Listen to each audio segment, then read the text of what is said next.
Alright, welcome back everyone. 皆さん、おかえりなさい。今日は265日目です。Oh, have an itch.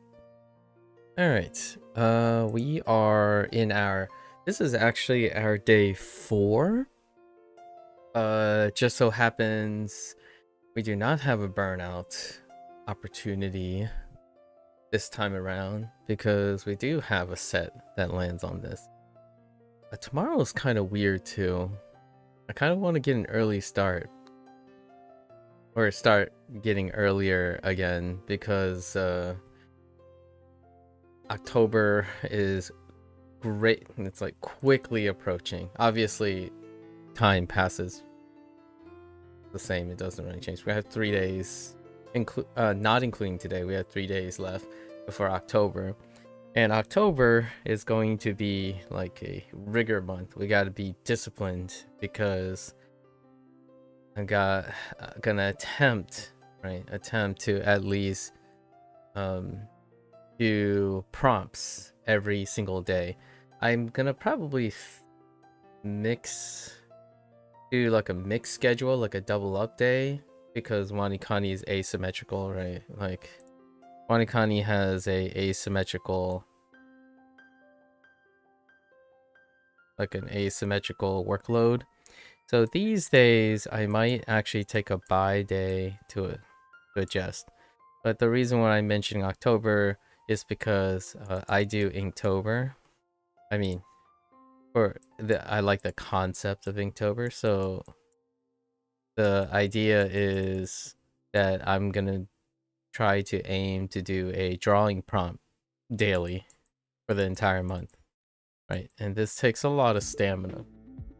And I haven't even decided if I was going to do this before language learning, my lessons, my sessions for the day, or after. It's probably going to be after the Inktober stuff.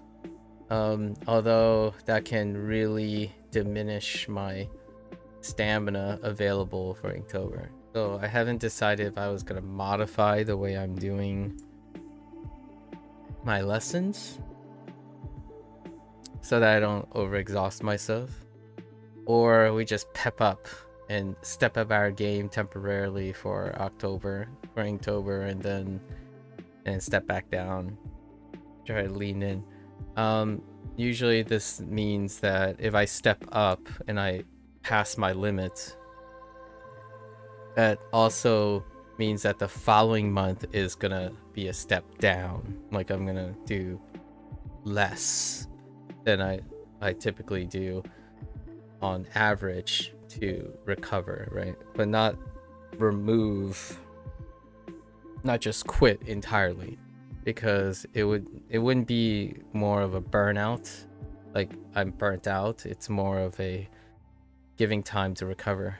So I haven't decided. I have 3 days, 4 days including today, to decide I'm gonna do it. The alternative is I can blunt WaniKani's workload, so then it could just be straight across.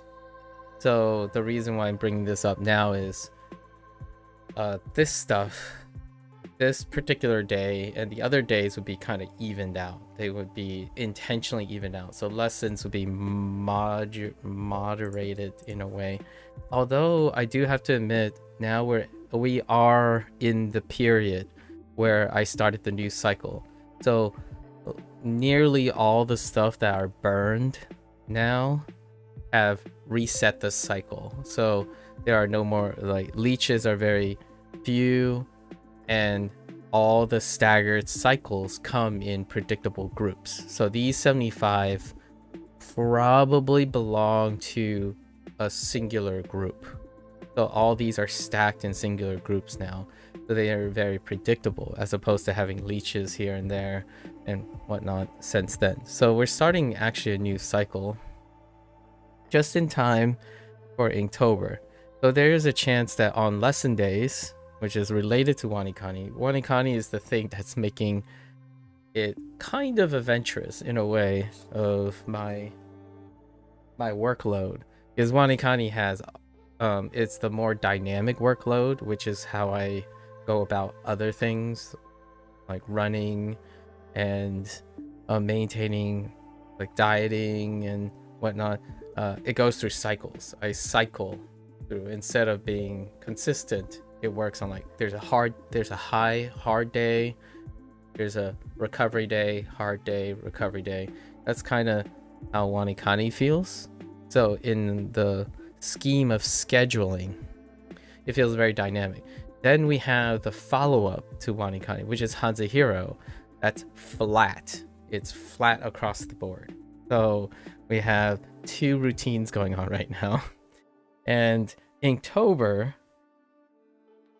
it can be all over the place. Because one day my prompt is like wildly difficult or like wildly time consuming. I'm not going to say it's difficult or easy because drawing is not necessary.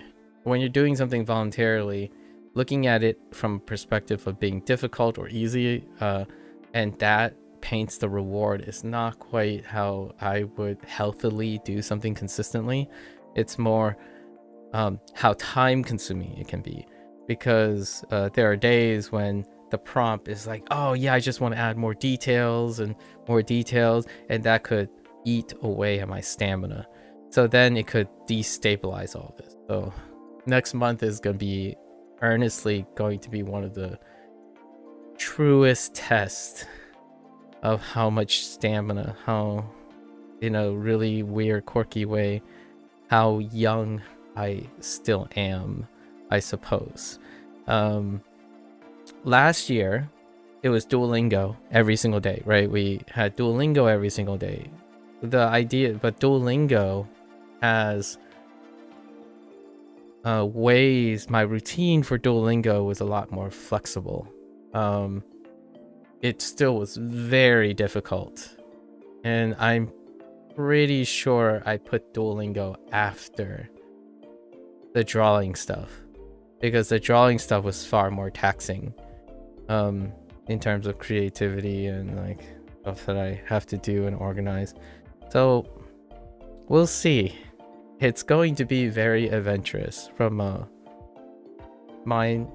like a juggling standpoint, like a time management standpoint.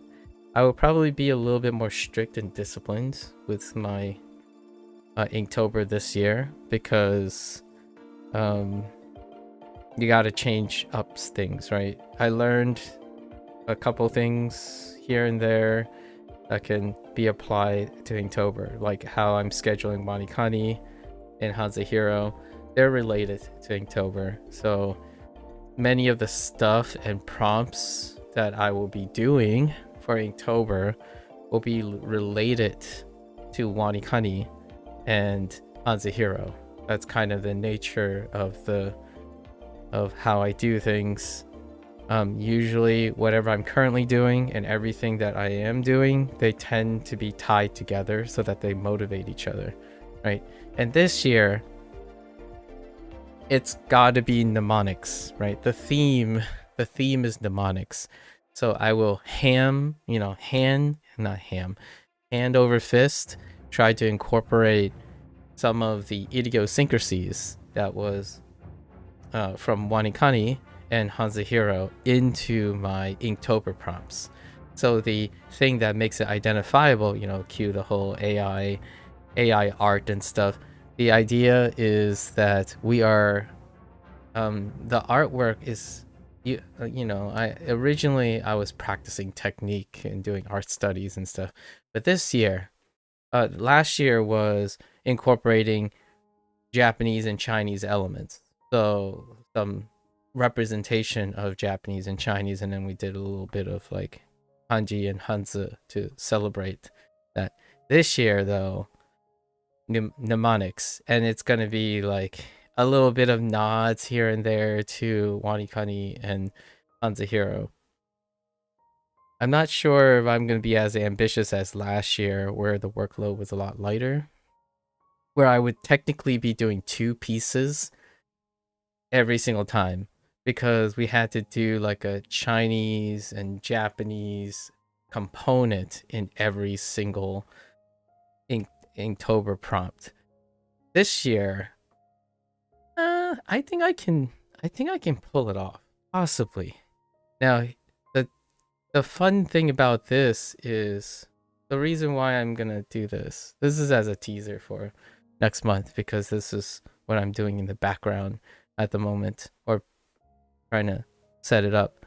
The idea is that it with WaniKani's mnemonics and the way HanziHero's mnemonics work, it presents a case where there's a reference in there.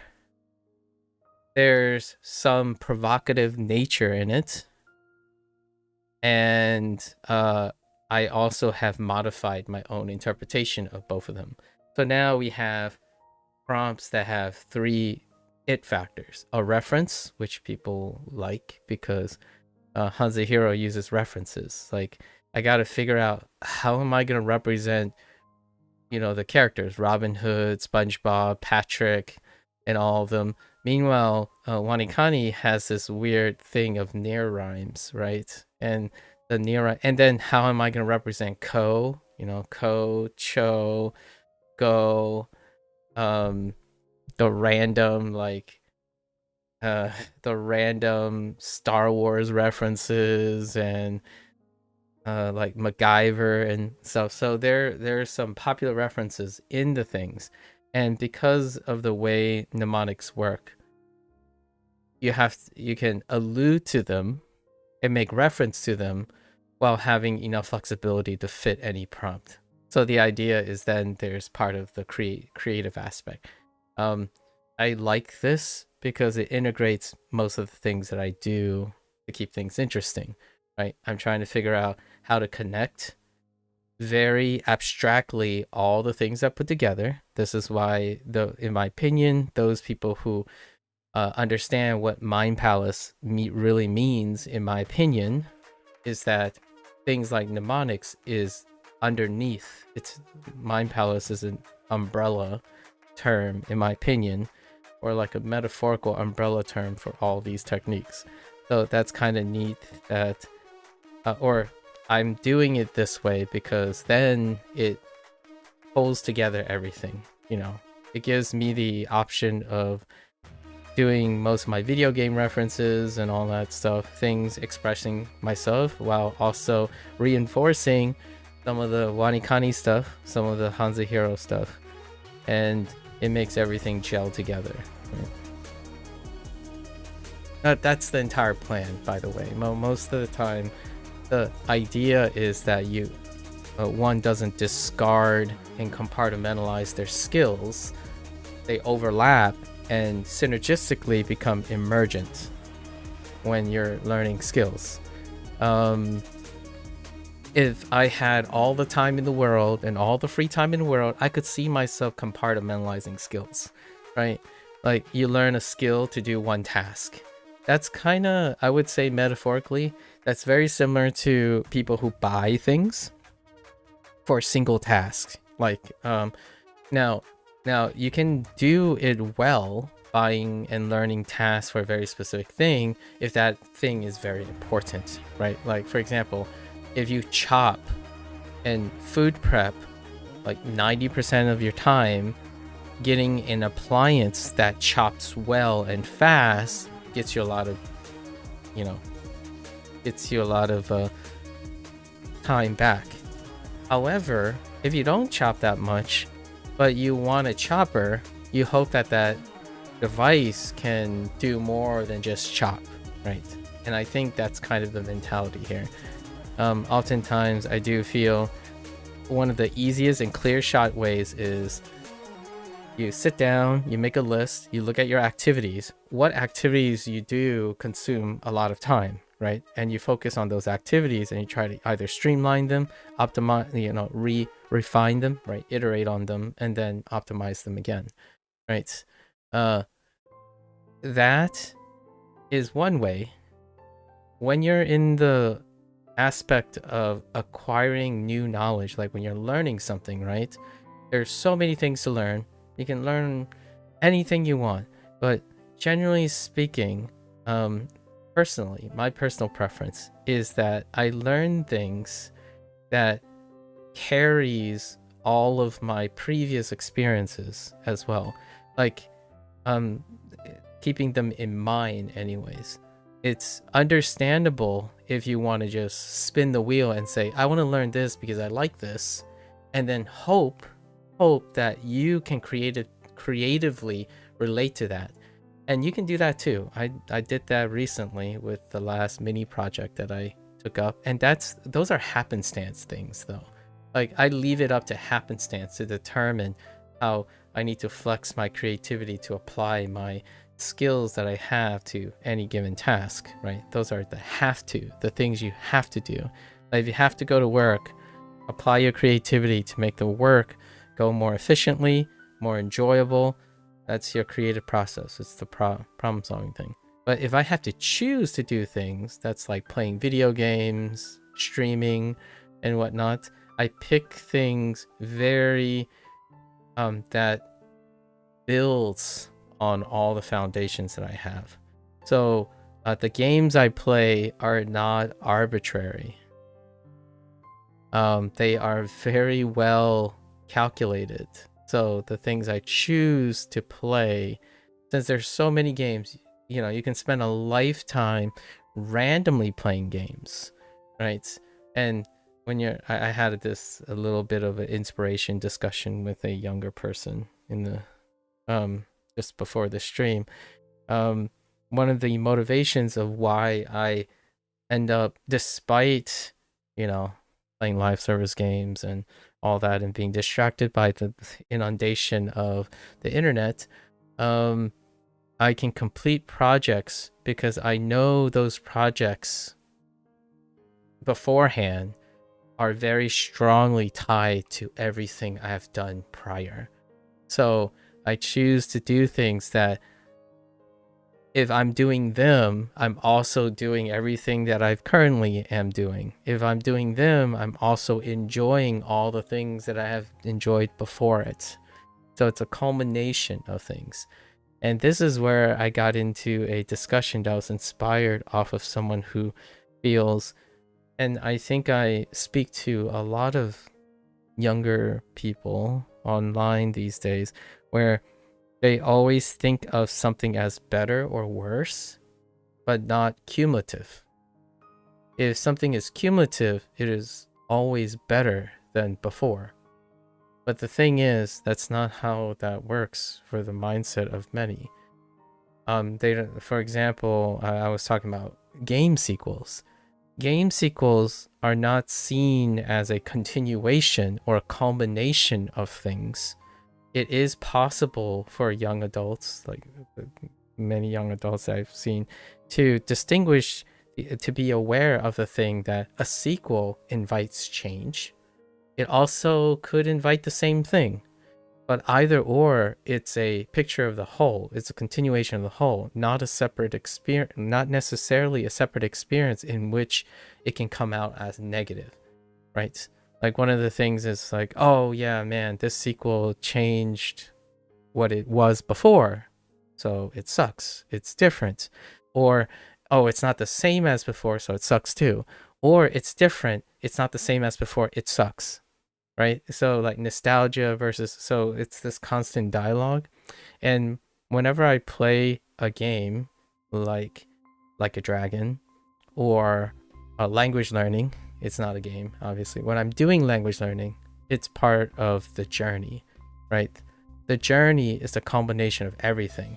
You didn't lose the experience and the nostalgia and the feeling of that beautiful, wonderful game you played before.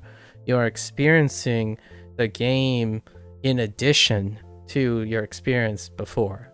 It's not what you could have had, it's what you had and now what you're currently having, right? So despite next month I'm going to be playing Hades 2 probably, and this is the year of big indie sequels, I suppose.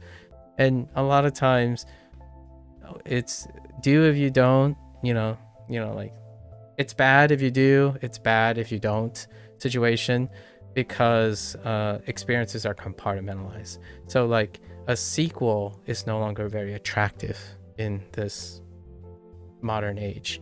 not having sequels, not suggesting things are compartmentalized is usually keeping comparison as a theft of joy at bay in the world, both for the person, self-esteem and all that, anxious social anxiety, content creation, etc., as well as the things you enjoy, right?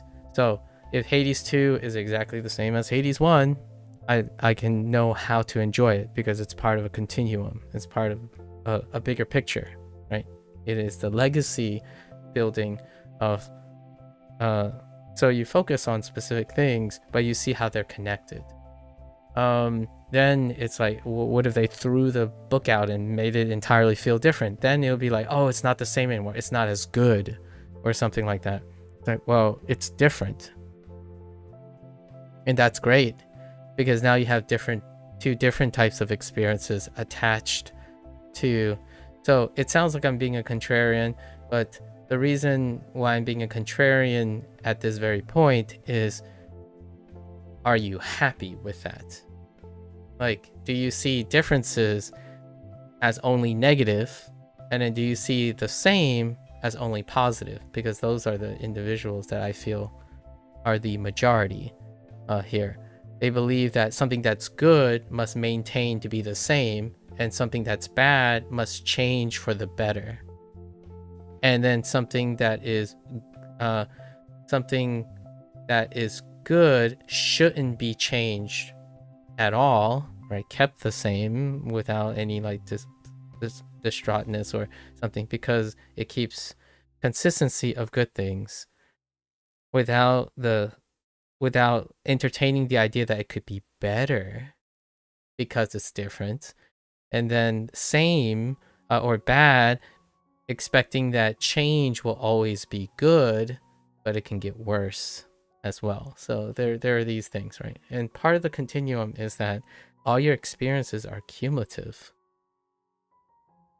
Yet, in my opinion, when someone says something like, I like this game, but it's not as good as the old one, to me, that often comes off, if it seemed like expressed incredibly negative, it sounds to me like they have more of an internal conflict most of the time.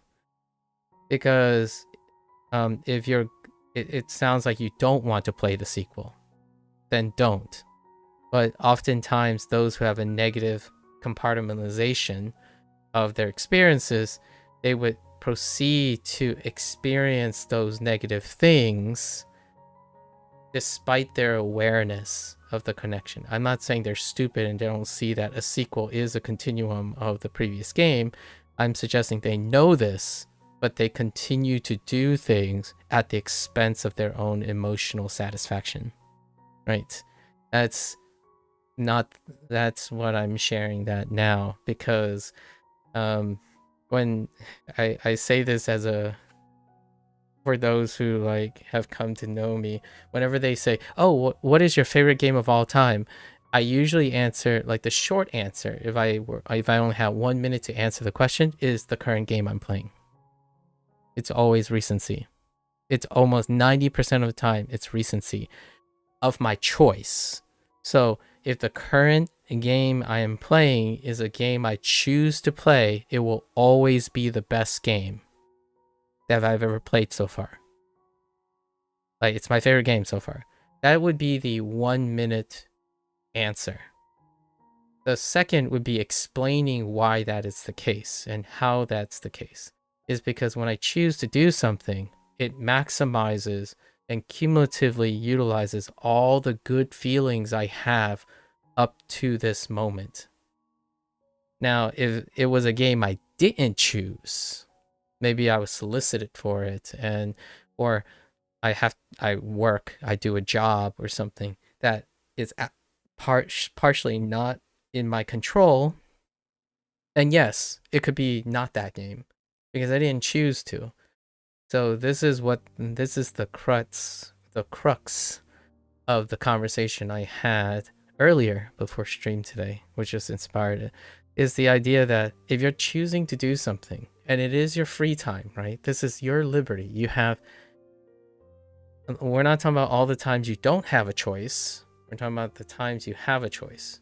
When you have a choice, and say you know me and you express that to me, and then I hear constant responses about like apprehension, like you're not following through, there's no commitment or something like that. My first thought is that's probably easily a sign of internal conflict of interest. You want to believe something but might not necessarily understand why, and that's why it keeps leading to that internal conflict. So oftentimes when I see that, there is gains to be had, in my opinion. There are gains to be had in your own personal satisfaction. And I think that's like the dialogue of today, right? Like people play live service games, but their enjoyment of the live service game doesn't increase. And yet the playtime increases. So what I mean by that is this is more of a habit formation due to same, and it's more of an avoidance of doing something different, in my opinion, right? It takes a greater effort and exhaustion and uncertainty to constantly entertain new things because they're construed as being separate from what they're currently doing. Like my current example is a current live service game I'm playing is P5X, Phantom X. It is considered a separate thing from the Persona series, the numerical Persona series. So many of the discontent among youth, definitely young adults, or maybe even biologically older adults who have, in my opinion, more of the representation mindset of non-legacy builders, which is younger adults, is the idea that you cannot have both. You can only have one or the other. So in no way does P5X being like a gacha game impacts my appreciation and excitement to play the Persona series. And somehow I have to be sensitive enough to understand that that's not how people think about it. Some people think if you start with P5X, you'll never play a Persona game because they're different. They'll give you a misrepresentation of Persona series. In my opinion, the difference between me and that type of line of thinking is they're both Persona related. That's why Persona is in the title. It's a collective of people and a collaboration of organizations that want to expand the attraction and differences and how to explore their IP in a different way, right? Live service exists for the very reason that those people can't appreciate that your titles and stuff can be related and not compartmentalized. Most of the time, the compartmentalization, in my opinion, is a coping strategy. Basically, in order to maintain the consistency of their great feelings, they hope that it is void of differences. It's always, if something is really good, it is maintained until it becomes such a routine that asking someone, do you know why it's so good, like why it's consistent, when you ask them, they're gonna tell you it just feels good. I'm like, okay, but that's not explaining anything.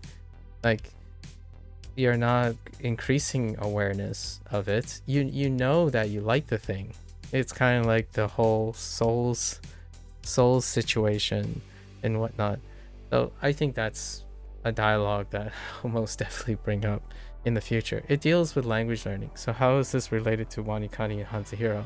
That's very similar in the SRS field, like the SRS trend, I guess, and then the immersion only trend, and the vocabulary sucks. It's a waste of time compared to reading sentences, or like story is the goat, while vlogs and native speak is even more goated, and moving to Japan is extremely goated. That type of situation. And my first thought is it's all of the above. If I have to choose to do something, I don't choose to do one thing. I choose to do as many things as I want to choose to do. And all of them will be connected somehow. So all the things that I choose to do are connected to each other. And that creates that, I don't know what people call it these days, but natural, like the human condition. That's how you take advantage of human curiosity, human intellectual pursuits. You're constantly pursuing to expand your understanding of something, not a repetitious refinement of a small subset of things. Hear me out. If you don't have the time to do it, you have to choose. But at least when you choose, you're not making defensive remarks at how other people choose to use their time if they are happy about it. If they're upset, this is where I am talking about. When someone goes around and says, oh, I hate that you're not using immersion. Immersion is the only thing you can do to really benefit and become a serious language learner. Then that's not me having a problem. That's that person projecting their problem onto another person. If I am sitting here complaining about my progress or complaining about how I can't still speak full sentences because WaniKani doesn't teach how to do that, like it doesn't condition or practice that, why would I expect that, right? But if you are expecting it and you're complaining about it, that's a cognitive dissonance, right? That is the same, and that is runs parallel with the cognitive dissonance that you say you really like this for this and you can see yourself doing it all the time and you don't. That's also like saying I can quit anytime, but you don't. You don't demonstrate that, right? You demonstrate the opposite. It has control over you. So that's probably what it's going to become more and more apparent in the future, because WaniKani was already on the list well beforehand. I already knew I was going to start with Duolingo, and I knew the reasons why and how and the characteristics that will keep me engaged for the length of time that I require it to be. That's understanding my choices. And then I knew I was going to do something with SRS. I didn't reveal if it was going to be Anki, right? But it isn't Anki. But I do have Anki in mind. It's not for the same purpose, right? And then there's a grammar source coming in 2026. So the idea is that they're all connected. And it's leaving enough room to make more connections. Well, that's kind of what I wanted to share today. Today is a pretty fast day for WaniKani. It's another 30-minute thing, because I imagine this is one unit. I don't know what unit it is yet. I'm gonna say like 5 units back, like 5 levels back, maybe level 20 or something, level 19. And it'll go relatively quickly.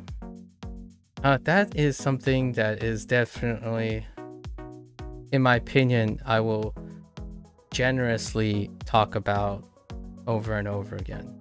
I think it's incredibly underrepresented, because decisions are often not made by the person anymore when it comes to the target audience. And I mean, the target audience is, you know, the Gen Z, right? Gen Z, or people who are around their 20s. That's the target demographic nowadays for online stuff. And I'm online most of the time when I'm interacting with them, so that's a presumption I make. 9 out of 10 times it's on the mark. The idea is that the facade, or possibly the idea of agency, is gilded online. You can be fully aware of your discontent nowadays, or declining satisfaction on the decisions you make, without understanding the moving parts that influence your growing discontent or middling satisfaction, right? It's not improving satisfaction. Like I don't see this anymore. I don't see people doing something and it becomes more and more satisfying over time, because in my opinion, people don't seek to make things more satisfying. They seek to maintain the satisfaction in its current state and expect that it doesn't change over time.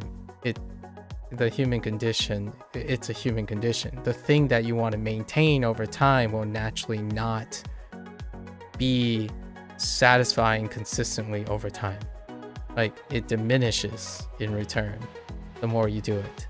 So you compensate by coping, and then coping leads to minimal use of time. It leads to that self-awareness that I fear can create a vicious cycle of self-defeatism, right? Like fatalism, where someone would say, yeah, you know, I just spent 3 hours doom scrolling. I have no idea why. I have no idea why I doom scroll for 3 hours, but I know that I could be using that 3 hours for any sorts of things that can bring potential greater satisfaction. That's kind of the loop we're in now. But if it's not doom scrolling, then it's probably a live service game. And if it's not a live service game, it's probably a habit of avoiding something, because that's the most constant thing. Like telling yourself you like Japanese language learning, you know, you like learning a target language and you're avoiding your studies. Or you like practicing using your language and you're avoiding practicing using your language, your target language. Or you wish you could do this and it is possible, but you don't work on it. Right? That's actually kind of most of the situations. I mean, you would think someone who has limited sample size would not develop a pattern of people they talk to, but it's so consistent and pervasive that most of my conversations deal with what I just mentioned about conditioned response coupled with coping, and having dissonance of desire with the actions required. Oh, that rhymed unintentionally, but that, like, you want to be able to read manga, you know, you want to be able to read manga in Nihongo, yes, right? And yet the actions to do that are the things the person is avoiding, right? Or the process is so nebulous that the goal is not sufficient to motivate the person to seek out the process, and there's no refinement of the process. So you leave the agency to anyone who has done it before, without necessarily understanding how the decision making happens. Like, for example, you pick up a method without any regards to what already works for you, right?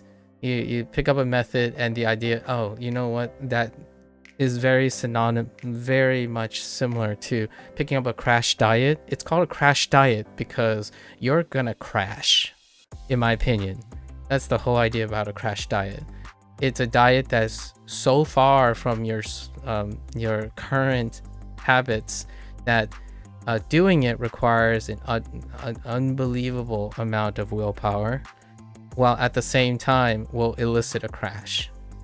Right? At some point, there will be a crash out of the diet. And I think learning a target language is very much like that. And it might not look like that because there's some element of intelligence in the decision making, I suppose. But when you say something like, oh yeah, I'm going to learn Japanese. So the most efficient way to learn Japanese and the best way is to reduce the most possible use of the native language you have, and then immerse yourself in everything that's Japanese, and assume that that's not going to be so mentally exhausting that you do it for like a month, and then you keep telling yourself you're doing it, but you're actually not doing it. Because in my opinion, kudos to you if you can keep it up for like a month or even 2 months or 3 months. And definitely hats off to those people who succeeded by that method, full stop.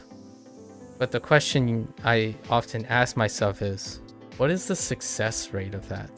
Now, some people will say, well, yeah, you know, there's significant benefits and success, and there are lots of people that work. Yeah, lots of people, but we're not talking about with respect to what.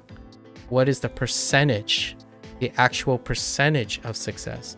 Some people might argue, well, you know, over 60% of people through immersion is successful. It's like, you mean, are you talking about 60% of people who voluntarily choose to do the immersion?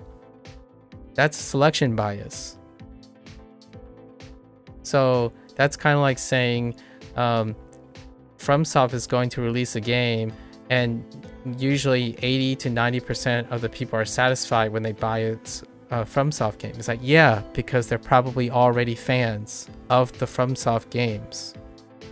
So they are more likely to succeed. That's decision making 101, in my opinion. So when you go to choose something, decision making is predicated on understanding, hopefully intuiting. Some people intuit, which is fine. When that intuition fails is when that cognitive dissonance sits in, right? So if you're picking up a game and you're having trouble finishing it, that's cognitive dissonance. And when I choose, you know, when I choose something and if it fails, it happens on occasion. I don't say always, most of the time. I try to say always, but most of the time when I choose something, I will complete it, I will finish it, or I'll get my satisfaction from it, right? But sometimes it fails. And when it fails, I learn about it. And in a way, it ends up not becoming a failure because it's part of the process, part of understanding. So why is this off-putting? Why do I not like this? And where are my places of quote unquote regret or something? That's approaching the problem, you know, tackling the problem, not coping with the problem. You're not putting a band-aid on it and pretending like it doesn't exist anymore, which is, in my opinion, what young adults do these days on the internet. When something's bad, they just pretend it doesn't exist anymore. Or either that, or they spend most of the time saying it shouldn't exist. So whenever that thing exists elsewhere, they get angry, right? They project their dissatisfaction onto someone else, despite the obvious indicator that that other person actually enjoy its existence. And that's where you enter that vicious cycle of someone who's constantly upset that people like things they don't like, and also do things that they don't think are the best way to do something. And yet the person that's suffering is the person that can't appreciate that, not the person who isn't suffering. It's different if they can see the suffering in others, but most of the time when I interact with someone, they believe I'm suffering or I'm going to suffer, right? When I first started language learning with Duolingo, the first thing that someone said is, I'm going to regret it in a year. Well, it's been 2 years. Yeah, it's been 2 years. No, it's not even close. In fact, I've been using it in any possible way to make use of the lessons I learned in it, right? And the lessons I learned about learning, which is what brings me to yesterday's project. A lot of the ideas was integrating that thing. So, no, there's one thing, it's one thing to use your adversity to see the adversity in others. It's narcissistic, it's compassionate, right? It's considered compassionate and kind to use your adversity. And when you see in others, you ask them and you suggest things, not unsolicitedly trying to gaslight them, into believing that's going to happen in the future. That's narcissism. So I think nowadays the most vocal people that are for like low-hanging fruit people like me. I'm a low-hanging fruit because, well, I'm usually recording for myself. I don't necessarily talk to other people. I'm not an entertainer per se. I try to entertain when I have someone to entertain, right? This is for posterity. It's to remind myself that I have to be careful that sometimes even I could unintentionally cross a line of gaslighting people. When you gaslight people, it's very obvious. It is like going up to someone who's smiling and using Duolingo, and you're saying, well, you're going to be miserable in a year. You don't know that. That's gaslighting. That's projecting your negative sentiments. You could ask them,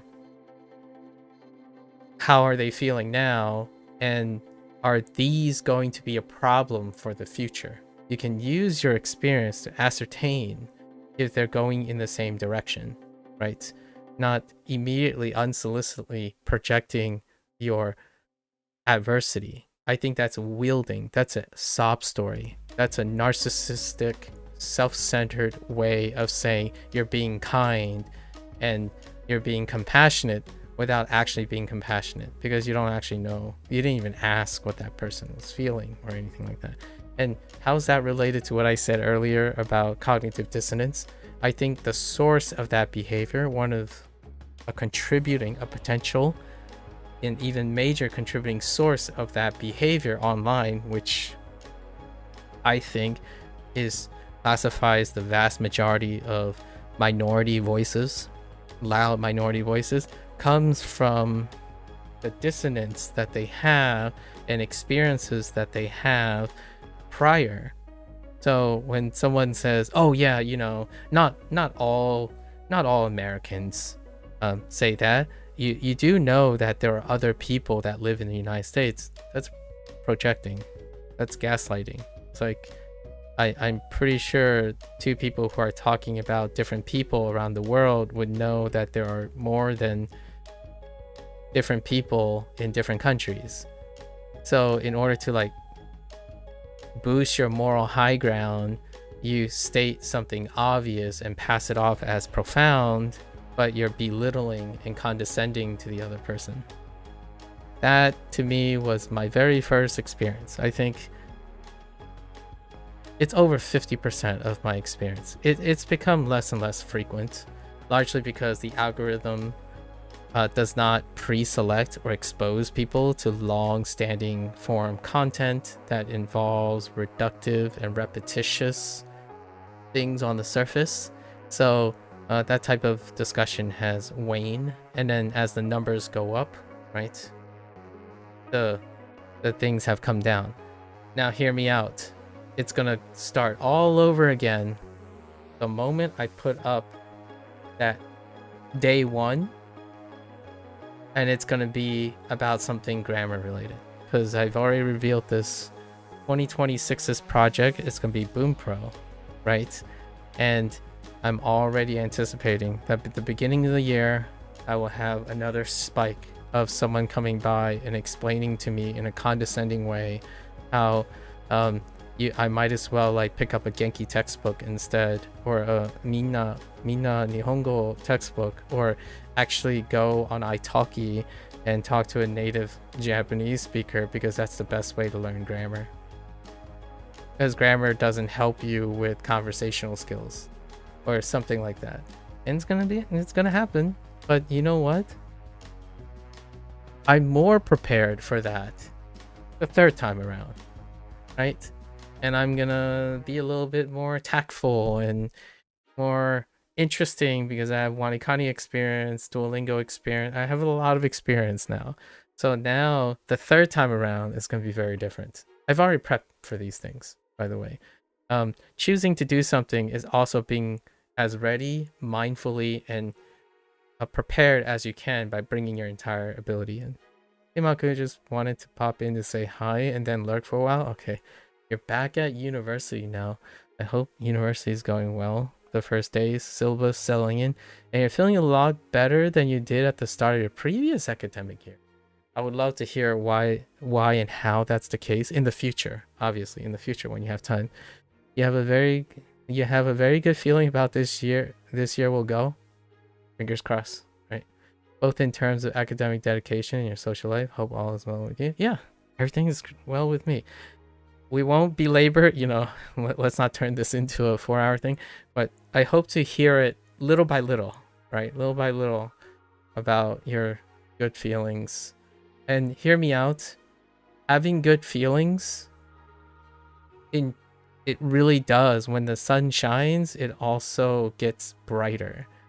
So much as when it rains, it also pours. It's excellent that you're having good feelings for the start of the year. It's pretty electric, and I hope that you have affirmation and confirmation of that too. So like when you go into just like a really short take, I hope that when you start the year brighter and happier, it also, you have environments that confirm that. Like maybe you'll meet other people who says that to you, and that would be a really wonderful way to have like a reinforcement. I honestly believe when you are negative, you attract negativity. When you're positive, you attract positivity, despite what physics might say, if you know what I mean. Despite what physics might say about opposites attract and similar charges repel. In this case, when it comes to the human condition, socializing tends to be pre-selective, at least in the society we are today, or mostly in the society, that they usually attract the same thing. So all is well. I finished a mini project. It was pretty interesting. I'll give you a little thing about my most recent thing. You can probably watch it later if you're curious. I actually did my first constructive criticism of a project that someone has worked on, and they were fine with it. So what I mean by that is they allowed me the privilege of doing it, and then we had a really wonderful discussion. So it was the thing that I tried to work on as much as I could. I haven't done anything that I would constructively criticize something.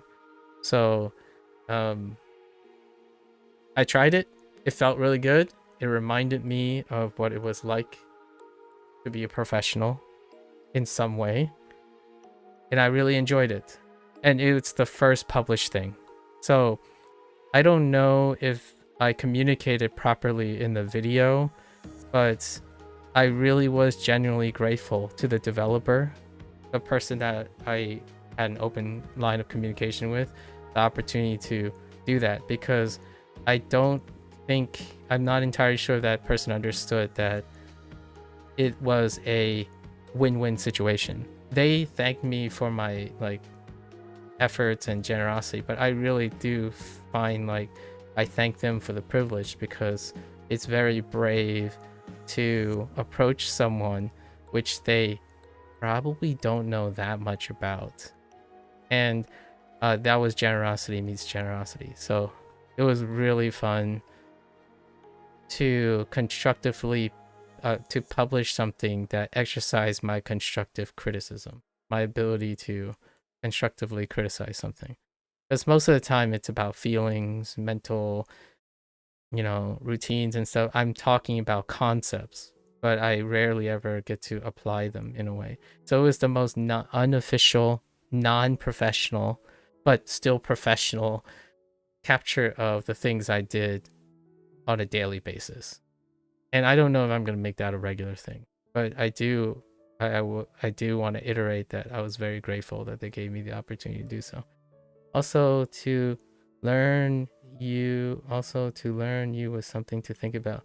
In that message, I said a lot better than you did. The word then is used to refer to an event from the past. Oh, I see. And the word then is used as a comparison. What do you think the right word to use given the context? Oh,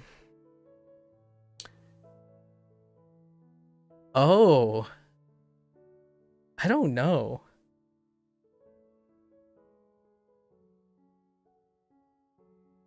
I actually don't know.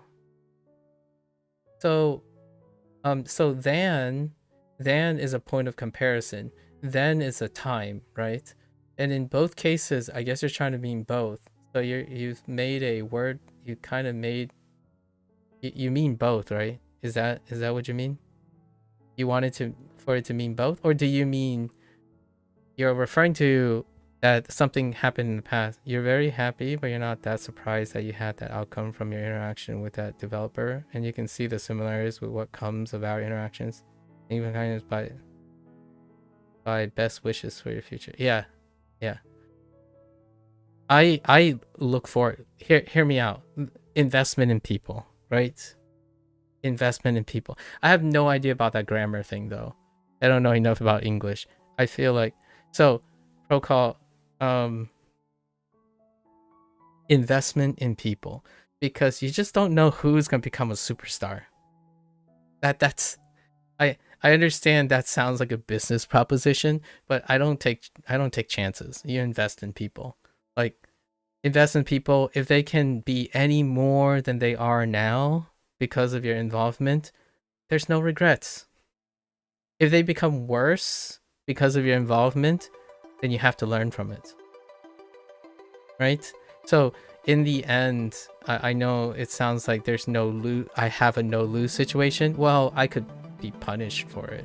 There is a lose condition, but I usually don't think about it. I think about how to make it as win as possible. And that's so any small thing, as long as they're not out to get me, right? Obviously, I still have filters to protect myself from, I don't know, getting scammed. Honestly, here's the double edge. Here's the funny, sobering reality. If you're nobody and you keep yourself clandestine, right? And you're constantly telling yourself you're not professional about this, or you're not taking it professionally, usually the people that approach you are not the people that would try to scam you, because scammers try to at least aim for someone that will give them value, at least in my opinion. Obviously you could argue like, well, scammers go for the low-hanging fruit, and I'm like, I agree with you. There are a couple times that people try to scam me, but because they're low-hanging fruit, they're also amateurish, right? So you can reciprocate by protecting yourself with equal measures. In this case though, it was a really fun time. Like the last time I checked, language learning, if you're targeting language learning, gaming, and talking about how you personally struggle with language learning, that is a very small market. Like that's a really tiny market. And then you're gonna target someone who has an even smaller market, long format language learning streams. I think, in my opinion, a scammer, like a scammer. How I struggle with language. Oh, the person, the developer has a YouTube channel about the game, and they have YouTube shorts. And one of them was like they've been studying on and off. Like they gave me the impression that they study on and off for 5 years, and they have problems like remembering kanji. Right? It was off of. It's public because it's their developers. Channel. I hope that person continues to put out shorts about their game. I think, to me, is really important. I don't know how others will feel about it, but to me, it was that's what I saw those shorts before this person offered access to their, like, the current beta build of their game. So I knew beforehand already. When someone makes a video comment and you're the only video comment made in the last 40 days, and they actually responded and talked in the video comment, obviously the least I can do, I do it by default anyways, but the least someone can do is to check out their channel and see what they're doing and what they're working on. Invest in people, right? It's open generosity. I don't have to be told to be interested in someone. I start by being interested in them, because they typed the comment for a reason, right? And yes, you could say, but what if the person only typed like bet and trolled you? And it's like, I would still try to find out why they trolled me and how they came across me, because that's informative. If I get a troll on a video comment, I need to also understand why it happened, because the odds of someone even trolling the millions of content creators out there, you decided that somehow it ends up on me. So if I can understand that, and if it's YouTube's fault or something like that, then I need to know how to manipulate that, or like remove, try to use that or something. I didn't clip this out, but there was one comment, someone used ChatGPT to ask ChatGPT to write a response to my analyses of their comments, and I was writing in like very, I guess, technical language. The person posted a ChatGPT response in the words of like Thoreau. They probably put in something more trendy, like Lovecraftian, how to speak like Lovecraftian, or maybe Plato or Aristotle or something as an example, because the language that was posted back, I actually reviewed that thing. Did they tell you they use ChatGPT? They told me after I grilled every single line and tell people that they probably used. It was in the moment that they told me they used ChatGPT. So everything fell into place. It's almost as though I played the odds and the odds were for me. That person literally dropped in to the stream where I was analyzing the linguistic inconsistencies between their previous response and the current response. It was like the first month of language learning when someone was telling me about like the importance of immersion and how their parasocial relationship with Stephen Krashen was the game changer for their language learning life, or something like that. It's very common telltale sign. Meanwhile, when they're communicating in English, they believe that they can bamboozle someone who already said that they love the English language and want to learn another language. But the idea is that a lot of the diction suddenly shifts. Like, you don't go from bruh, crashin', you're welcome, to spewing soliloquies and monologues using esoteric language that is very reminiscent of Henry David Thoreau, in order to match my energy. I type the way I type because I can type and speak that way. I don't one-up someone by taking a shortcut. So instead, hear me out, but that's not how I went about it. Code switching. Here, like, we're not gonna, so I don't want to take too much of your time. That's not there. The video's there. I don't remember which one it is, but what I did was I told myself what I could learn from that message. So I analyzed the language, I analyzed the linguistics, and then I tried to determine how the person created the prompt. Like, what type of prompt did they use? And then I analyzed how it helped me reflect upon myself. So I told myself, like, you know what?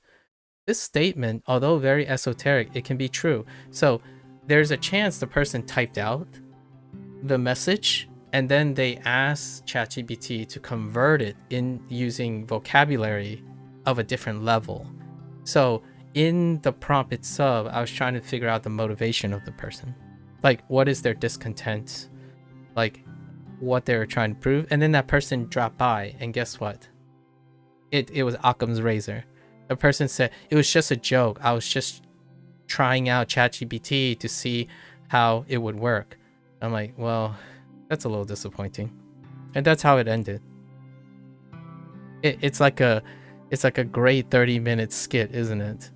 The reality is the person didn't care. It was as easy as asking ChatGPT to respond to my video comment in a fancy way, and they did it as a joke or an experiment as opposed to engaging in it. Meanwhile, I spent like 3 hours trying to extract meaning from it and understand the behavior that it is, and it became one of the most obvious behaviors, which was the person doesn't take responsibility for what they say, and they didn't care anyways. That's fine. Like, I didn't. The good news is I had no fixation on presuming that. I actually made a great, wonderful, fun time analyzing a actual use of ChatGPT. Like, that was my first interaction with ChatGPT. I don't teach in school anymore and stuff, so I don't have to read ChatGPT things or maybe like things related to AI and whatnot. But my very first interaction with ChatGPT is that someone used it to reply to a video comment that I made, which it was an analysis and a refuting that person's summation that I only use Duolingo. The assertion was that I don't know anything about Stephen Krashen, which I don't, but I surmised that I might have known a lot about his principles because a person isn't entitled to conceptual understanding of learning all of a sudden. And then after reading it, I respond, and that person was saying like, well, you don't understand, you're just taking things out of context. And now it's like, well, I'm trying to understand it. There's a difference, right? So after that, never heard from the person again. It was very lively in the beginning, protocol. Before we met, the beginning of the language learning journey was filled with so many interesting interactions that I had to deal with. There were people who genuinely love helping other people, but ultimately they don't stick around because they don't like seeing people learn things. In my opinion, in my honest opinion, they like learning and being the learned person, so they like being useful. Me too. And hear me out, I'm like them if I was in their role. I'm not visible when you don't need me, or you don't want to use me, or I have no use for you. Like, the person don't have use for me because I want to be invisible, but I want to be available.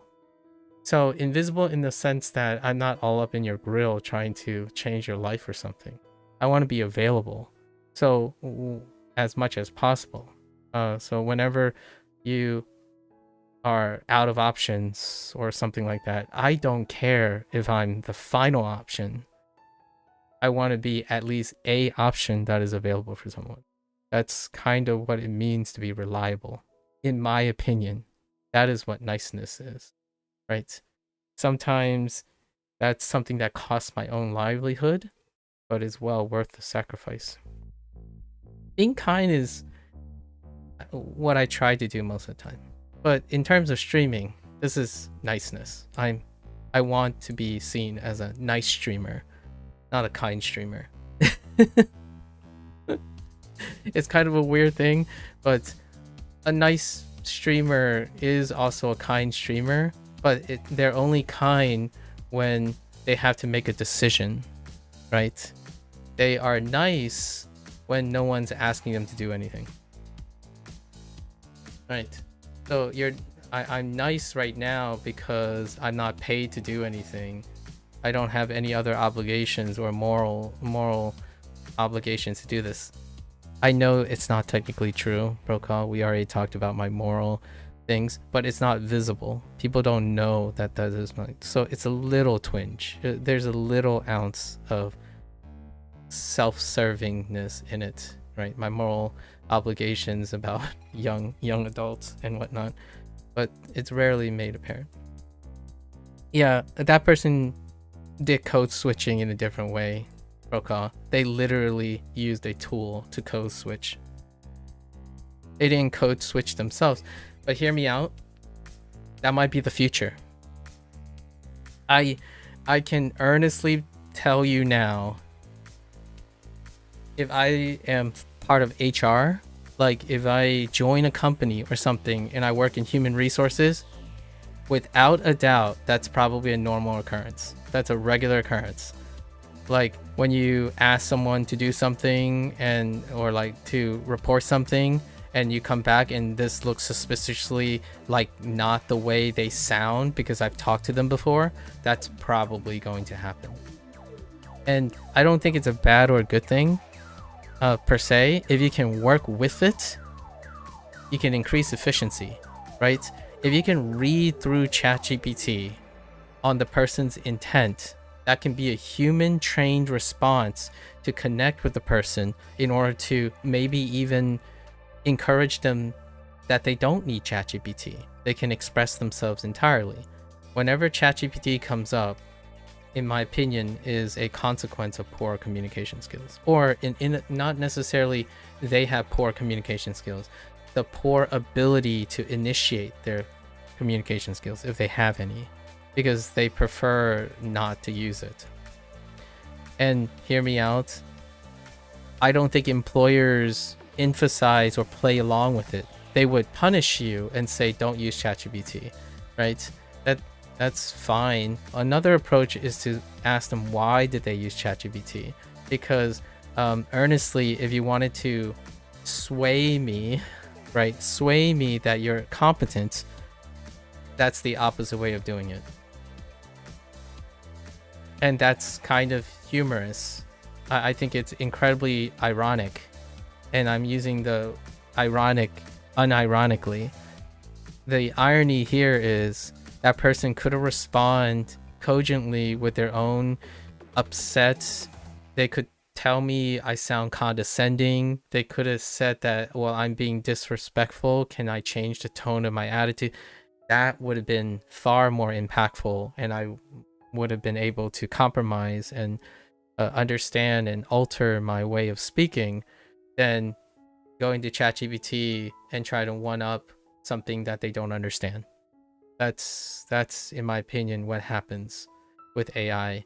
The worst side of AI, the cynical side of AI, and then there's a good side of AI where when someone says, when someone can ask ChatGPT, how do I express this but use the same language that I have, then they can be able to learn about how they naturally communicate and then send something that with the aid of ChatGPT to express in their tone of voice. But no, one does not simply become Henry David Thoreau in like a split second when it was pretty clearly established that that person does not speak like that or have the aptitude of that. I understand code switching is awesome. I do it a lot. But I don't do it in the sense of convenience of argument. I do it because of public appropriateness. As in, you use it because it's useful and appropriate. You like the type of code swapping that people expect, that's doing something because you lack the skills to do it, which is pretty disappointing. And sure enough, that person just basically say, it's not serious, bro. Like, it was just a joke. I was just trying out ChatGPT. Like, well, you did. It's still there, by the way. I don't actually know which comment. At least I don't think it's deleted. It's still there. Which is nice because I can refer to it anytime. Actually, maybe I can even find it. I love these stories. I try to own them.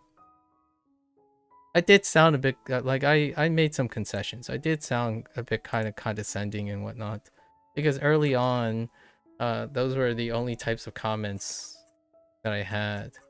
Hold up, let me see if I can find it. Oh, and YouTube. That person said that this happens a lot on YouTube. I don't know if you know about this protocol, but YouTube has an auto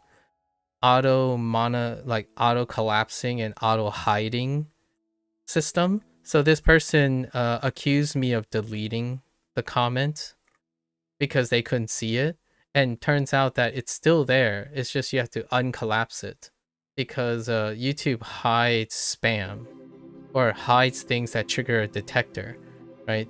So things like long soliloquies by ChatGPT can trigger that. So they auto hide it actually was very difficult for me to respond to some of the video comments because they were already flagged. They were auto flagged for spam and stuff. So this person did the classical thing where they accuse the channel owner of removing a comment, but it's still there. The incompetence here is that they don't understand that it's there because you have to expand it. YouTube has made it harder for certain comments to show up anymore because rightfully they might be not great for the brand. So hang on, let me see. Let's see if I can find it. It's really big, so I can go through this. In the future, I'll probably do it. Like maybe a marathon. Like when I hit 4 years of language learning, maybe we'll go back and talk about these stories.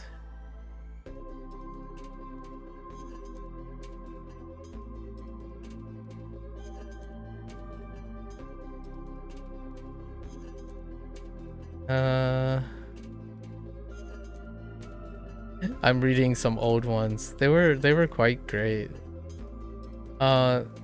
Most of the time, it's people trying their best to size me up, which I was fine with that. I was responding in a way that was best to my knowledge, and I still stick to that these days. There were a couple people who spoke to me in Russian, and there was no way I could read it, so I still respond to the best of my ability using Google Translate.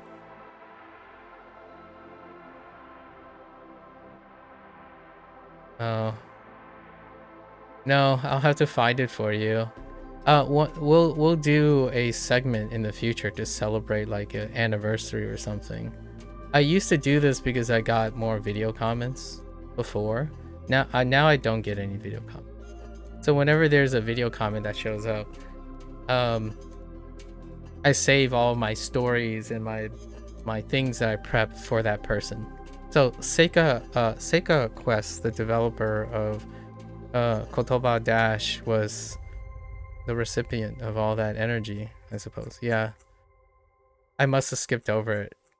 There's like big blocks of text, but most of them deal with like people telling me what's the best way to do things, and I keep asking them, can I ask what you do, right? Because earnestly, it doesn't, like, I'm disinterested in what's the best way to do things. I'm interested in what they're doing themselves. Because I'm not asking what other people think, I'm interested in what they think. So if they think I'm an idiot, why would I listen to them? Right? That's kind of one of the biggest comments. Like I mean, I didn't say it in quite those words, but that is one of the first starting points. Is like, if you're talking to me like a child, why would I listen to you? Now, hear me out. I could be a child, and that's a different story. But then there's other moral and ethical concerns with that. But since I'm not a child, and you talk to me like a child, let's start with there. Like, and my first comments would be asking them like, I didn't say I do this, I only do this, right? But you're presuming that. And then there's like, well, I didn't presume that. Like, then why you ask that? And they don't answer. They don't answer that question, why they ask that, right? They would say something like, oh, I've seen it all before, my personal friends, like, but I'm not your friend. Right? It would be something else if you actually know who I was, but anytime I ask them, what do you know about me? They don't answer that question. They answer that they have another person. You know what this reminds me of? This reminds me of the most unintentional, discriminatory thing that I lived growing up. Is the idea that when you have a token example of someone, you can't explain what you're seeing, you explain through the concept of that token. And you know what? I play up that most of the time when it's correct. You know, when someone says, oh, hey, I know this Chinese guy and they eat rice every day, for every single meal. And I'm like, I do too. That's kind of neat. What a coincidence. And then, you know, sometimes they would say like, oh, you know, all Duolingo users are idiots. And I'm like, oh, okay. I mean, I'm using Duolingo right now. What makes you think I'm an idiot? And they're like, well, you know, I know this friend who I know my friend, my best friend, who used Duolingo for 3 years, and I kept telling them that Duolingos are for idiots. And sure enough, they never learned to speak after 3 years. It's like, so you're telling me that you have a friend that you think is an idiot, and you keep trying to stop them from doing something that keeps them learning the language, but you're saying it's not learning and it doesn't help them learn, and therefore you did nothing about it because you kept trying to fight them, or you just let it go and use them as an example to gaslight someone else. Are you sure you're their friend? And then hear me out. If you can do that to your friend and I'm a stranger, what does that say about anything you say to me? Social awareness. That is like observational skills, right? When you're talking about how to tell someone who knows how to communicate that you don't know how to communicate, that is probably one of those great examples. How someone could use an example but not observe what's in front of them to talk to the person in front of them. This is talking at, right? The difference between talking at someone or even against someone, let alone with someone. And to me, that's what most of these comments are. I'll have to do like my favorite, all-time favorites or something like that. Or most, you know, like different video comments, like a breakdown of my video comments. There are not a lot of them. I think there are less than 100 video comments per year, something like that. So I can pretty much accumulate them. It's unbelievably weird, in my opinion. I still have trouble empathizing with people's logic these days. Like, here's one that happens far more often now. Someone comes to me and they talk about my streaming stuff, right? They say, oh, hey, you have a nice looking stream, etc. and whatnot. And they're actually, there's some idiosyncrasies in there to determine that they're not automated. They're not an automated bot system. And they would say, oh, hey, would you care for some artwork? Like, with your stream? And I'm like, okay. May I ask, how do you know that I need art? How do you know that I might be interested in artwork? What happened? The person was like, well, you might, if you take a look at it, you might like it. And I'm like, no, that's how the internet works. That's not how I work. You see, the greatest thing about having confirmation of the things you think is happening is having actual anecdotes that reinforce it. But I have to keep myself humble, because while I do understand how the internet works, it also affects how people interact with each other. And one of the really gnarly, sobering encounters I have on a regular basis when it comes to like people, like honest people who are trying to make a living and etc. versus scams as well, is that you do not use your experience and investment of people first. You use exposure as a way to gain trust. Unfortunately, I'm not one of those people. You have to gain trust.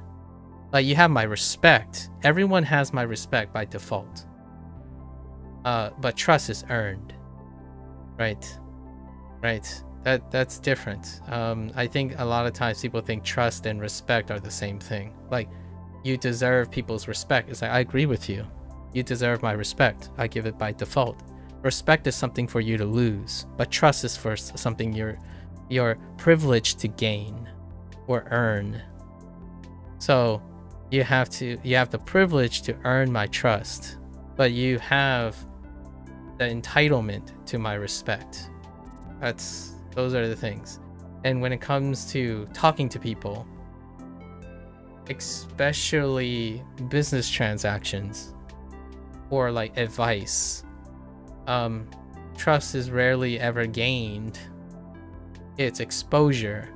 So how do you do exposure?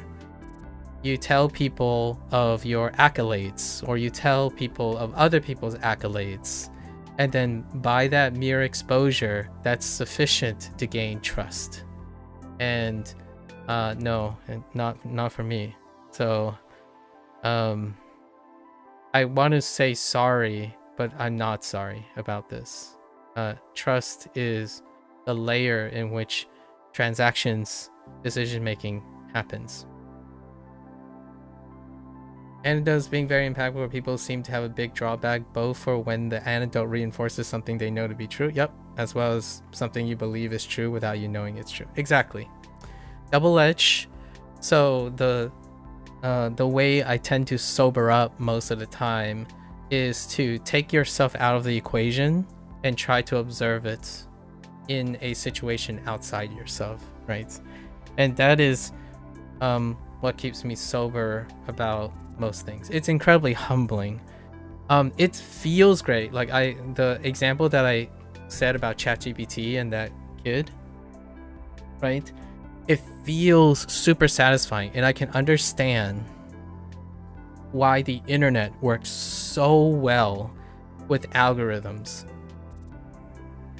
But, you know, you thought you'd get a final chat in before you finally nod off to listening to you. All right. Yeah. Pro call. Definitely get your sleep. We'll have plenty of other chats. I'm kind of curious. Hear me out before you go to bed or nod off. I love being at university, and it's not necessarily because of the content. This is like anti content creation right now. Sorry for the content creators. Content is really great too. But the thing about being at a university is you have the opportunity to be around people, and almost obligatorily around people, but they're not necessarily obligatory to service you, and you aren't obligatorily servicing them. So the wonderful thing about university is it's a gold mine to explore yourself in the context of everyone else. And in a way, that used to be what I felt that YouTube was like. Those parasocial relationships, they were varied. They had diversity in them. Like, we're not talking about cultural diversity necessarily. It can be cultural diversity, but it can also be how the same similar people cope with things in different ways. Those are very great learning experiences. So hear me out. This leads up to the preface of what I'm going to say. It would be interesting if every so often, Procol, being mindful in the university setting, I'm curious if you can share with me some stories or observations that you've learned by looking, or like maybe incorporating around during your experience at a university. In my opinion, being interested for other reasons, like for myself, like my personal requests, makes it so that it's interesting to go to class. You know, it's another thing to add to the stack. Like, why go to class? Why join a study group? Why participate in club activities and whatnot? You can observe people. You can interact with people. You can have some people notice you and help you out. Like that type of stuff, it doesn't happen anymore on the internet, in my opinion. It's an echo chamber. You select yourself into things now. So you never get an experience outside of yourself most of the time. Or you seldomly get experience outside yourself. Unless you want to be a streamer, that's another thing. But there is strong self-selection even in streaming. Like, I won't get someone talking about Slay the Spire all of a sudden if I'm doing this, right? It's usually self-selected. But if you place yourself in a public forum, that can increase the chance of variety. That's why I choose to learn this way, in my opinion.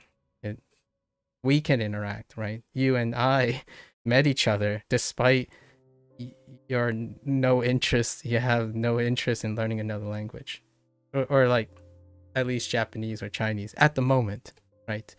That's what I think university is great. It was the first time I was away from the nest, and spending time around people was, if you're inherently intellectual and inquisitive, that's why universities are supposed to attract scholarly and intellectually interested people, and that's where you get your sample size. Unfortunately, it doesn't help you with internet interactions, but you and we can talk about it, because I don't belong solely to the internet generation, right? And for the internet generation, it's very scary, it's very anxiety inducing, but it's also incredibly rewarding because it's incredibly challenging, right? At least that type of logic checks out for the internet generation. But for now, you don't have a source of that. I don't think the internet is the proper place for that. Like, someone could come by and say, well, I'm very culturally aware, right? I'm very culturally aware. I have the internet. It represents all of the culture. It's like, well, you know that the internet has representation of all the culture. That doesn't mean you're doing any of it,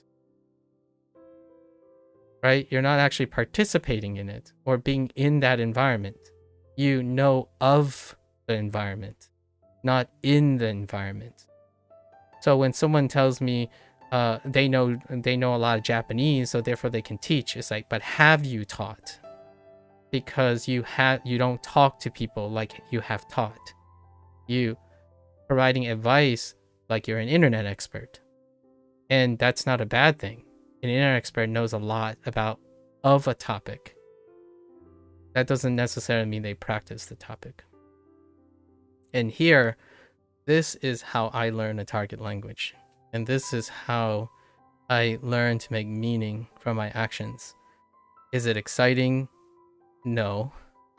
Does it take 30 minutes to cover 3 years of work? No, it does not.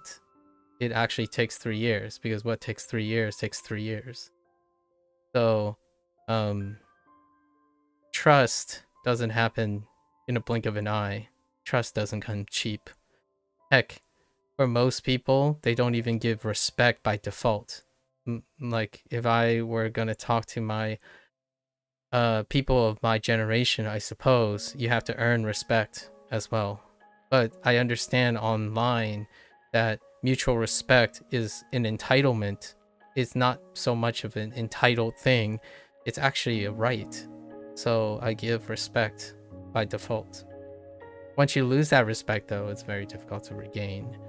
However, trust is something that is not optional. It's not offered by default. And yes, you can sound very friendly and respectful without trusting the person. That's basically telling them that you understand what they're saying, but you pass on collaborating or working with them, right? I talked about, I started reflecting upon this yesterday, as you're nodding off. I reflect upon this yesterday where I did constructive criticism, but I think that's as typically as far as I go until I can establish trust with someone. So I'm openly nice and respectful when it comes to providing non-professional commentary and constructive criticism in the capacity that it deals with a non-collaborative, like limited liability situation. But it takes a monumental task, that it's a personal selfish ask, that if I end up ever collaborating with someone ever again, they would need my trust first. They would have to earn my trust. And that can be a very tough thing. I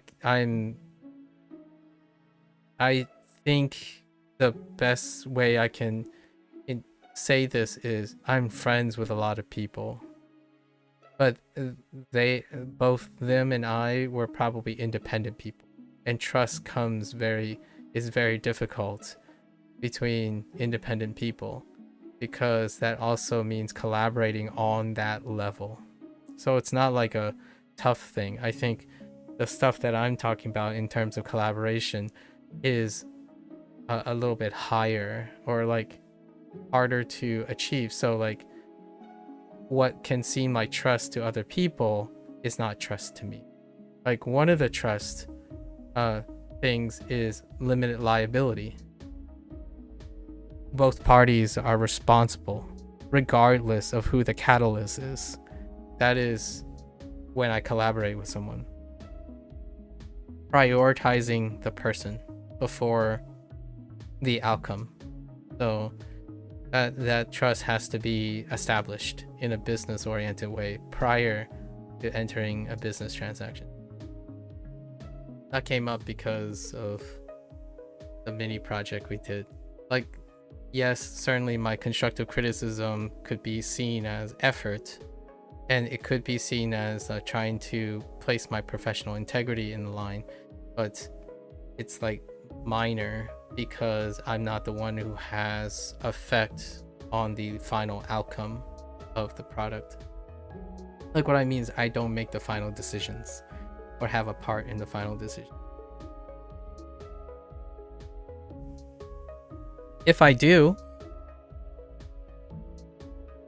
that person I'm working with, we have equal responsibility in it, and both of us have our professional integrities on the line. And nope, it's rare to find that type of thing. It takes many years to cultivate, and that's probably why I don't make products and not part of a business transaction willy-nilly. Anyways, let's get into this. Perfect timing before I start. Alright. Liron. Oh no, wait, that's theory. Theory, logic. Theory, logic. Oh yeah. What? Oh. Yume. I type ume instead of yume.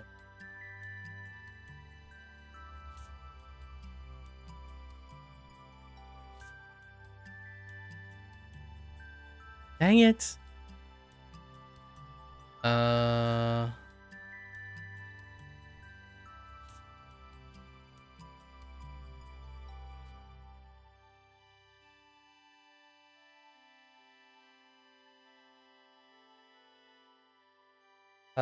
It's probably like Okasu. okasu. Yes.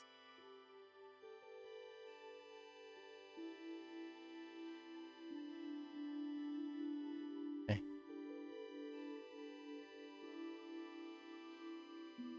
Heck.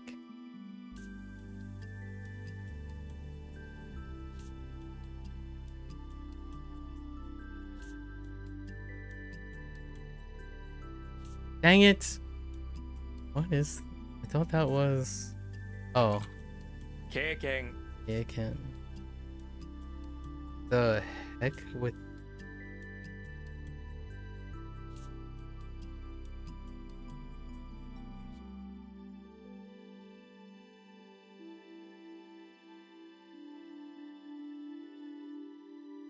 what, like expert? No, it's like experienced or experiences. Oh, experience. Okay, okay. き Ye- Uh, 生まれる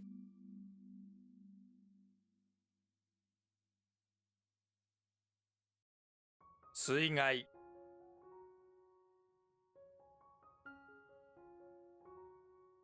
1個 equal.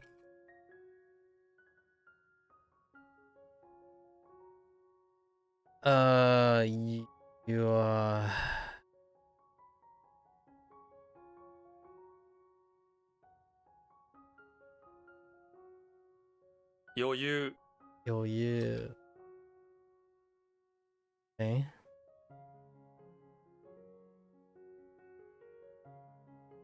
機械 Kai.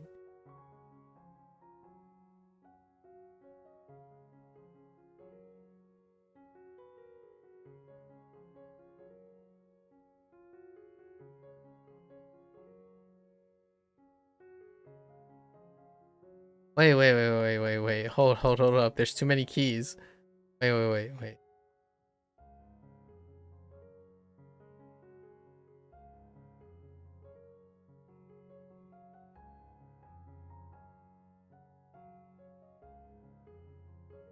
電子機器 Denshiki. I was thinking in my head, it's like, what are the Denkiki key?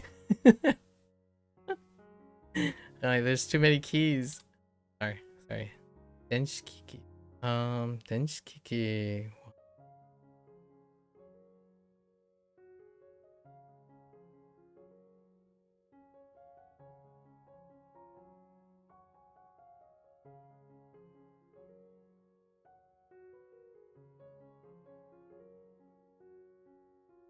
Electronic machine. Okay, fine.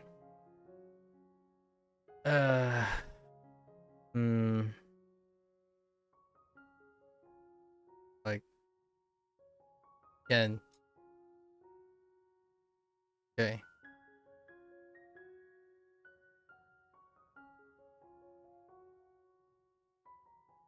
Ain't no way that's Yubiyatsu. No. Like Zaibatsu? No.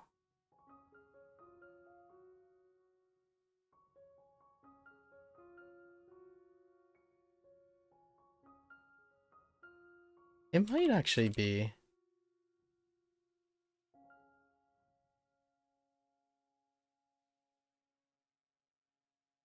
What is the onyomi? Problem is I don't know the on or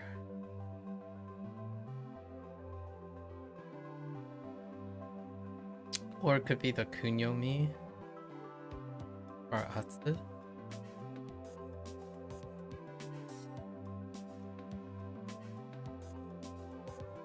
What sounds good? Atsu is definitely onyomi for that one. Atsu can be kunyomi as well, but it's not that one.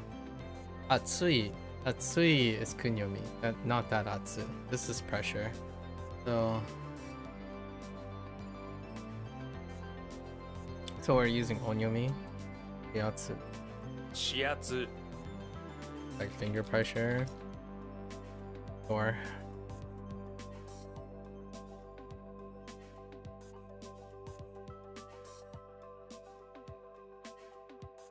Inan.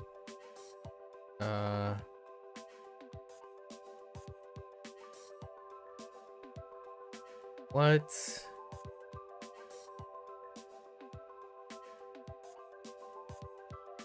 Oh no, wait, that is typed correctly. Huh.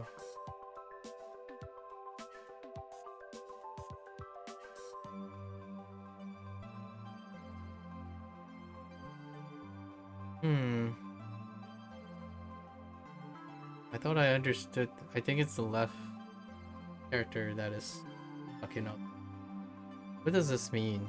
I guess this means very difficult, maybe. Difficult.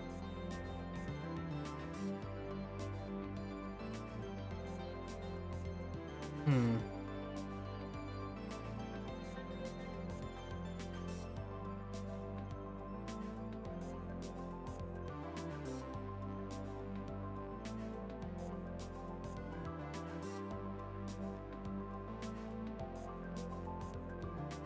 I think I might have. It's got to be a spelling error. There's nothing else other than Hinan. 避難 Hinan. Hinan. Let's just go with difficult. Dang it. Hinan. Okay. What is more difficult than difficult? Oh, wait. I guess the left character has something. Probably criticism. Difficult injustice to take criticism. I think complaints worked. I see why I added complaint. What the heck?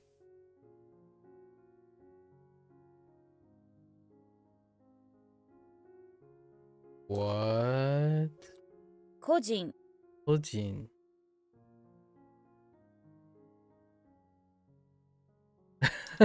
Okay. I don't remember Kojin. I mean, it makes sense, but I don't remember that.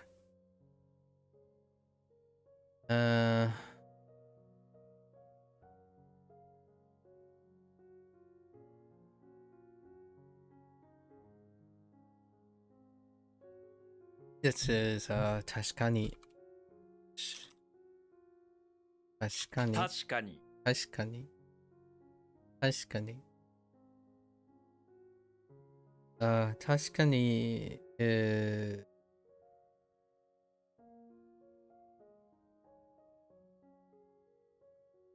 I want to say like something about it really is, or certain, or okay. Oh, み meat. meat. Just kidding.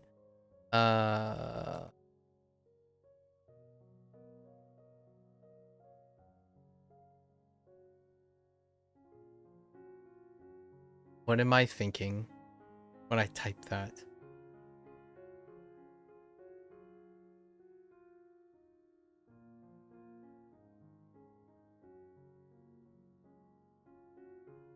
Oh.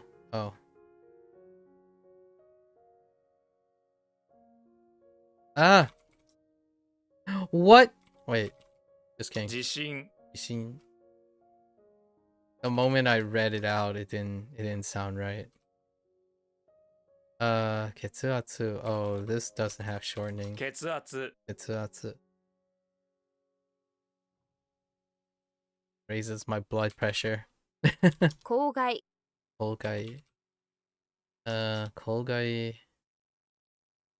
Other Atsu. No, not Atsu. Oh no, Zairyu. No? Zairyu. 在留 Zairyu.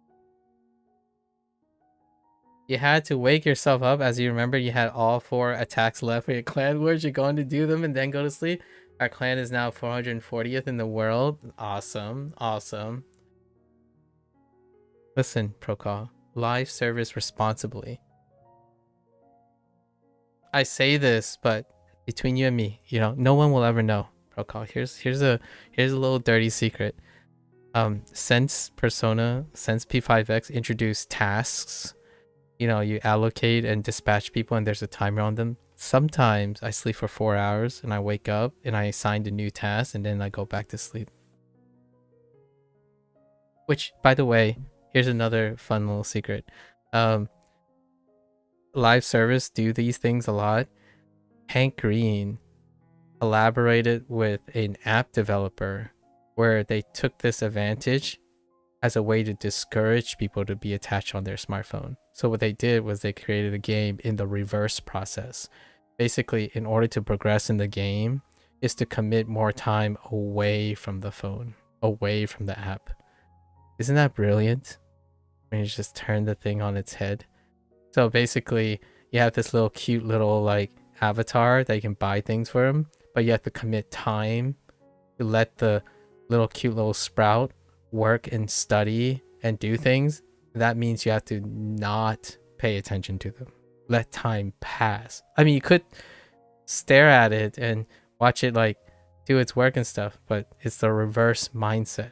The actual mechanic of waiting and then ascribing and doing live service is still exactly the same, but the mindset is different.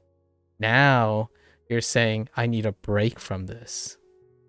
Such a brilliant little change. But kudos to Hank Green, by the way. And guess what? Almost all proceeds go to a charity, as per usual. And helping the developer, of course, but on their end, right? Isn't that great? Sorry. Live service is a really deep topic. We'll save for another time.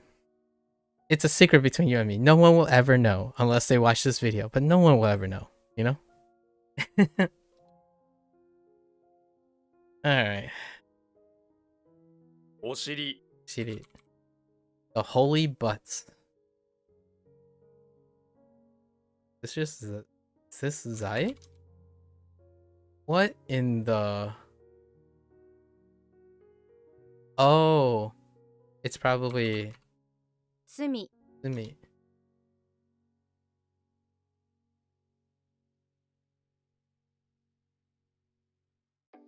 Hanzai Hanzai. Ah! Okay.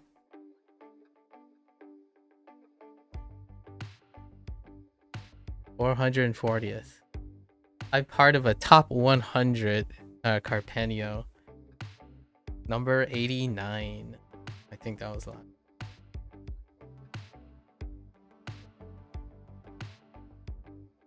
Unrelated game, obviously. I'm talking about 85X.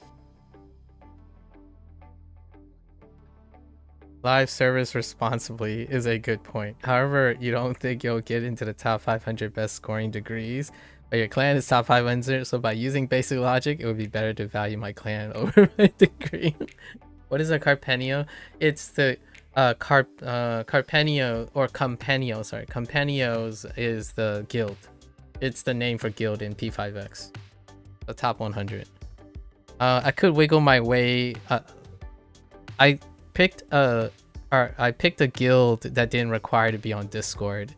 So all the other guilds required Discord and like stuff. So I didn't like go for a top 50 guild or go for a top 100. And then obviously I'm free to play. So you have to join a guild or compendio that would accept people that are free to play and also don't participate in Discord. So getting a top 100 is the top 3 tiers, and top 50 would be the last tier, and then you have the top 10, but that's 99th percentile DOE, and you can't free to play up that. And other than that, all the other stuff, we're still in the top bracket. Still in the top bracket. Satisfaction. Don't listen. Clan wars over your degree. You can turn. Maybe you could turn your degree to be about clan wars. You wouldn't know. Why would being free to play mean some guild will reject you? The top 99th percentile is unachievable competitively without being able to buy things in the game. There is a diminished return at the top for rewards. So you get like 95 to 90, like you get 95% of all rewards playing free to play. This is why I like P5X's design. But at the same time, for bragging rights, it's a disproportionate amount of money. Because it's early in the life cycle. This game has an accelerated schedule and it's early in the life cycle. So your legacy can't offset that yet. Maybe another 2 or 3 years that and if the game continues to become more popular, then you can become the 99th percentile and it's not rejected. But for now, I would say, if I had to guess, average of $500 to $1,000 USD to reach that score setting. Also, the fact that you were able to type 2 chats close together is because you won my battle. You're quickly loading into your final battle. And if I win, I've had a flawless day. Nice. Then you can sleep even better, right? Knowing that you had a flawless day. Hopefully you don't get too like pumped or something. I totally do that, by the way. And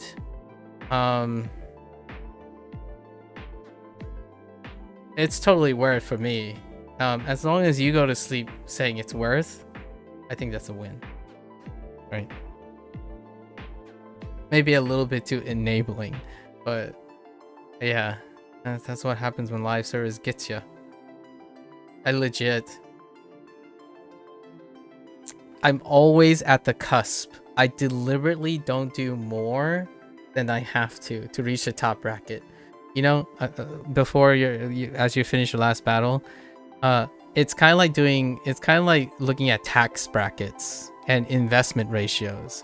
You want to do just enough to get to the top, to the bottom of the bracket you desire, but you also don't want to do too much to go into the next bracket in which you have to compete or expend money disproportionately. Right? Yeah. Yep.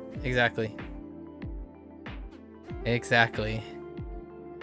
So, understand that when you get into a bracket, you're doing enough to mitigate diminished return, and then not too much to acquire heavy expenses or diminished return in the expenditure. So being free to play means I have to understand that. So that's why the guild and the rejection and understanding where to go and stuff. Yeah, you have to understand that where is your cutoff in diminished return. My diminished return is that to gain like 5% more rewards is to spend to keep up. That's fine. That's okay. And then it also helps to understand when I can tell people like, no, you can be top bracket with as long as the game remains accessible for me to be top bracket without spending money. I think the game qualifies as my qualification that its design is not predatory in that regards, in the accessibility department. It might be predatory in the marketing department, but that's not my concern because I don't interact with the marketing department too much. I can make commentary on it though. Yeah. Fun stuff. Oh no.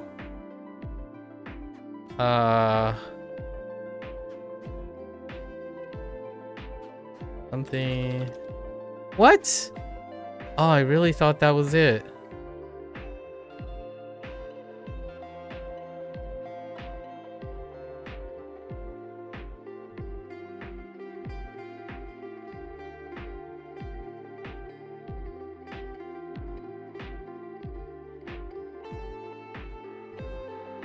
It's not Cole?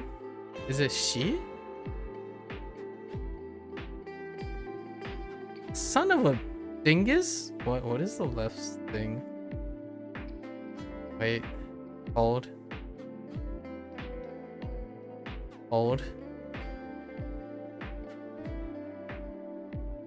Really thought it was. Oh no, wait. It's Kozai.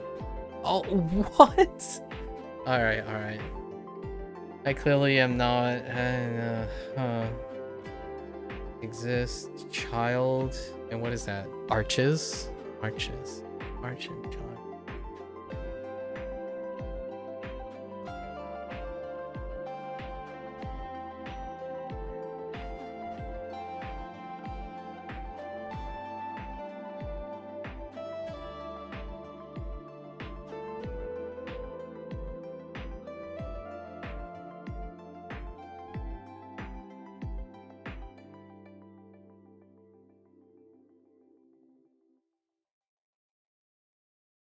I don't understand. Oh. Sonzai. 存在 Sonzai. Okay. The heck?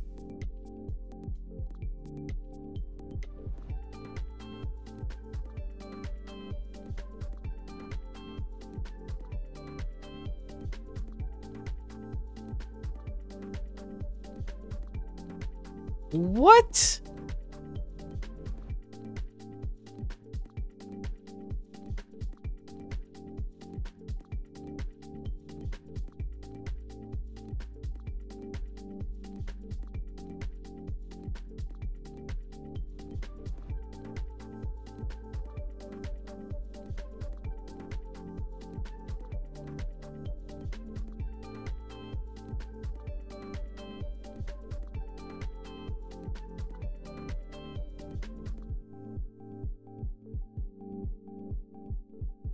What? That's a tombstone. Thread. Passage of time.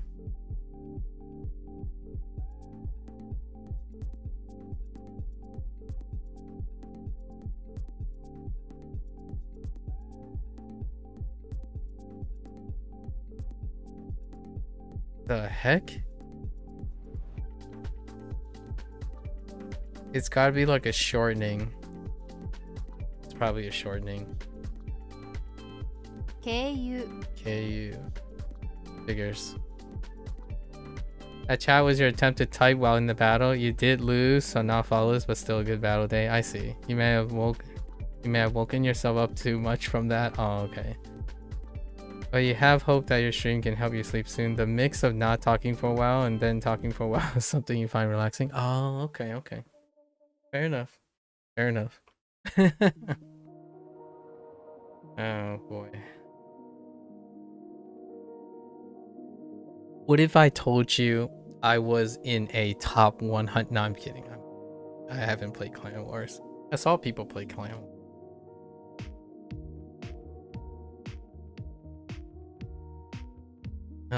What is this?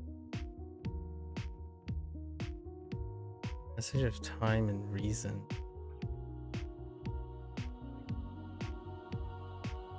Oh no. Omise? Omise. I.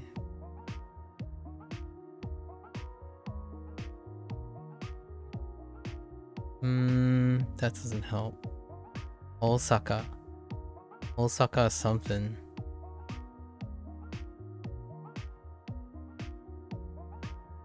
Logic. Is that like...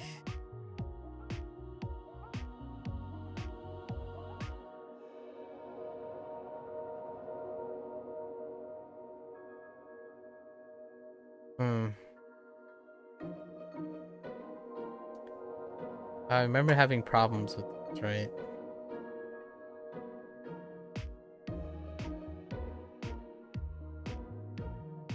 Oh, I can use the sounds to connect the meaning.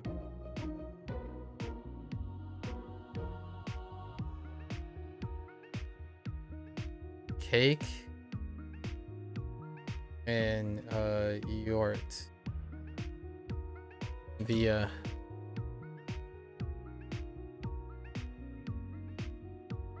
that one's different. That one sucks.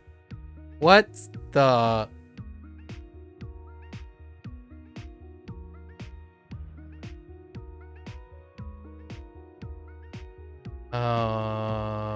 What? How does this work? I thought it was like Lu. Is that not Lu? What else could it be? Oh no, it's not Lu, it's Do. Do. 経路 Kedo. Now we have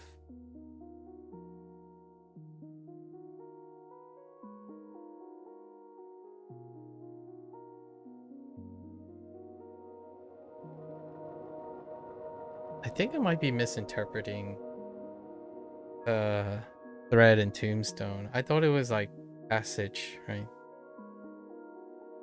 I'm pretty sure it's passage. So we have passage and way. It would be a route.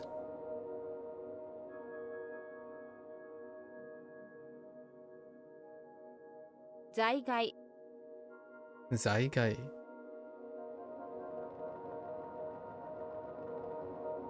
Okay. What is happening here? Well, I accept yo.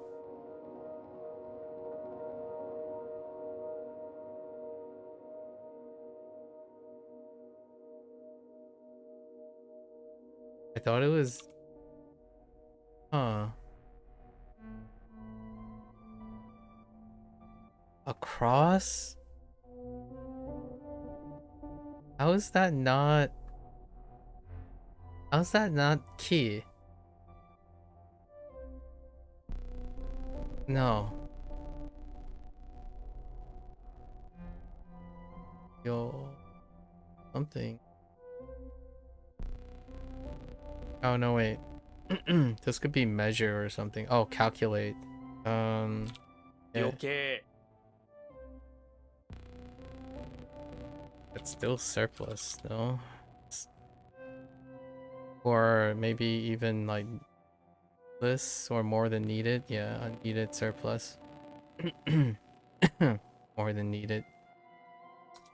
Because you're calculating a surplus. Shitsu. Ooh. Ooh. Hold up. Ooh. Ne?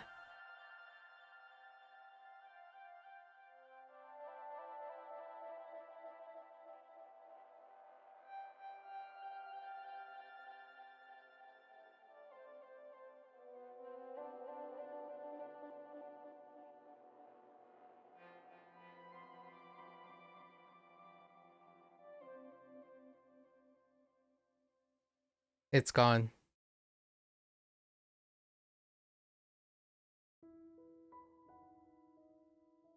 It's gone.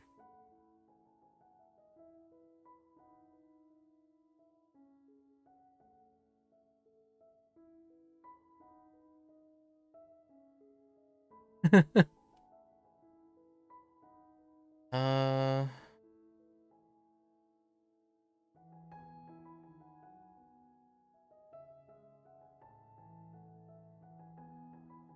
Sorry, you can't get this off your mind to sleep. You meant to say thank you for the Discord message about our prior discussion. I don't know if you were tired or anything when you sent the message. There was quite a few errors in the message, but nothing that I couldn't decide. Wait. What happened? What did I type?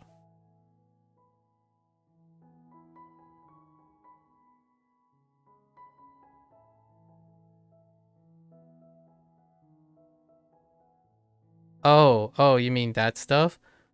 Oh, no, it's because I had a lot to type. Nah, I just didn't go back and talk, correct all of them. We're just typing. That's what happens when you're thinking faster than you're typing. It is because there's just a lot of thoughts. In fact, I think those errors that were in the message, there might be a chance you might gleam at what I was thinking. Usually errors mean that I had two thoughts going on at the same time. So sometimes like errors is because I was flopping between two ways of saying something. If it's like one typographical error, then it's more like, oh yeah, you know what word that is. But if it's like a conceptual thing, it'd be kind of interesting to see if anyone ever like if anyone can decipher what I was thinking. It's not like that I remember it, by the way. I'm not saying I would be able to remember it, but it would be interesting to look back. Yeah, it was a super interesting topic. Still is today.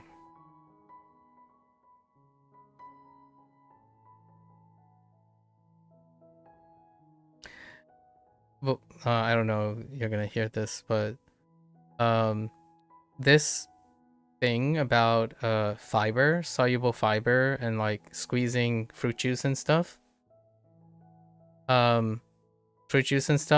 that has been age-old question when blenders were around, when smoothies came into being, like juicing things, juicers and whatnot came into being. That's where they had those like long things that you like smash the entire fruit into it versus the non-fruit thing. And then there was that whole controversy about how fruit juice stays consistent because it's made deliberately to omit things and include things. That's why when you're comparing prepackaged fruit juice with fruit juice that you make from a machine, they are not equivalent. So whenever someone says they're comparing fruit juice with an orange, no matter what, the fruit juice that's pre-prepared will be different from the fruit juice, unless you're talking about making the fruit juice yourself.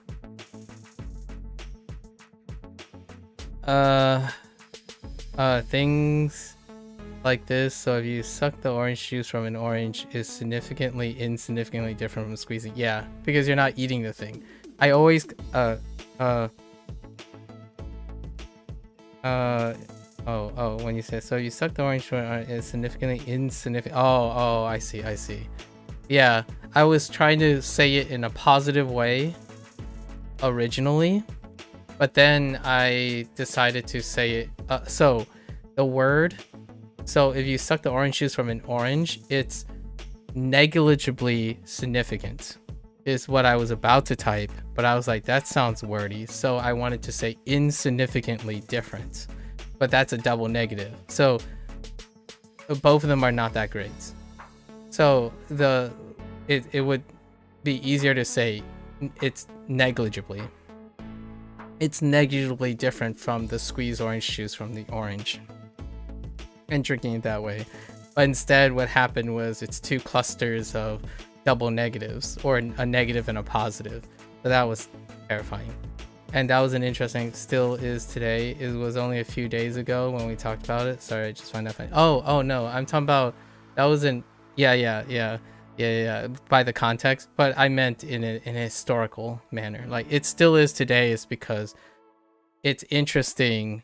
It's an interesting topic it's interesting that it is still today. It is an interesting topic today because that topic has been explored 10 to 20 years ago, when blenders and self-juicers and appliances were actually even further back, probably when the health craze happened with like the liquid diet, the cleansing, the juice cleanses and stuff. That dialogue came up like about 2 decades ago, and then even before that, 30 years before that, when the blender was created,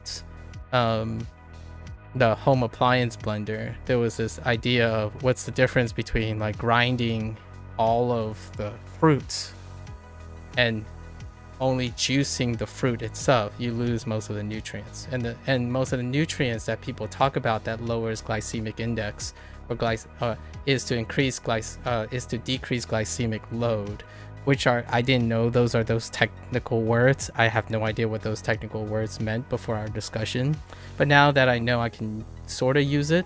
So the glycemic index is high when you're consuming the juice, but the load goes down if the soluble fiber is added with it. And usually when people think of eating an orange, they're talking about eating the soluble fibers with the orange, and the fruit juice is minus the fibers. So that's where I was like, oh, okay, I mean, I agree with you on the one hand, and then I disagreed because they're not the same thing. So if you like pull out the whole thing, the digestive system isn't something one would generally imagine to have so much unknown about it as it does. Yeah, it really does. And one of the biggest things that is unknown about the digestive system is the microbiota, the bacterium, right? Our digestive system is, I'm going to be cheeky here, Procon. Our digestive system is outside our body. So our body is almost, you could argue our body is almost easier to understand, and it's limited than the microbiota that exist in your gut.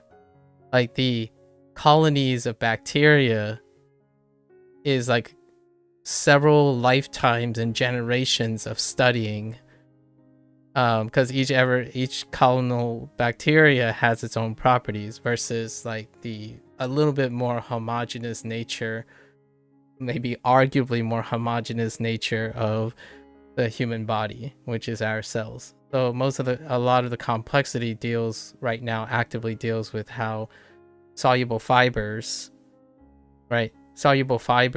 interact with the microbiota. And then most of the time people say, eat soluble fibers because it's healthy for your gut bacteria, right? It's a mystery, very much a mystery still.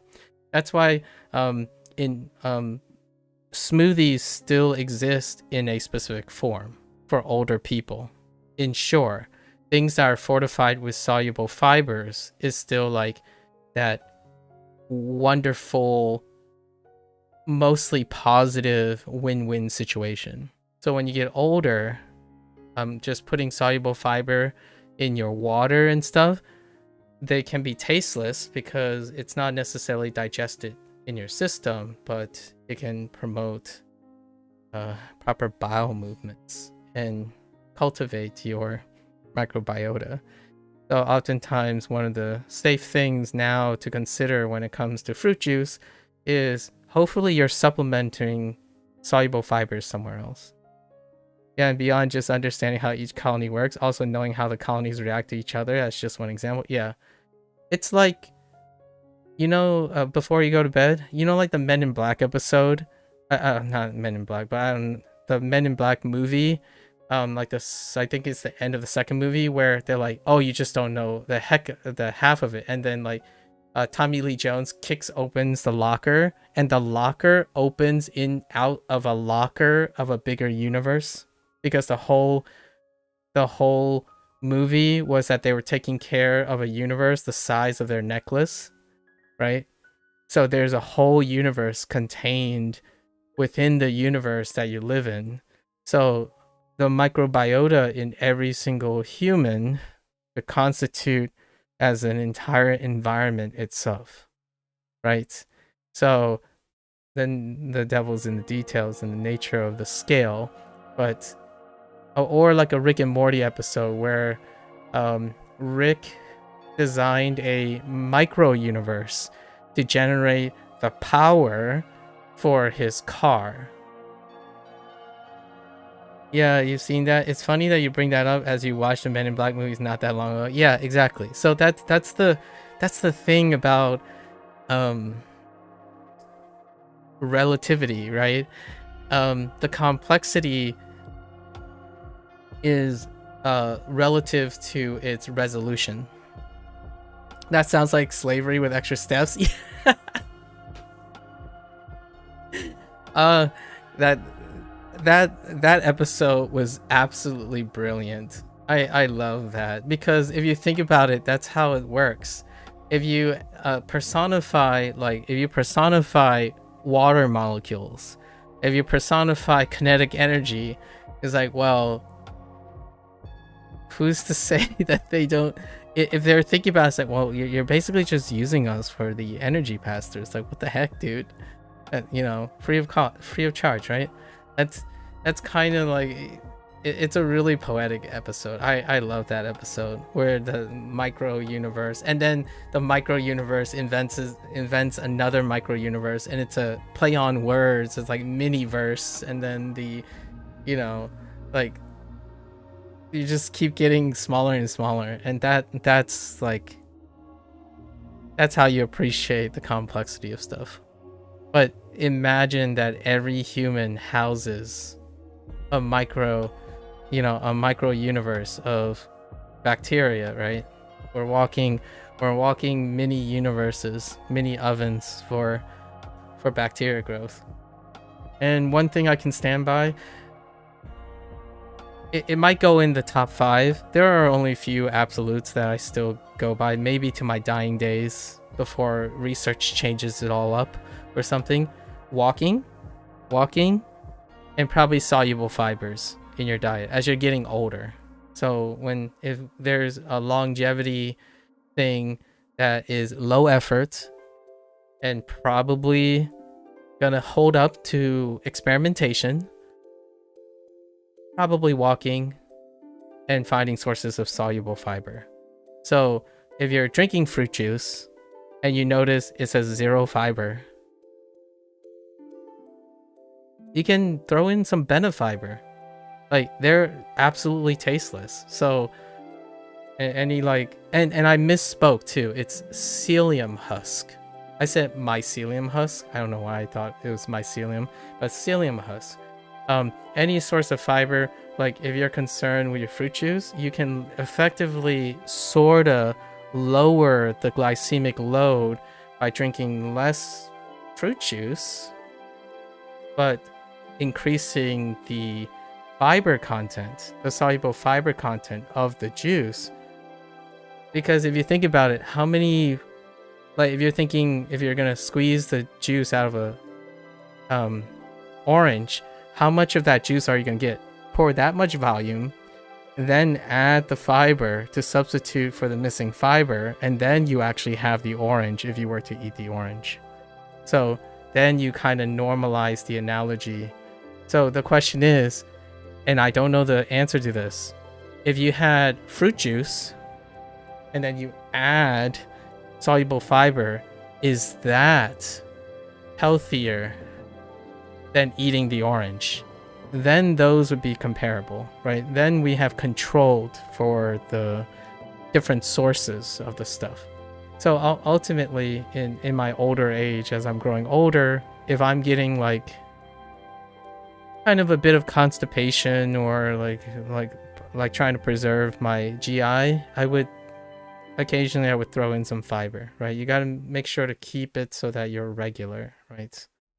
That's one of the things. And when you're keeping regular, it also unintentional, maybe like as a bonus, it does actually keep glycemic load lower overall.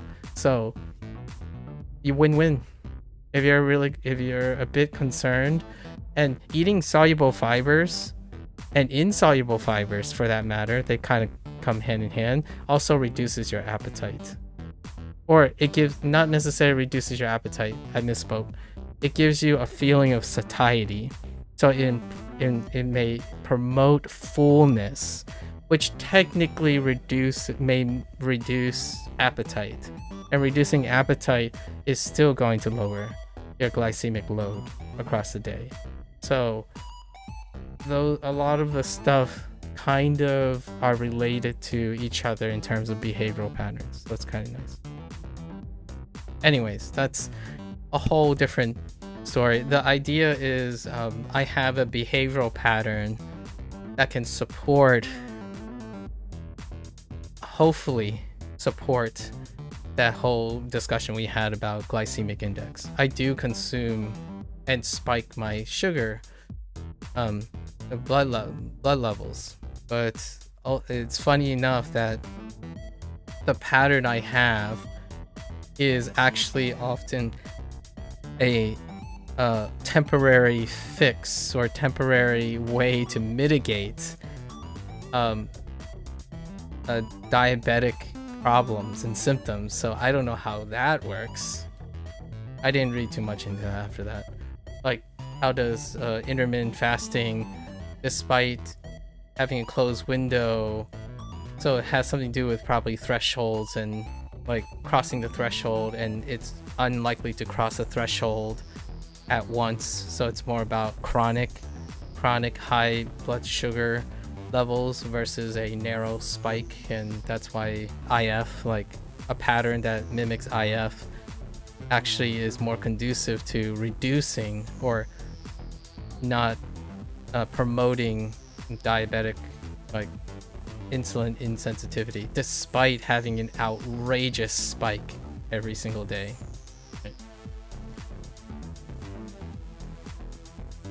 Like in maybe in another 3 hours, I'm gonna have a humongous spike in my blood sugar.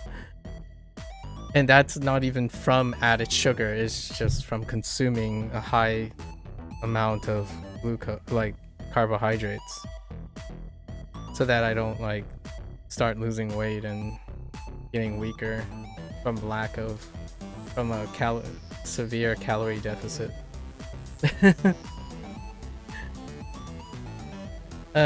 Oh, and I also misspoke something in that discussion too. I said caloric deficit, I meant caloric restriction. They're kind of similar. The idea of caloric restriction is to consistently try to aim for minimizing calories. That often triggers caloric deficits, but generally caloric restriction is a little different. It's to minimize caloric intake as a principle, not losing weight. Caloric deficit would be reducing your caloric intake to the point of failing for maintenance. But caloric restriction kind of overlaps with that to some extent. But caloric restriction is to minimize caloric consumption, but still be functional, like incredibly functional in the sense that you're still maximizing your function or your calories burned. So the idea is to become very efficient with your calories. And caloric restriction has this idea or this principle of extending life because you're minimizing cellular respiration, which has a byproduct of reactive species and whatnot. So burning a lot has some correlation with a decrease in longevity, but that is a very, very reductive. It's a very reductive way of looking at it, which is interesting because the founder, if I remember correctly, the founder of caloric restriction also passed away due to cancer at prematurely, but they didn't like spend their entire life calorically restricted. There's always this idea that caloric restriction may significantly extend the life of someone by reducing their intake, and I often think about it from more of a philosophical perspective. Like, if you spend most of your life restricting the wonders of consuming food and experiencing food, how many years would you give up for the joy of that? And that comes with a philosophical take. Like, if ultimately, which hasn't been done in human experimentation, right? Self-imposed human experiment, so choice people make. If it's like 5 years of my life to spend most of my life enjoying consuming food and the joys of food, philosophically I would give that up. I would give 5 years for improving the experience of eating, having to eat, right, and needing to eat for the rest of my years. So, and you can't rule out that the satisfaction, the mental and emotional satisfaction of consuming foods and enjoying your life's, enhancing the quality of life or the depiction of the quality of life, may contribute to longevity as much as making all those sacrifices for science or, like, you know, scientific optimization. That's kind of one of those things, like, there's often a wild card in here for human experiences. And one thing that is so internally hard to quantify is that the emotional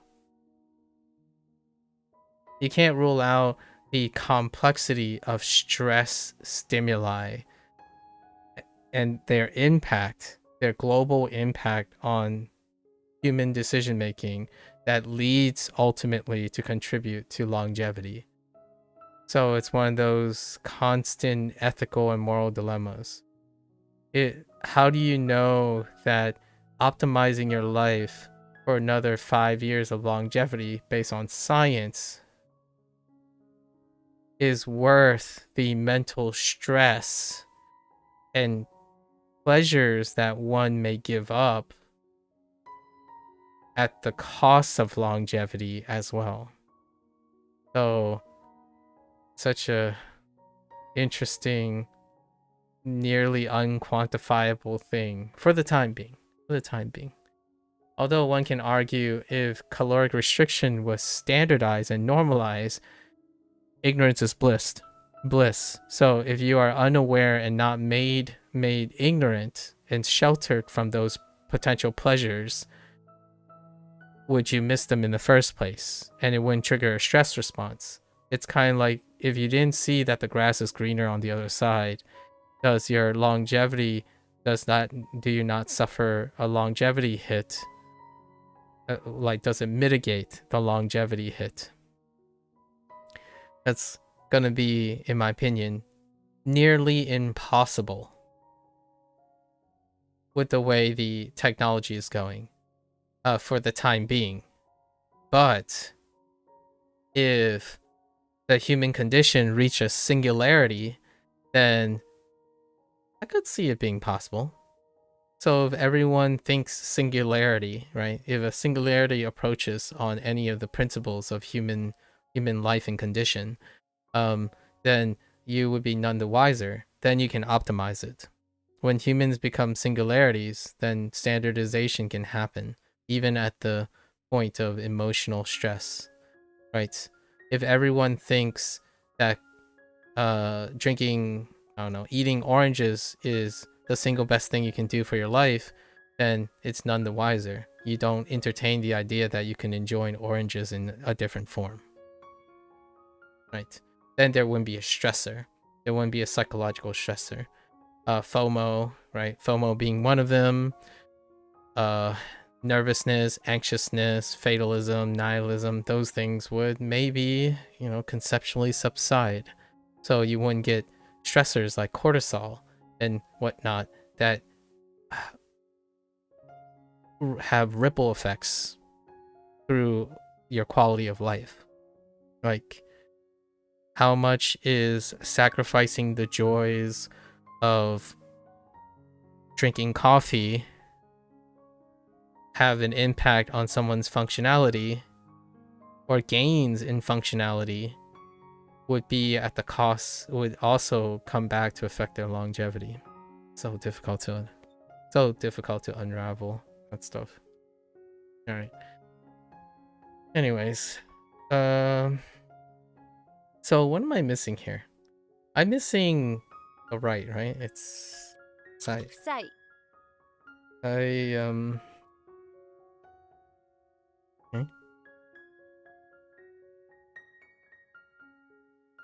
Huh. Is this like raging? So like, dang it! It's entrapped, right? Oh no, is this to bully or something? No, like to be distressed. So what am I being distressed? Oh. Hon. Maru. 困る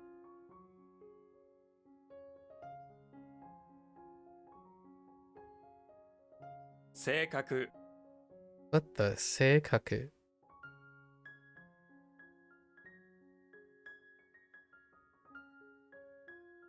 自在 自在 self existence?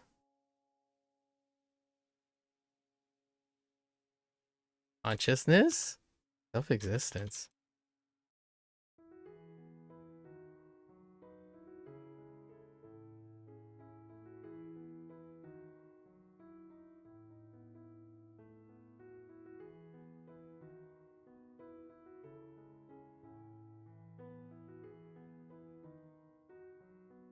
Oh, maybe like self-control. What? It's oh, full control at will. Okay, okay. That's fair. That's fair. I got you. 圧力 Vidyoku. Influence? What? Okay, pressure is fine too. But influence could be a pivot.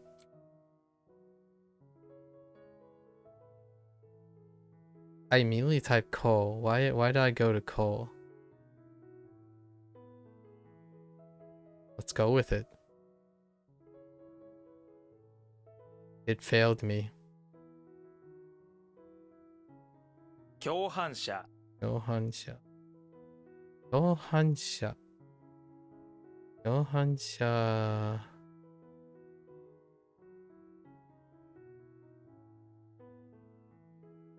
Every time I think of accomplice, I think no no no no no no no no no no no no no no Batman. Sorry. I just had to do it. I think of Robin, but there's only a Batman theme.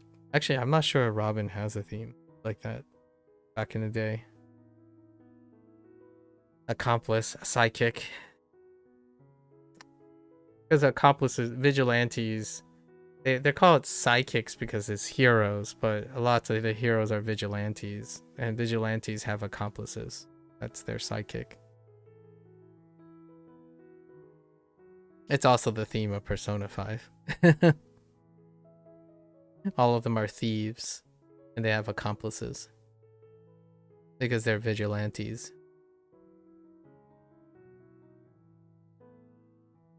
Let's see. Vigilantes with an asterisk. A paranormal asterisk. I think one of the little nods to the way Persona universe is made is that oftentimes if you put a separation, a mental and figurative separation between what they can and cannot do, it makes the vigilantism a bit more celebratory and palpable because they're compartmentalized. For example, while they're real world consequence or like figurative but grounded real world consequences of the acts of the vigilantism from the Persona cast, they are the ones that can only interact with that type of that type of thing. So it's not quite the same vigilantism. There's no dialogue of, but would just leave it up to the people who are responsible for it to do something about it. Well, they can't in a paranormal universe, right? So that's kind of one way to segregate and compartmentalize that off-putting feeling, of which Batman, shows like Batman and comic book series like Batman has to tangle with, because there is justice and order and whatnot, and the vigilantes are competing with that. They are disrupting justice and order, despite corruption being part of the order and whatnot. In Persona, all of the vigilantism is outside the realm with no overlapping oversight, so more palpable and maybe even celebratory. Although that's been a theme for fictional writing for a while now. Like Robin Hood. Like Robin Hood is a vigilante, but Robin Hood is doing something in a social context that no one else can do anything about it. Like the oppressed can't actually do anything about it. So that vigilantism is celebrated because there isn't a counterforce. There isn't a conflict of interest with other people as much.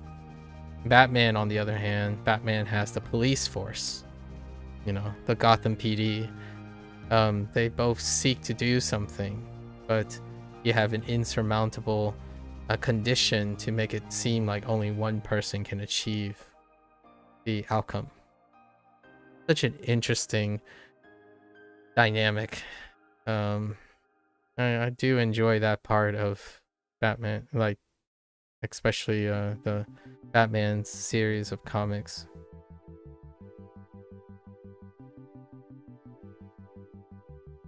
What happens when two people have conflicting solutions, but they don't necessarily have a conflict of interest in the sense of the outcome? They have a common goal, but they have a conflict of interest of how to achieve it.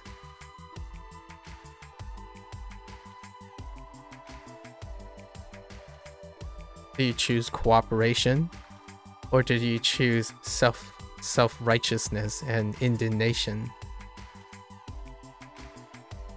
Cute. Cute and sobering. Oh. And I. What is the danger thing? I want to say it's key. That's like Kiji. Oh, Kiki. 危機 Kiki. What the heck is Kiki? Like corruption? Dangerous machine. It's just like bad all around. Maybe like a calamity, or like a catastrophe.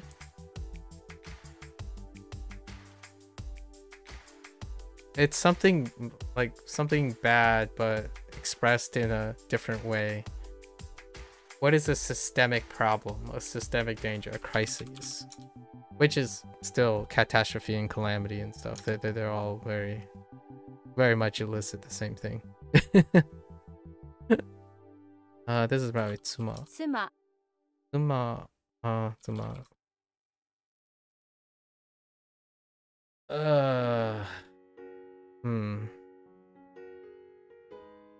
How did the break thing work?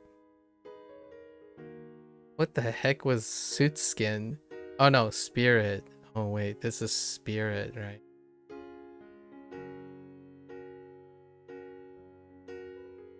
被害 Ingai. How do you just harm? I'm literally asking myself, how do you incur harm?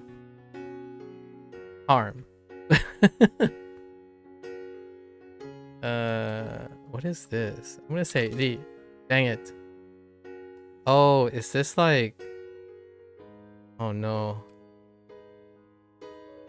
It's not setsu. It's like. Oh. Oh no. How do you like? I remember. I sort of remember it. Like you. Oh, I thought it was Zetsu. Oh, maybe it's not. Oh, this is. Oh, this is toppling. Knock down, or knock over, or fall down. Like, how do you topple? Fall over? How do you like trip? What? What? What? How? What other way can you say fall down? Knock over?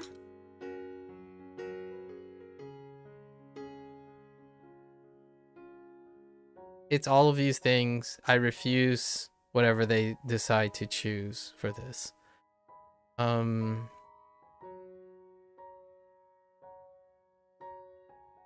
do I... What's another way to say... Maybe like...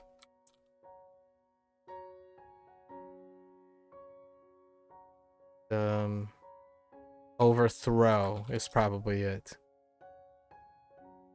Alright. Collapse. Fall down. Fall over. Topple over. Collapse. Right. That's too pedantic. Overthrow. Too pedantic.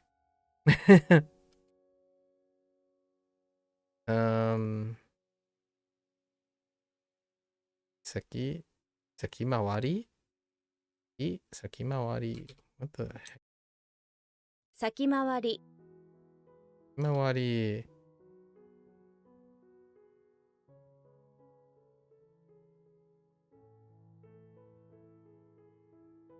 First?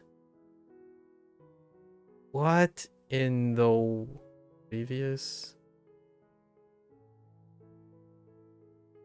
Iwamari shite. So you can suru?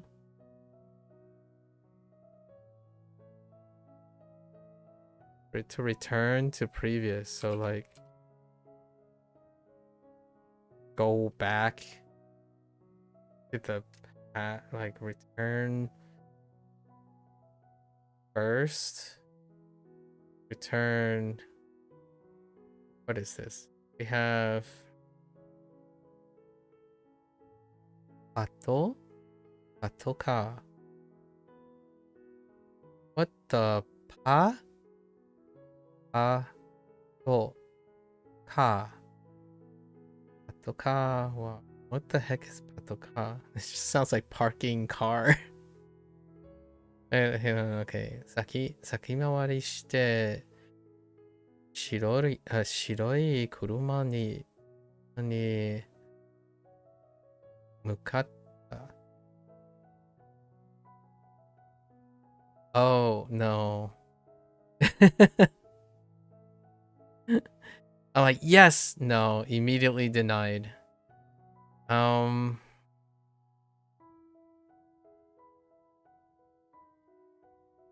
Dip first.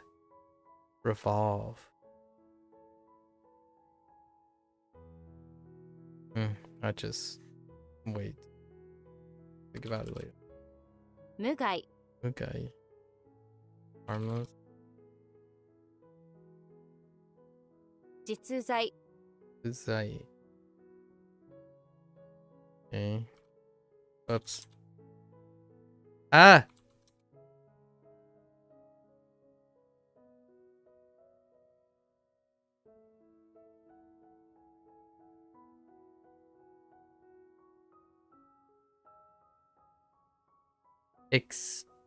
Oh, wait.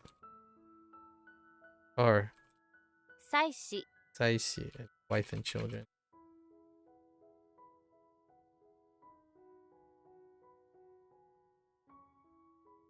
I want to say it's Fusegu. What? Oh, no. Fusugu. It isn't. Oh, it might be Fuse, but it's not the right one.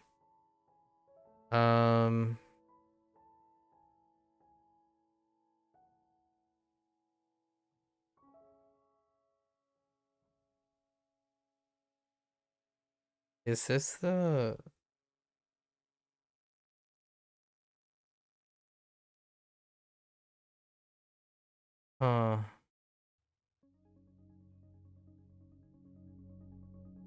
Something like to prevent from being...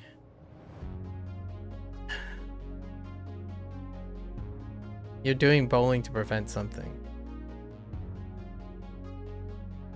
You just don't feel tired enough to sleep still. You're gonna get up and do something menial until you feel tired. You'll listen to your stream while you do. You hope that both things will stack your body. Yeah. If you already one of I don't know if this what the consistency of success for this is, but if you spent like a questionable amount of time, like 20 minutes to 30 minutes in an area that you're supposed to be sleeping, the healthiest response is to get up and do something and then try to repeat the process afterwards, because being restless in a place that you're supposed to be restful can create long, like, habitual feedback. So yeah, I totally agree. That's definitely the one way to go about it. Some quality of sleep is still is arguably debatable than long inappropriate quality of like quantity of sleep, right? So totally understand that approach. I do the same myself. I feel like it's Fusegu. It's gotta be Fusegu. 防ぐ Oh, it is Fuges. What did I type the first time? How did I screw that up? I even said it a couple times. What?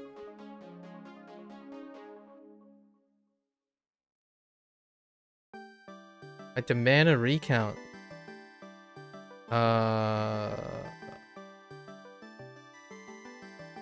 The heck?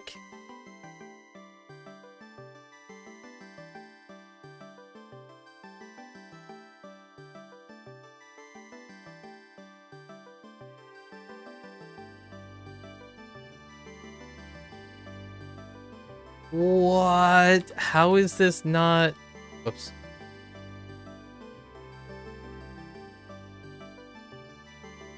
That's close, but not quite right. Ooh, wait.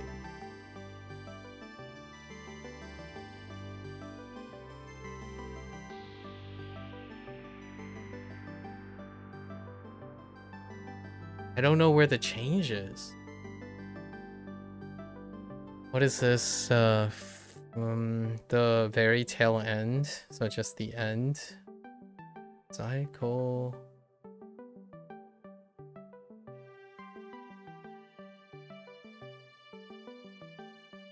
I'm glad you also agree with your approach. Any other tips to induce sleepfulness would be appreciated, but don't go to the effort of looking it up or anything. I have some things, but they're more like lifestyle things. If you do find yourself less and less, I think this is self-induced, obviously. For this particular situations, obviously remove the stimuli, right? However, I think one that is harder to quantify when it comes to like tips or advice or whatnot. My classical sharing is that you gotta an alternative way to make it a win-win or a holistic approach is to make your current day during the day more productive. So like instead of taking away things, like I'm sure you can go online and find plenty of ways to take away things, like, oh yeah, turn off your smartphone before going to bed, don't look at your blue screen to go to bed. That you'll probably get plenty of representation. But if I had to maybe like brainstorm new ideas, I think one of the things is, how do you make your day more active and engaging and productive and exhausting? Because positive stress is, in my opinion, hard to quantify, but also very much correlated with people who sleep very well. Satisfying, positive stress. And you might be thinking, well, isn't that just corollary? It is. Happy people sleep better. But you don't know how that happiness is being achieved, right? And one of the things is, I'm sure better sleep is coming towards you, knowing that you're feeling better and you're happier in university. So this is not much of a tip, more than saying that if your life looks up and you're continuing to make your life happier during the day, that often is a great sign or hopefulness that your sleep will also become more appreciated. You're going to get a gym membership here at uni. You need a gym membership at the uni? It just doesn't like, oh, because you, well, you reside in the uni, right? Doesn't that come with your school stuff? Your tuition? They did do wonders for your sleep when you start going to the gym at home. Yeah, positive stress. And it's very difficult to quantify because cortisol and all that stuff, like negative stress and positive stress, that's like, it might as well still be a mystery right now. But sources of true, satisfying, endorphin-inducing exhaustion goes a long way. And you get other benefits. You get so many more benefits thinking about it that way. How can you be more productive? Happily productive. Pick up a hobby. pick up a hobby that is sustainable. Obviously, we have to talk about sustainability. So it's more like a holistic balancing. How can you squeeze in more ways to exhaust yourself both physically and mentally that is sustainable? Now, hobbies can be a little bit double-edged because if you go too hardcore, it can lead to negative. Oh, not university gym? You meant a gym? Oh, gym in your place. I see. You're at your uni house. Oh, okay. Oh, while you're at uni house. Okay, I got you. Yeah, so that is how I feel about it. It gives a proactive nature. And then hear me out. I'm making this sound like it's a life hack, but oftentimes there's plenty of things you decide not to do, right? It's very clear. You can identify the things that you shouldn't do, so you can work on those. But one of the oftentimes the efficacy of tips is you're not. I'm not here to decide to tell you things you already know. The idea is to inspire new ideas. So while you understand all the stuff that you probably want to take away, like you shouldn't like take away clan. One of the idea would be to not play clan wars, right? For example, but that is really tough, and that doesn't have to be the first thing. I think the default of taking things away can often be overshadowed by having better things to be doing. So that's why I want my like commentary is that rather than trying to minimize the negative stimuli in your life that you have now, which you probably are already aware of, which I don't have to go over really, honestly, because they're ever present, try to maximize the other stuff, because the other stuff might surprise you how they overshadow the other things, right? Like, how do you get language learning to overshadow video games? You focus on making language learning more provocative and interesting than video games. You could decide you're just not going to play video games and study. Like, your mentality could be, I can't play any more video games because I have to make time for language learning. Well, that in your mind would be, I'm losing something as a sacrifice to gain something. Alternatively, you can focus on making the thing you want into a habit in a positive way and notice that it's not so bad. It's not that much more difficult anymore to quit or decide not to do the other thing that you used to do, because you have something just as great. So it's one of those things that, in my opinion, sounds much more attractive when you lay it out like that for the stimuli algorithm based behavior that is normal now online. You're competing for your time. You're competing for your energy. So we might as well play to that, is what I would say. So play to your greed. Play to being more active and more productive. Like, instead of thinking about using all of your energy to worry about eliminating things. They can be worked on.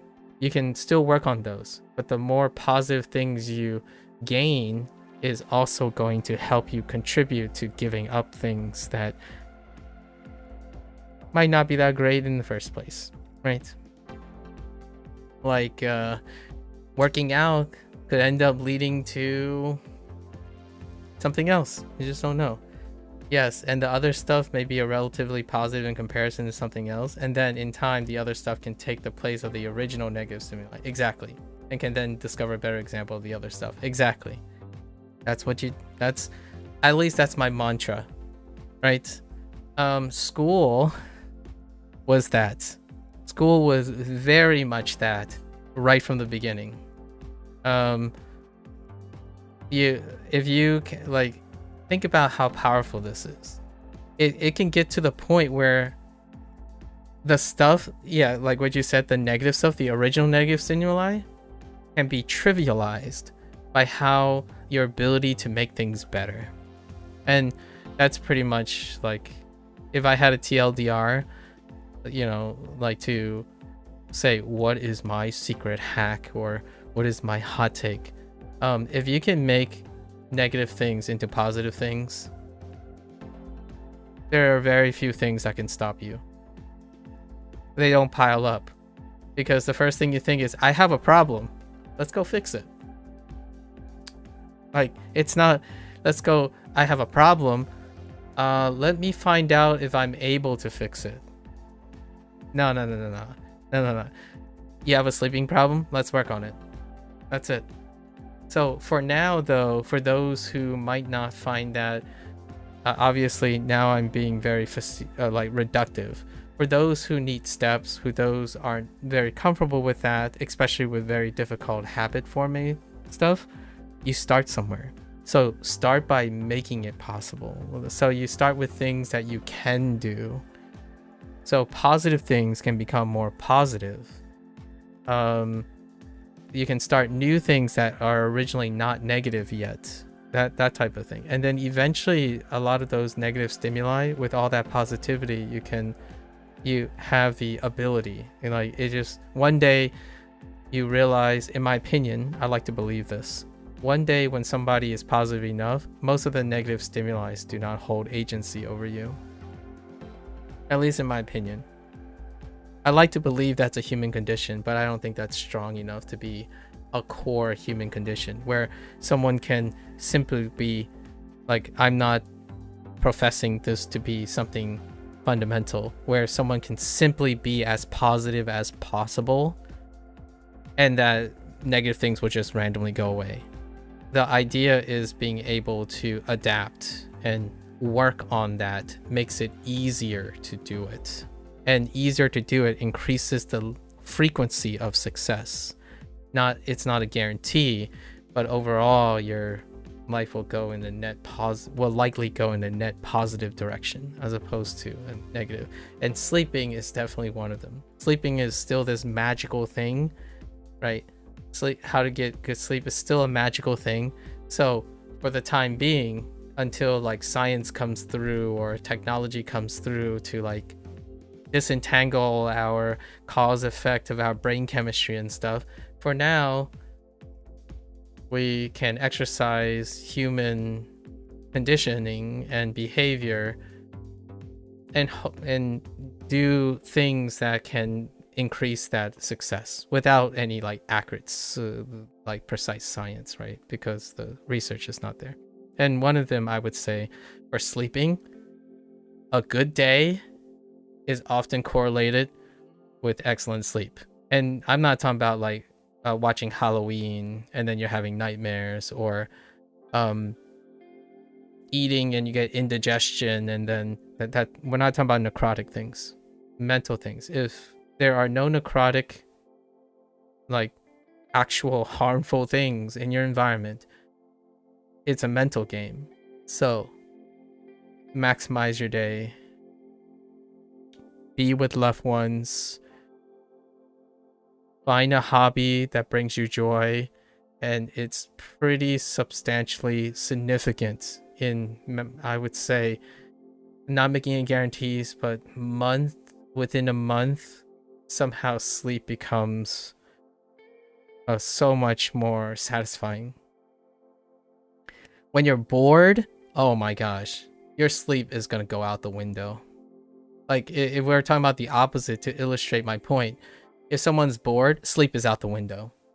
When someone's nocturnal, like for example, like I understand there are people who might operate and normalize in different times, but oftentimes when someone is nocturnal and they say they have problems with sleep as a consequence of wanting to be nocturnal, for example, oftentimes when you ask them, how often are you bored? How often are you thinking you should be doing something and you're not doing that?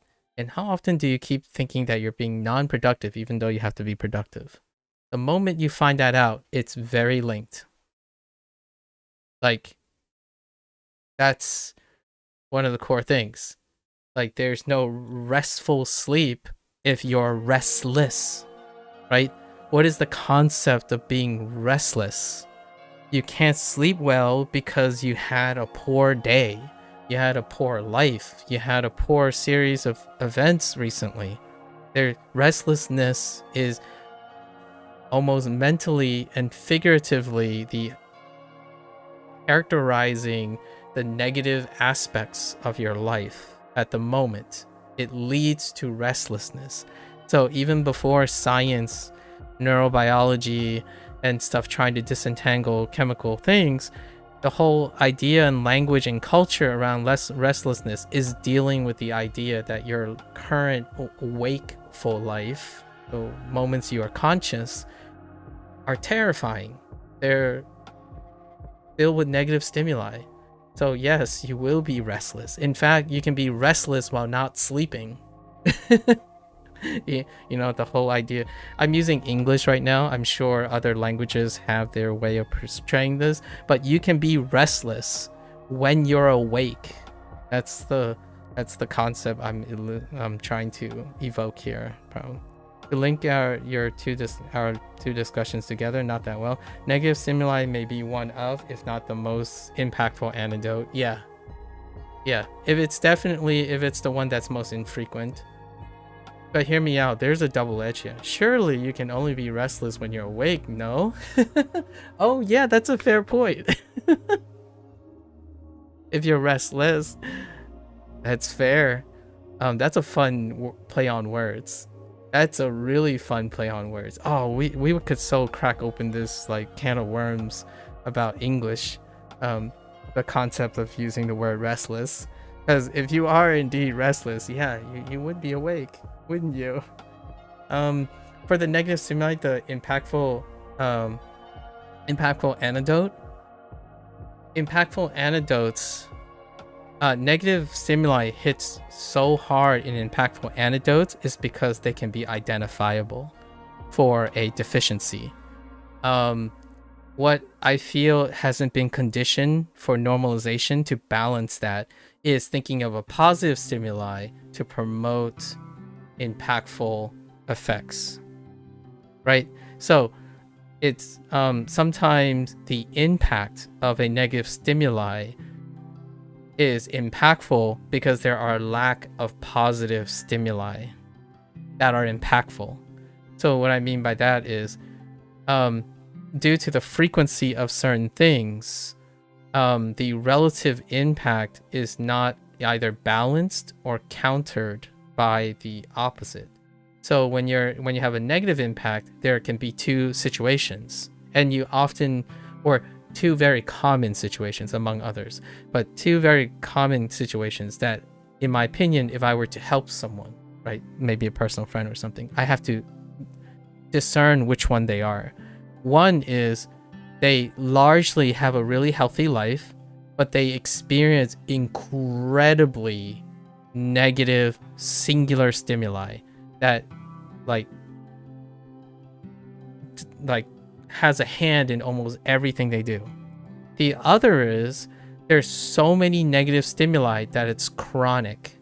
So no amount of positive stimuli can like stick out of the chronic negative stimuli. So one is like everything sucks egregiously, so the negative impact is not even felt. It's just everything is negative. And then there's one like trauma. Trauma is like the singular negative impact. And oftentimes when people are talking about the most impactful, they're talking about trauma. The trauma one, because it's very identifiable. It's singular. It's very big. And that takes up all the attention because it's far higher magnitude than anything else. The chronic one is the one that I'm referring to, which is when you're sleepless, like your restlessness. Oftentimes it's actually hard to identify what the negative stimuli are because everything is just pretty muddled. So when I see that it's not a person who's incredibly traumatized, like what I mean is when I talk to them, they only mention one thing. and that one thing is always tied to that stimuli. So if it's nebulous, the idea is to take a holistic approach. So instead of tackling that one problem, which is what you can choose to do, you try to encourage them to compete with the level of noise of all the negative stimuli. And then ultimately, competing with that makes any particular trauma that sticks out far more approachable, right? Sometimes being ready to tackle that gigantic, impactful antidote, like the trauma ones, if it's surrounded and bolstered by a sea of negative stimuli, how are you going to build yourself up? You got to build yourself up. So start building, you start building your trenches and fortify and start working on your garden, start raising some wonderful tomatoes and tomatoes and potatoes and stuff. You gotta make it start chipping away at that foundation. And then honestly, sometimes without the foundation for that heavy trauma, I'm talking about like the worst case scenario where someone has both. If you check both boxes, professional help, loving couples, like loving family, friends, you gotta start chipping away at all the foundation, because in order to topple the trauma, you gotta form a foundation. So in a way, you can kind of see one is really deadly too, and the other one's really deadly, and if they're combined, they're like a super force. The silent deadly one is the everything is negative, but you can't quantify what the negative stimuli is, so you can't pinpoint it at all. There's no clarity. Just everything just sucks. So you start building yourself up so that it becomes less and less suck, right? And then the trauma stuff is like, all right, we got to characterize the trauma, because the idea is it's very identifiable. So then you can tackle it from a more identifiable way. And then you can counter it by possibly creating an even bigger singular positive antidote. So like you compete it, but it's like magnitude competition, right? If you're someone who's muddled everywhere, create a little muddled positive stimuli. It's a bit more approachable. If something is really gigantic, you're gonna counter it with an equal and opposite gigantic thing, right? So it requires a big W to counter a big L, but lots of tiny L's require lots of tiny W's. And the reason why I say it this way is because it can seem feasible, like it seems reasonable this way. It's harder, and I'm not saying it's impossible. You can encourage someone to get lots of tiny L's to counter a big L. It requires a lot of mental gymnastics, and it requires a lot of willpower, which if someone is compromised already, it's very difficult to visualize. Like for example, when someone says, I want to get fluent with Japanese, why is Japanese so hard? That's a big negative stimuli. And then you tell them, oh yeah, it's consistent small little progressions over several years or maybe the rest of your life. That's how you get to Japanese fluency. That person's like, nah, pass, I'm done, I'm out. I wanted it to happen tomorrow, because this negative stimuli is so big, it's not worth it. Right? Imagine telling someone, you ask them, what's your goal? I want to be fluent in Japanese. And then your first response is, oh yeah, that's going to take a really, really long time. They're out the door. They've already checked out. Like 9 out of 10 times that person has checked out. Because think about learning a language and you carry that negative stimuli until it happens. And unfortunately, the reality is it's probably not going to happen that soon. So you're expecting that person to have the willpower, the discipline to reach that without looking at it in a different way. So how do you go about countering that, or like how do you go about encouraging that?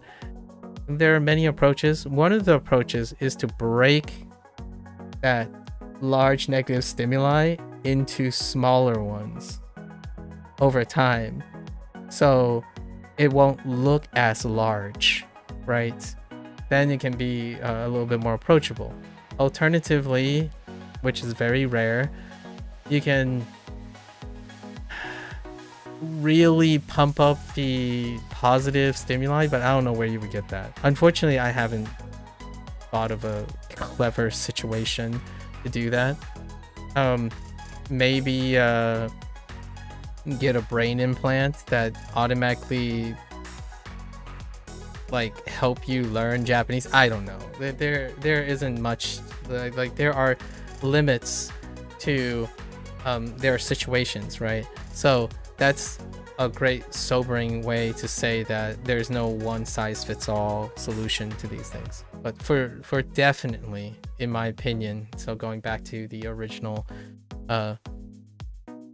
comment, a tip for a for a quality sleep is not necessarily focusing on the quantity of the sleep in order to make way for the mindset that you must invest in the quality of your active time that you spent to contribute to elevating the quality of the sleep. Now, there are obviously fundamental things and foundational things that you can do without saying this, without considering this, which is just sleep at the same time, right? Always try to sleep at the same time, try to wake up at the same time. This is dealing with circadian rhythm, limit light exposure. Those things you can definitely find on the internet. I think those are time tested. If you haven't tried those things, the internet has providing for you. I think a fun, interesting talking topic for myself is that is it sustainable? I think sometimes I'm a little greedy, so encouraging someone to make them at least entertain the idea that if you do well during the day, if you get a great hobby for your free time and work on that hobby, it might just improve your sleepness, your sleep schedule. And that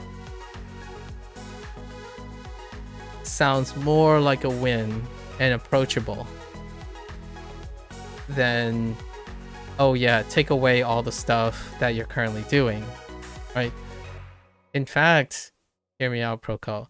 Most of my persona, the joke that I was making about the persona P5X, like scheduling the things, it was only recently introduced. The task with like, it has 8 hours, 16 hours, 2 hours, and 15 minutes. But the 15 minutes is a daily. The limiteds are 2 hours, and then most of them cycle between 8 hours, 8 hours, and 16 hours. So, because now I know how that works, within the last 3 days, I schedule it in a way that the task that I have set will be approximately 8 hours before they complete. So what happens is when I go to bed, I will always know that I can get up, collect my rewards, feel good about them, and set a new task, go out and run, finish my stream, come back, and either I replace all the 8 hours or I go to sleep and get up and replace the 16-hour ones. And that's what I do now for P5X tasks. It's a balance between now I can sleep because I know I don't have to worry about my tasks because they're set with a expected timer. So I made my day more productive and scheduled around my day to be set in a way that it removes the stimuli from my restless days. And how do I do that? Is by understanding that my days are more flexible because I know how to make them more efficient. I improve the scheduling of my days and my activities, so my sleep schedule improves, and also it's a boon from that. But yeah, that's pretty much how that is a personal anecdote of mine, how I'm adjusting to having another live service game added to the list, right? Your optimize the day, your sleep schedule kind of follows, or it provides a lot of flexibility. Negative stimuli, go kick them in the face, right? Hopefully you're sleeping by now.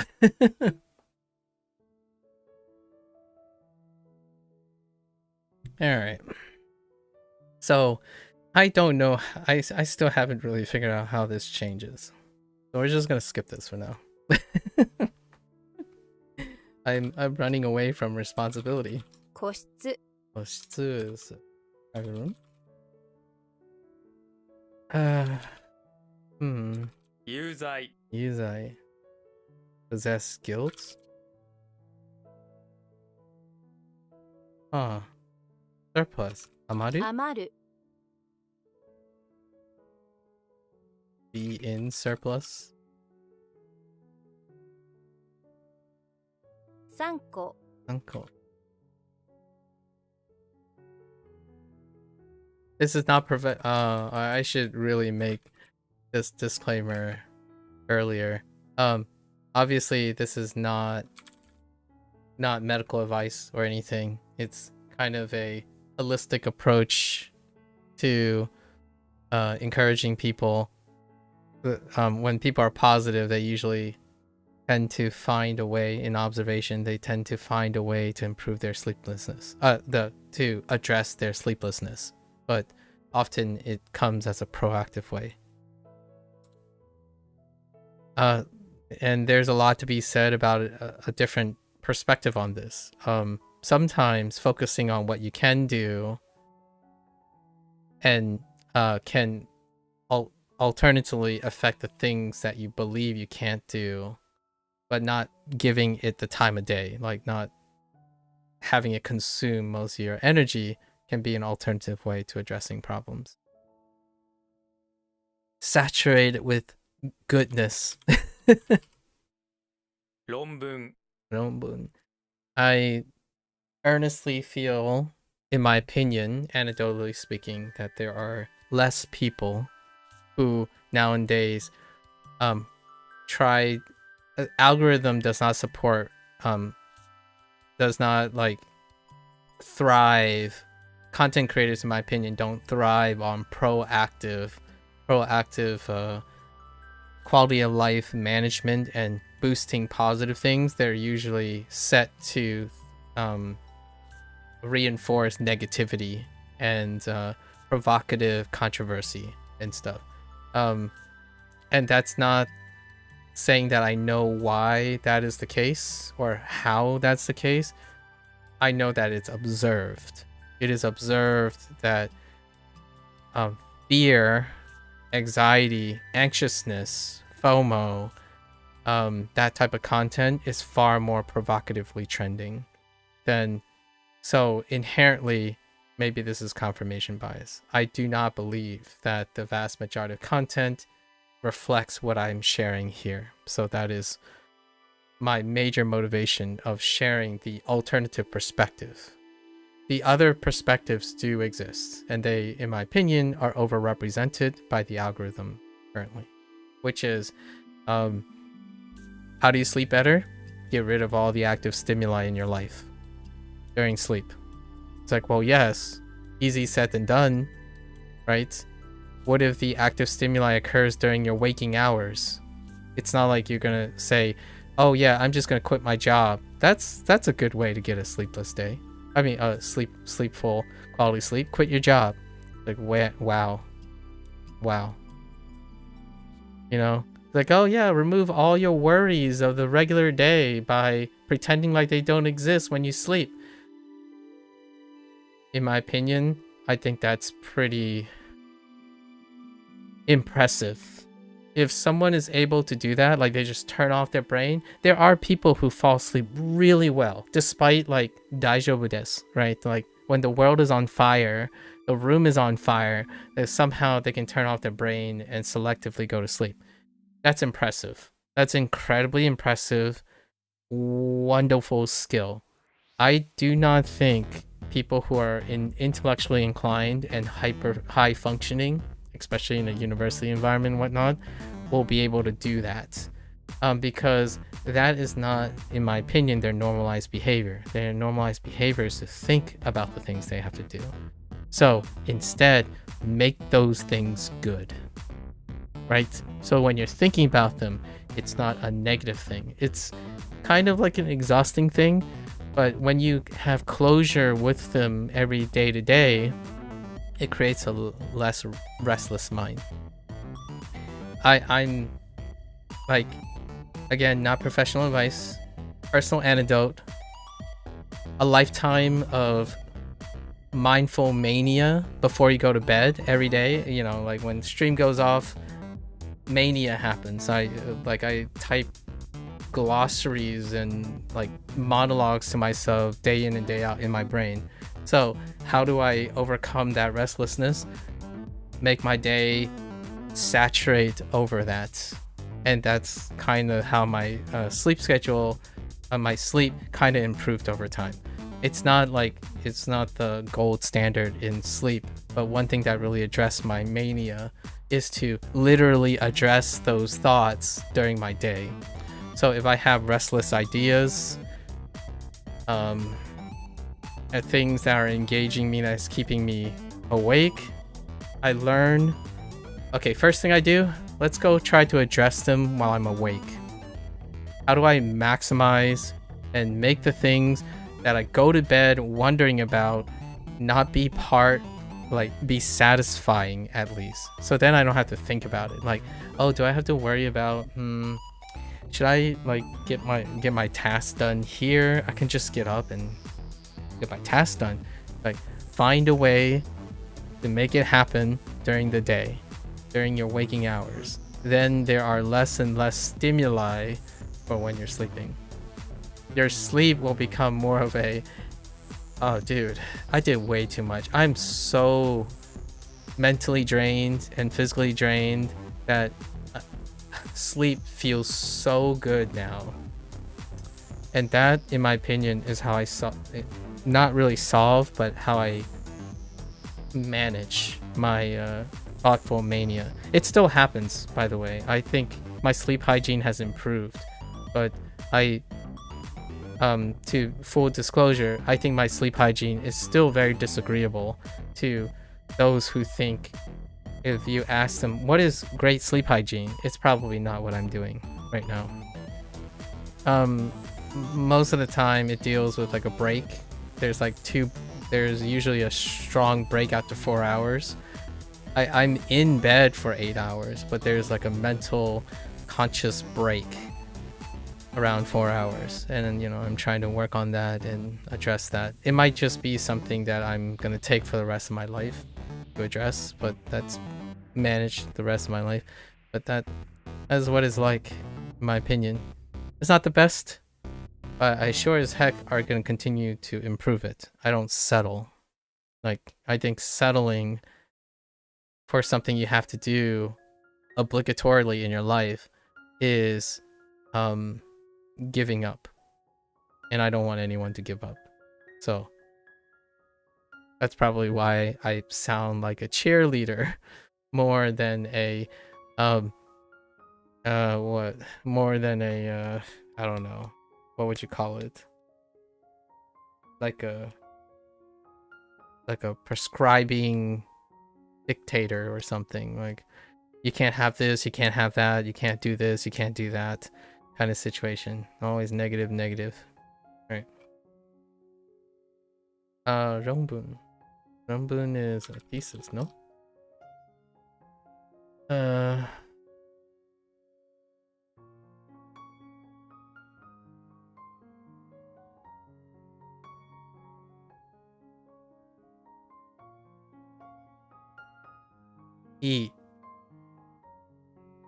Ooh?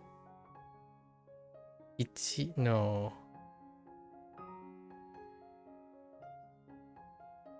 Oh no, wait. This is not...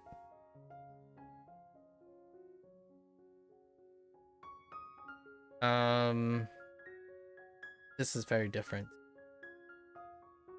Somehow I want to say it's actually Ipo. Ipo. I think it's Ipo. Ipo ta... Sai or Sai? Just Sai? No. You sent a message, you don't know if you'll be able to sleep that soon, but you're getting close to being tired to type a chat, so you're gonna go... Alright, yeah, good night. Oh, okay. Oh. That's great. If you can do that, that's great. Being able to like feel the reminiscing effects is useful. That's a great skill to have or take advantage of when you still have it.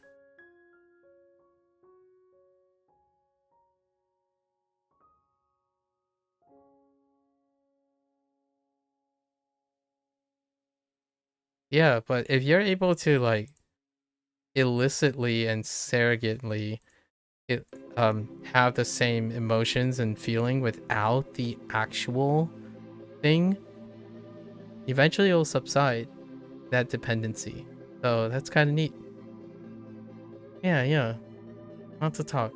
Talking's good. So sleep well, Poca. I look forward to hearing your university adventures.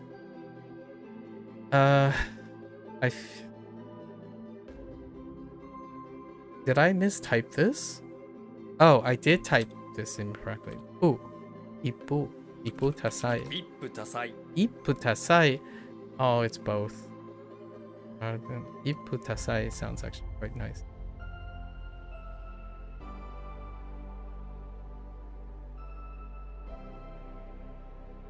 Ah!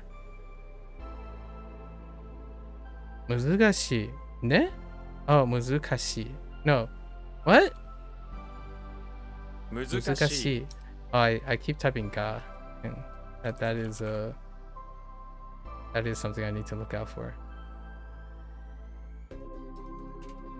Ek. How does stinking work? Sai. Sai. Okay.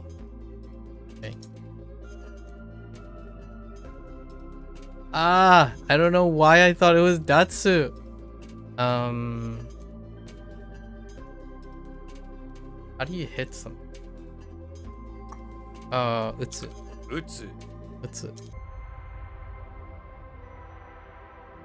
Boshi. That's fine. Boshi. Sorry, that sounds like something else. And I'm like, that certainly will stop something if you say boshi. I'm just saying.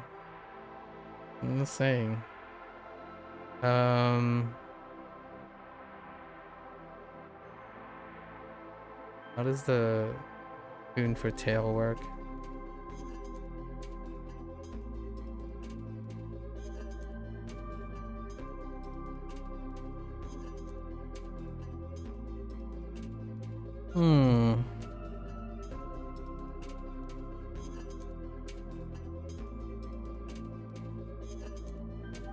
Huh.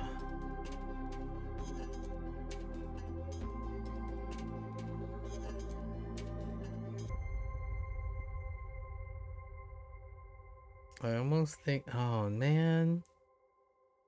It's like it's serving as something. No, that's something else. Oh, I gotta change this. I'm gonna change this. It's right. I'm gonna go away from expressions. Oh is bad. Oh,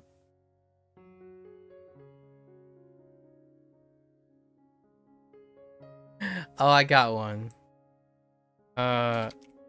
Bee stingers. So bee. Bees. Oh, wait. Bees has have bee has bee has.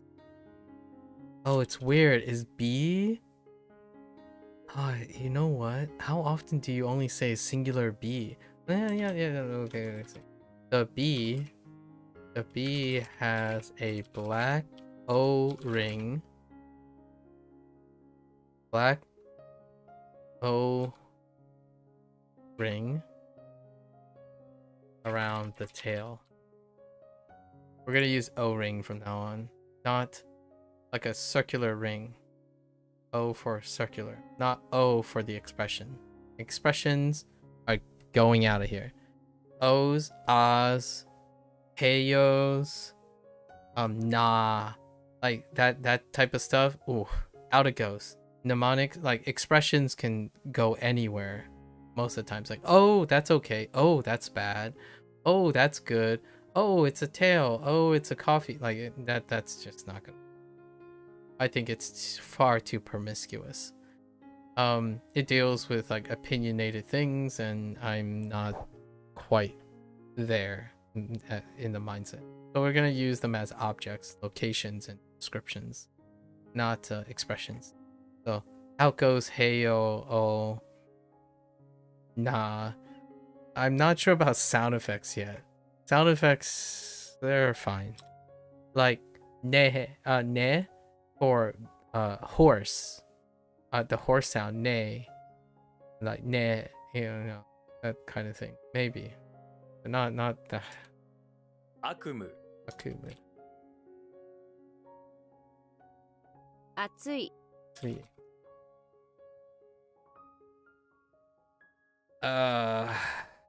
困難 Honnan.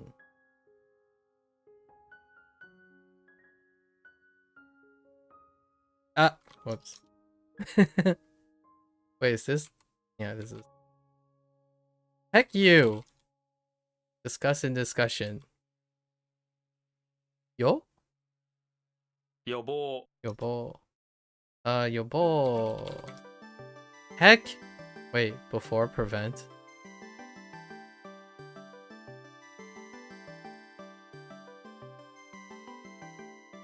Like mitigate? Prevention? Okay.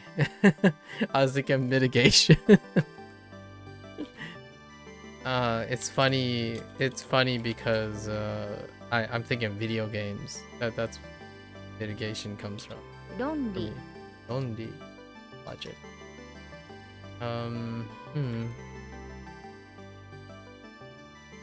犯人 Honey.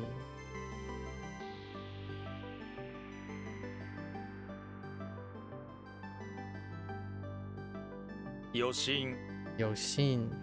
Sure. What in the... Oh, I don't want to talk about it. 去年 Okay. 北国 Gaguni. It's, you know what's interesting? When they add new things, right? All the new things that they're adding, the recording is a little bit different. Like the audio is a little different because I'm pretty sure this is still or northern region. Dang it, I can't spell properly. Or northern country. I'm pretty sure the reading is still by Inichi, right? And then Miyuki, they have Miyuki for this. 北国 But it's kind of interesting how the recording slightly changed. Like the way it sounds, like overall across the pitches.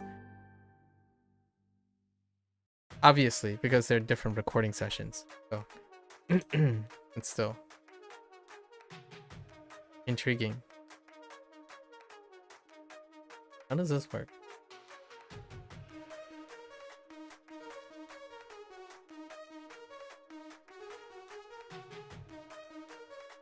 I'm gonna take a jab, and say かぶる kaburu. I figured. Or to like guard against. Oh no, wait. No, to put on 震度 jindo. Earthquake intensity.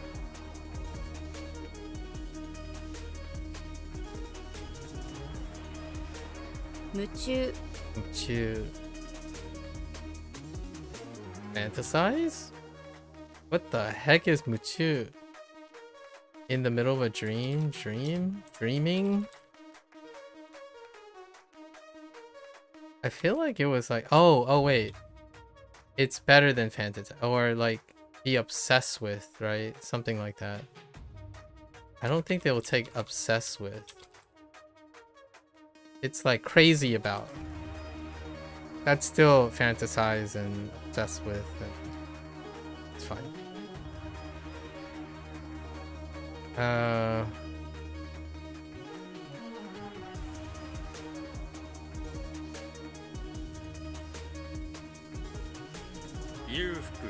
Youth. Rich? Okay. 刺す That's it. A stab. Stabby. Alright. So we skipped 2. That's not too bad for our chill day of yapping. Yap. Yappity yap. I feel like this is like returning to or firstly, or it's like return to previous, so it's like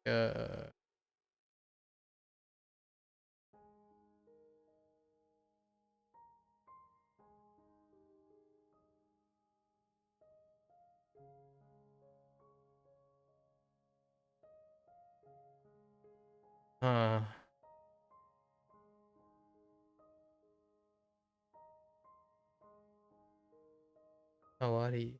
Oh, is it like alright, arriving ahead or something? Ah. Sorry, I had to read the context sentence. And what changed here?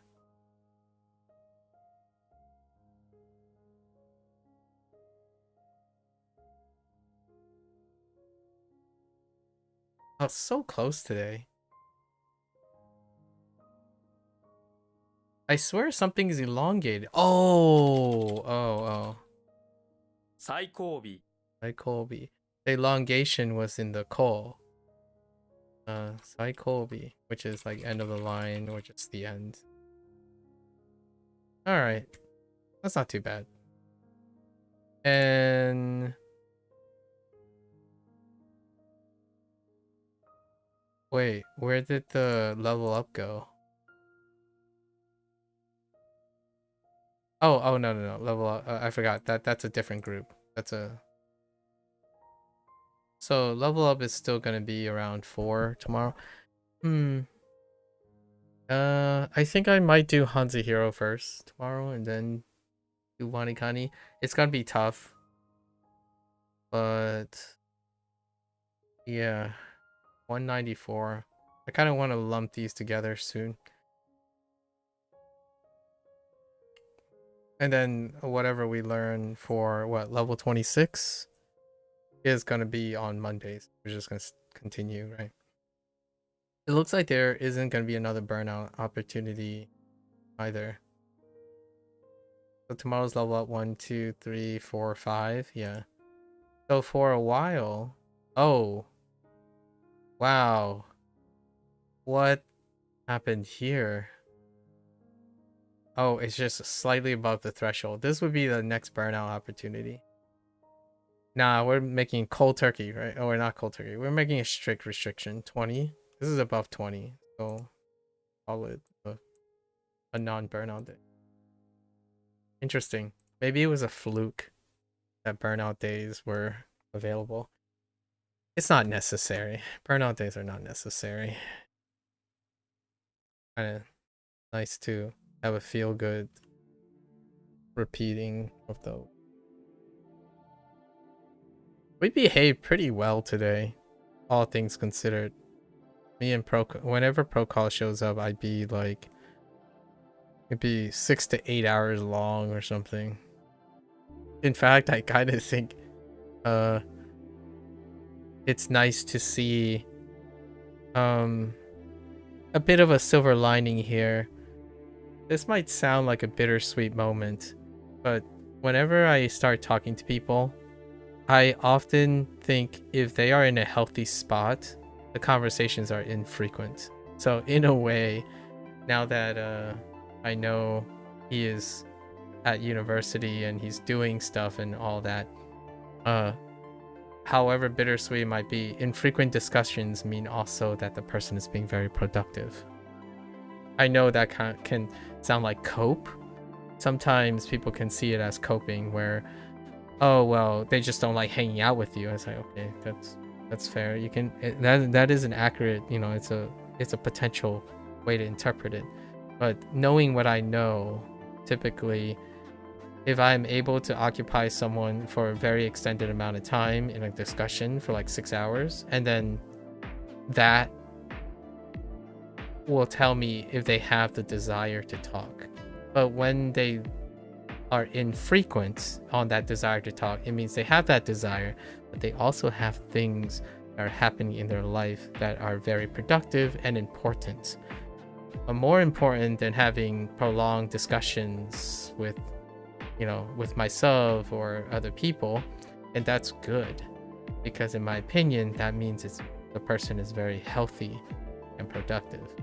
Because honestly, it's kind of scary, and I think about it a lot of times, when someone feels like they are still consistently negative or consistently, I'm not saying pro-con, but if any particular person is consistently negative and they don't show they don't have elements of telling me that they have consistent growth and aspirations and whatnot, I start to worry about dependency. And the last thing I ever want to do, in my opinion, like for my personal sake, I want people to be independent, right? That's not to say that I'm some sort of gift giver that somehow knows how to give what other people want, so that's where the dependency is. I don't actually think that. I actually think the opposite. That's why if someone shows any ounce of dependency, I will encourage them to be independent, because it would be unrealistic and non-sustainable to be dependent on someone who is possibly, maybe for the time being, more accessible, but definitely the reality is there are far more accessible things in your life, like self-love. Self-love is incredibly accessible.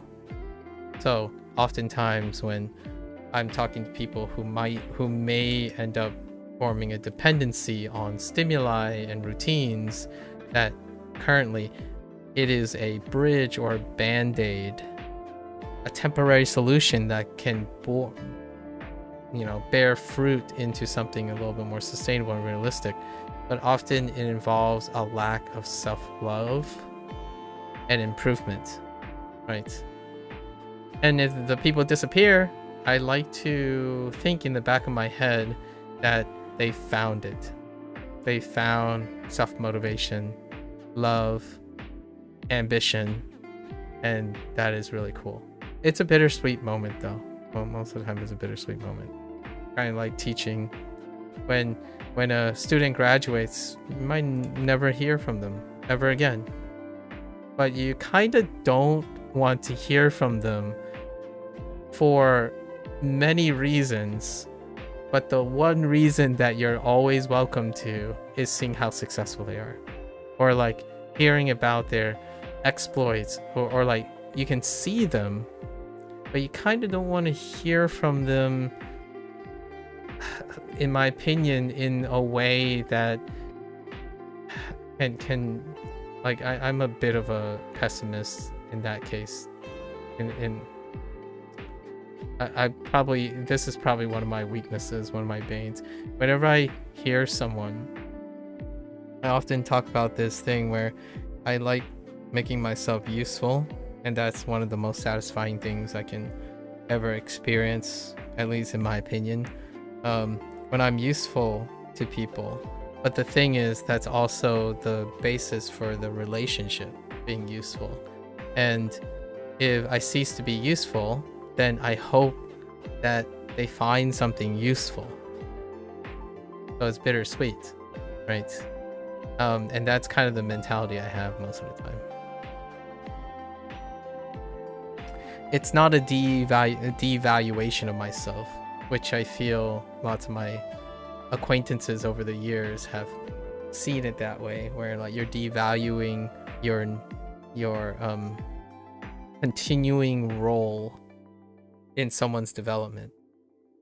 But the thing is, much like teaching and like hopefully maybe a future life as a father or something, eventually you have to let them go, right? And that's kind of one of the aspects of teaching and education. You have to let them go, but you can see them. You hope to see them. You don't necessarily have to desire like cage them for selfish gratification, right? That's kind of, you just got to think about it every day. I can't wait. Like in another 10 years, I'm still excited. In another 10 years, I'm curious. Will I ever cross paths with the people I've crossed paths with previously from an extended time, and asking them what happened since the last time we talked? Has the internet changed, right? Has the movies changed? Has entertainment changed? Has my narrative on the internet hustle culture changed? Did we discover more advancements in how to get a restful sleep? Has the internet's like apocalyptic AI slop Y2K thing happened? No, I'm making stuff up now.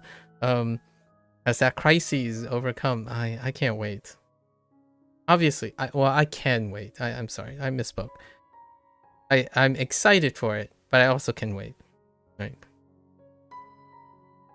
That's what today's discussion kind of reminded me of. If there's any favor, which I thought the developer, PsychoQuest, the person that I was talking to over like a video comment yesterday and whatnot, when that person said they will reciprocate my kindness by making the best game they are able to make at right now, that is the absolute, that I can't ask for any more than that. Just the idea that if I said something and did something and it only reinforced the commitment that and the enthusiasm of someone who's already committed, there's nothing more priceless. There's so few things. There are, you can make a strong argument, like really strong, but there are very few satisfying things than knowing that you didn't stop someone, you nudged the person in a direction that you hopefully 9 out of 10 times will lead to the betterment of them. That's, can't get more satisfying than that. I think it's practically a drug, but like a psychological drug. And if that happened too often, I don't even know. Maybe I would end up in the same position I was 30 years ago. Not 30 years ago, sorry, when I was 30. Maybe I might end up there, where I stretch myself so thin, chasing being useful, right? No, that's definitely something that I don't share too often, for sure. If there's any things that I would say I have a vulnerability in, is trying to be useful, right? I already talked about this a couple of times. Growing up as a yes man, growing up as a yes man, like the nice person, right? The nice person yes man, requires a lot of discipline to try not to do that. And one of the it's a heck of a drug.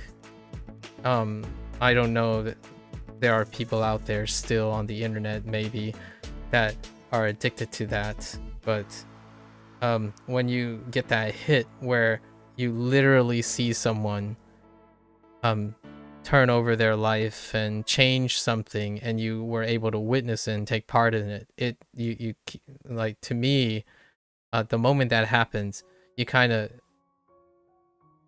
get like this high off of it, and then you kind of want to do it some more.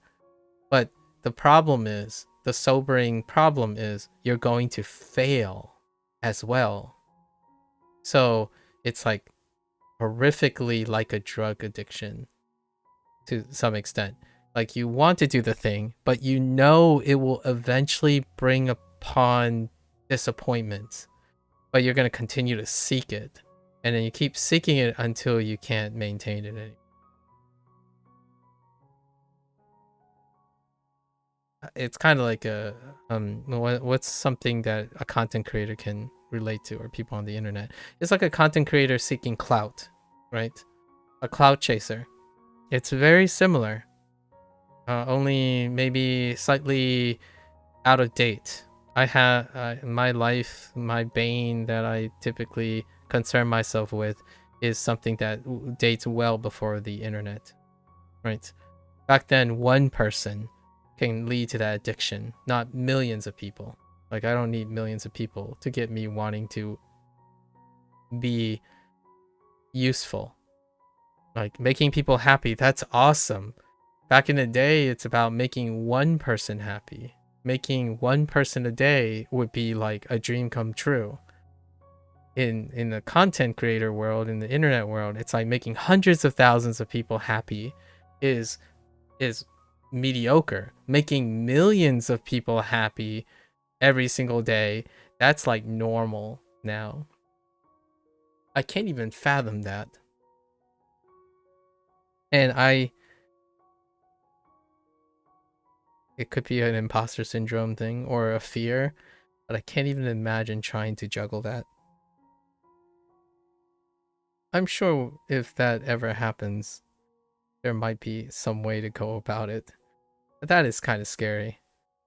I can't even imagine what it's like to be in the head of someone who thinks or have been convinced that every day they have to perform and put out something that will satisfy millions of people again and again and again. Yeah. I feel like I practically become catatonic by then. It's strategic. Like, what I do now is very strategic, because I don't think I have a reasonable way of scaling. Anyways, something of a more candid disclosure, I suppose. Being wanted and needed by people, heck of a drug. Heck of a drug. Alright. Yeah, cloud is so dangerous. Like, to me personally, I'm not saying other people, but cloud is so dangerous. Cloud. Very annoyingly, you still haven't drifted off. You're going to mentally engage with what you're saying for a bit in the hopes it will tire your brain out again. Okay. Yeah. Well, I was talking about cloud, so maybe we're going to have a discussion about cloud after I complete this. Capital, wedding, friend, mix, lifeguard, both.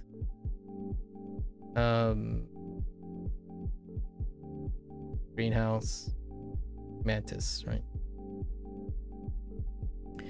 Okay, last time before I level up, have you started like the class portion, or are you still in orientation for university?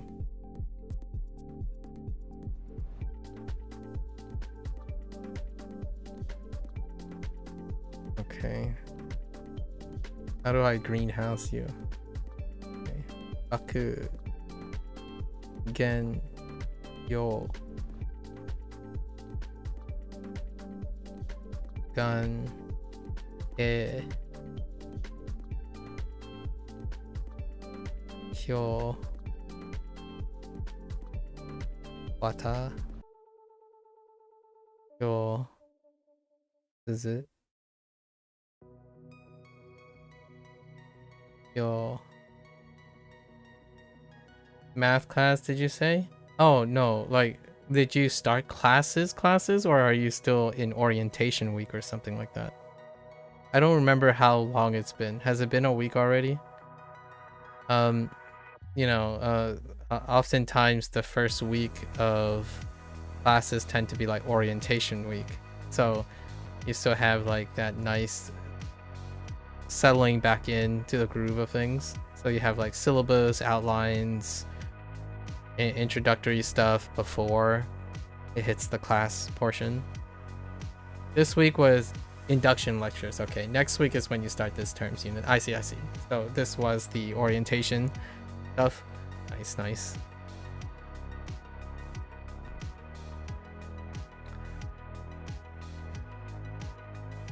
I always wanted to like just I have such fondness about like being part of academia. That's probably like the most nostalgic thing. You skipped a few optional lectures. That sounds about right. Whenever I think back to like living near a campus or being on a campus, it's like there's so much fondness, and fondness is not saying that it was never hard. Like all of it, the hard, the ups and downs, that's what the fondness is. So I think some of my greatest sources of nostalgia is being around academics and aspiring academics. I don't, there's just so little things to compare to it. Maybe my life will be a little bit different when it wasn't like, you know, more than half my life, right? Perhaps my perspective will change over time, but academics have like is more than half my life. So still most of my memories are in academic environment.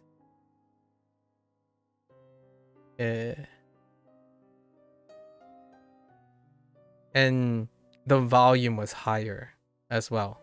Like I'm doing far less. I'm not saying it's bad or good. I'm doing far less than, but the reality is I've done far less than I've done when I was in academics. Far more. It's not bad or good. In fact, I might even argue it wasn't all that healthy, right? If depending on how you're looking at it. But definitely far less. I've done so much during my youthful years. I've done so much, and hear me out. Even now, when I'm reflecting on what I did when I was younger, I was so lazy. I was a lazy young person. But that's saying like I wasn't human. Like I expect myself not to be human. I was pretty human. So despite all the things I did, I was fairly lazy. Humans do be doing human things. Let's see.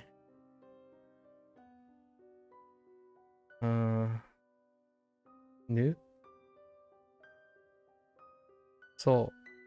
Sho. E. I. Ho. Ho. Mo. Ho. Ho. Oh no, not ho. Heck. This is ko. Mo. Ho. Ho. Sen. Yo. Zoku. An. Zetsu. Ho. Heck. Man. Man. He. An. So. Ho. Hai. In. You. Ka. Ka. Kyo. Tora. Alright. It was pretty good today. And WaniKani is pretty good today. Yeah, what I was talking about clout, right? Clout is if I have a fear that's ingrained from my previous thing, is that there's no ounce of part of me that blames any content creator to get swept up in clout.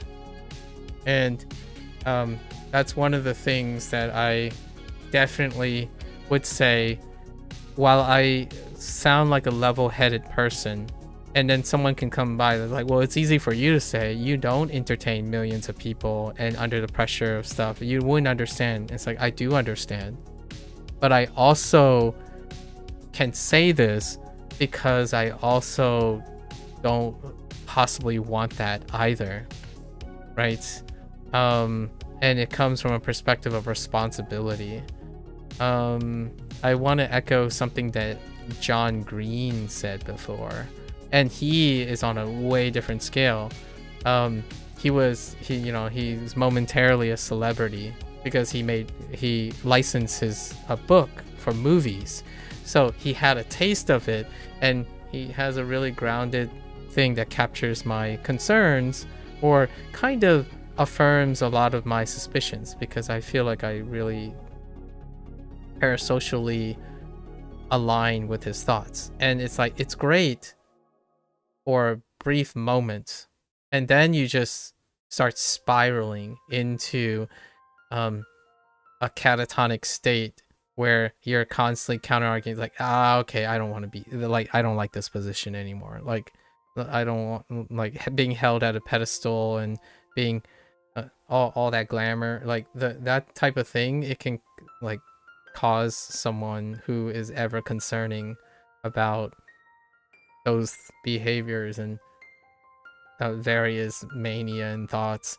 that can really destroy someone within. So I'm actually saying, not only would I probably perform worse, or like, not only would I be just as every other human has done, where they witness fame, right? Witness fame and then sudden influx of clout, and it would take me years. Like, I would say there's something poetic about spending 15 years barely, slowly creeping towards some clout, then suddenly gaining that. And I've been watching like documentaries and like exposés about, that was my mood this month, so I've been watching exposés, documentaries about those who went viral and then where they are now, that type of situation. And I can see myself in my fear. I'm probably no different. In fact, it might actually be even more catastrophic if it did happen. So in all my life's experience, I've put up quite a lot of guards for that to happen very easily. It can happen slowly, like really slowly, so that I know where to cut the line. That's how I protect myself. So not only do I don't think that I'm a saint or built differently, I'm also very aware of being human, the human condition, and clout is a heck of a drug.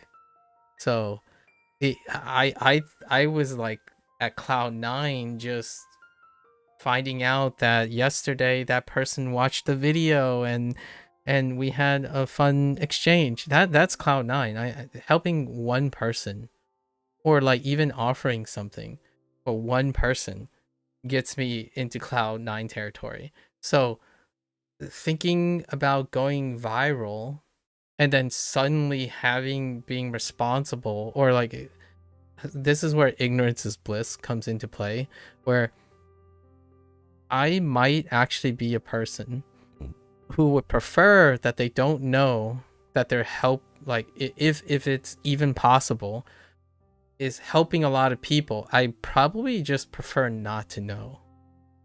Like in the current state of my maturity and my lack of experience with these situations, or my related influence, but maybe on hundreds of people, like in the hundreds, I can't do that. Like, I'm so ill prepared for that.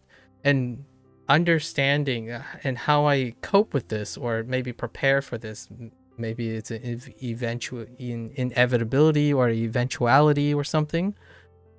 The way I prepare for it is to study and observe the patterns that occur with sudden clout, right? And how people get caught up with it, how do they manage, how do they cope, how different fallouts are negotiated. That's how I'm coping with it. Because there's so much part of my life now is public. Like, far more public than I've ever been, and it will all be held accountable. So the way I'm handling myself and recording myself, learning and reacting, all of this is already doubled and tripled certain skill sets that I don't typically use too often back in academia. And it's been very rewarding. But a sudden influx, like, I'm that guy who's very used to gradual progression, right? So huge headwinds, like when someone says, oh, you know, you're responsible for money, so if you win the lottery you'll do the responsible thing. It's like, I can't make that guarantee. Humans are humans. The moment you like, if you're not already managing those things, you don't typically participate in things when luck happens. Like, for example, if you're really good with money, you probably have all the money to not even participate in the thing that would get you the windfall in the first place. But even those who are very successful on one magnitude and they suddenly get a high windfall, their companies crumble because of getting caught in that windfall, even then. So humans are still humans. And I don't think I myself is any more beyond any other human. In fact, I almost feel like I'm a little bit more fragile to those things. So I always wondered, and maybe one day we'll find out. And I really probably saying this to my future self, I wouldn't be surprised if my future self would immediately step away for like a month or something, and then come back and hope that things die down and then continue.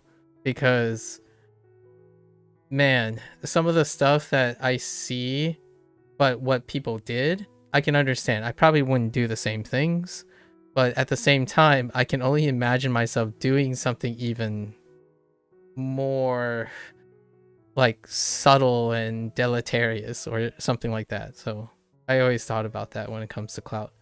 One moment in your life you think about a lot is when you're playing video games with your friends during COVID lockdown. And you were having nostalgia thoughts until you thought to myself that I will ironically probably think of this time of your life with nostalgia. And a few years later, you did think about that time nostalgically, and then after feeling the nostalgia of the time you spent gaming with friends during lockdown, you remember the thought you had back then and remember that. Yeah. That's pretty funny. I hope in the future you write some of this stuff down, like your journaling and stuff, because I can tell you how cyclic it is. Especially nostalgia. Nostalgia comes in waves. And now, you know, I literally record what I say during the day. So I would not be surprised that I call out my future self a lot of times. Like, hey, maybe you'll be different, but I can tell you now that there are going to be things that I'm anticipating myself to reflect upon, which then I have to reflect upon the reflection of that thing that I was reflecting upon until maybe something dramatically changed. I think talking about cloud is, I'm almost adverse to cloud. not because I'm adverse to other people's clout. I actually think if I had to take a like a ending thing, I love seeing other people successful. I don't ever imagine myself successful. I don't think I've ever imagined myself being successful. I've had people tell me that I'm successful, but I don't think I've ever felt successful. That's kind of like a thing, and I feel like my closest friends are the ones who, like, this is our mentality. This is our personality that we have, where it's always wrapped up in an imposter. Like, yeah, you know, we did all this a lot of times, but it never comes from within. Like, oh, you've done this for so long. It's like, well, yeah, I'm doing the best I can. It's like, well, that's great. It's like, I don't think it's so great.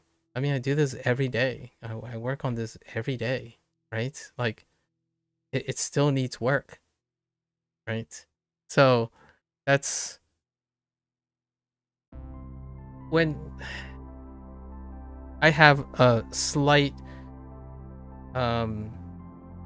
like jerk reflex whenever someone tries to describe imposter syndrome, but they describe it in a very narcissistic way that can't possibly be true.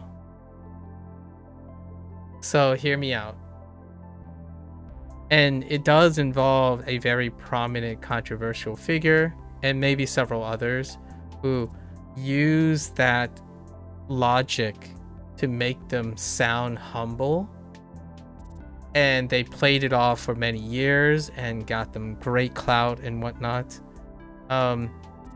It's kind of like the other expose. I've been listening to a lot of documentaries and exposes. It's kind of like people who like put on a persona in order to gain clout, and then accidentally mixed up their personas. They're code swapping, and then it's not that they didn't say they had a persona. It's that the viewers had a problem negotiating that they are putting on a persona, because the fourth wall gets broken when the persona gets mixed up, right?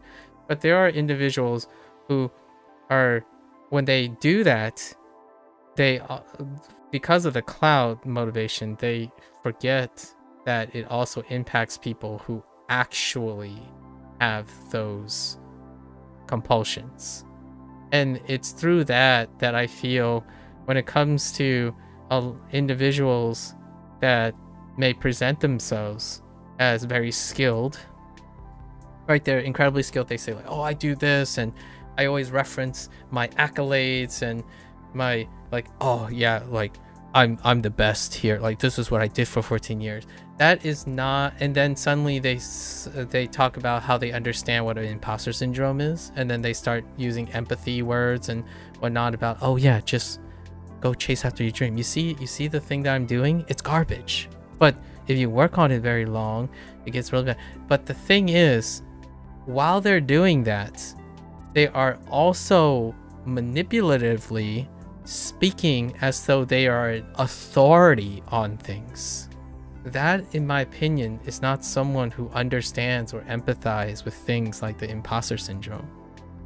Like, it is actually compulsorily really annoying to other people when you actually meet someone who has that.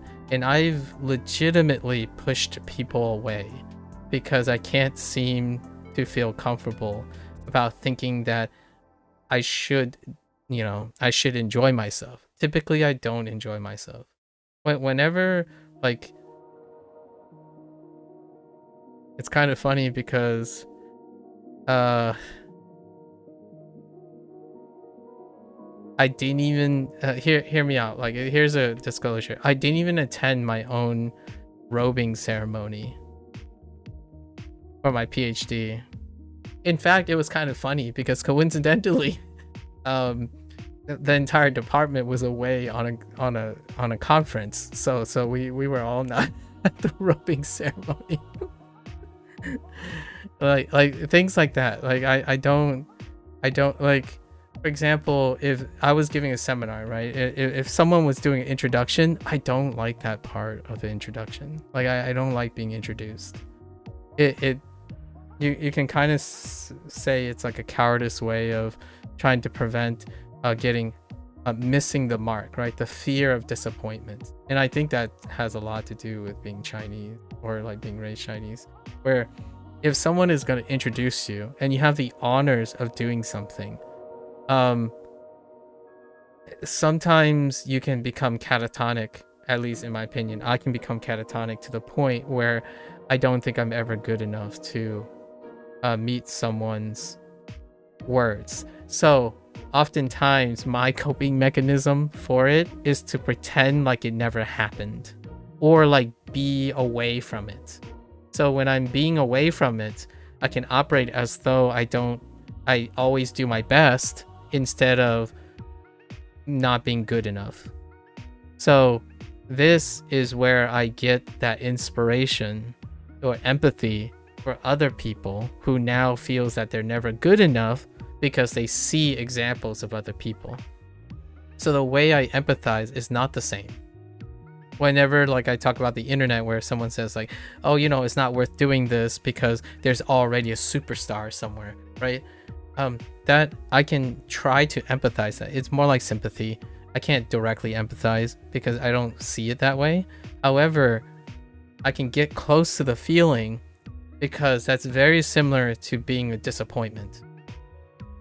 I try to avoid disappointment because I have really noticeably an avoidant behavior. Like if I had to show a moment of weakness in terms of avoidant behavior, I criticize avoidant behavior quite a lot because it's not proactive. It is a coping mechanism. So one thing I cope is often avoiding knowing that someone has a higher opinion of me. I do not want to witness that. I can be aware of it still, even if I don't witness it, but that kind of sucks. So oftentimes that's one of the things that I feel people who are incredibly, like in my opinion, people who may be incredibly skillful, you don't usually find them as content creators. And then now, like, I'm trying to make content, you know, I'm trying to make content, I guess, for myself. And if I were to start making content for other people, right? Like, I'm not making, like, I understand how this is going to sound. I'm making content for myself. I'm making myself available to talk to other people. So I'm not making content for other people. I want other people, like, I'm doing it in order to interact with other people and have those people inspire the content. But the content is purely out of self-fulfillment, right? And the moment it slowly becomes content for other people, I will start to wonder if I end up disappointing them, right? And that, in my opinion, is not coming from someone who goes around saying, and that is very associated with imposter syndrome. The true, in my opinion, compulsive imposter syndrome. They don't refer to their accolades because their accolades create this fear that you have to own the accolade. Like when someone asks me, I have a PhD, the first thing I say is, it's been almost 5 years since I've been in the science field. So take everything with a grain of salt. I'm probably really out of date in virology, but I will try to entertain what I still know and the things that I keep in touch with. It's not, oh, I have a PhD, dude.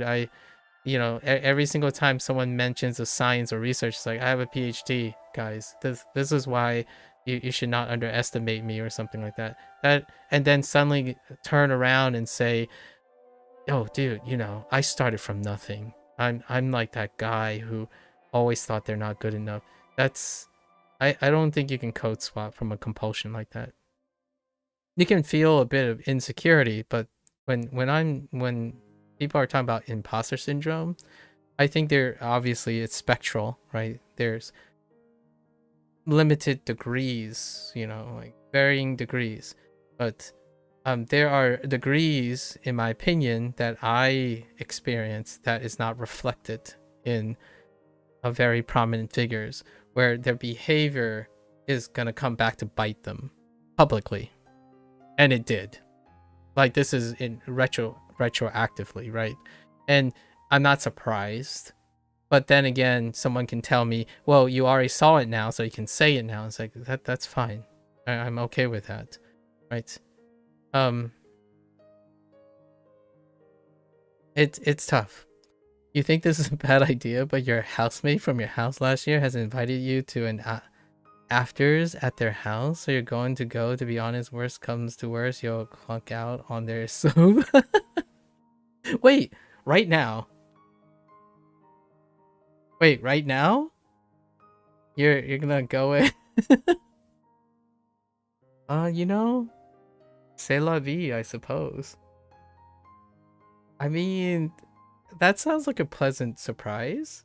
Like, might as well give it a shot, right?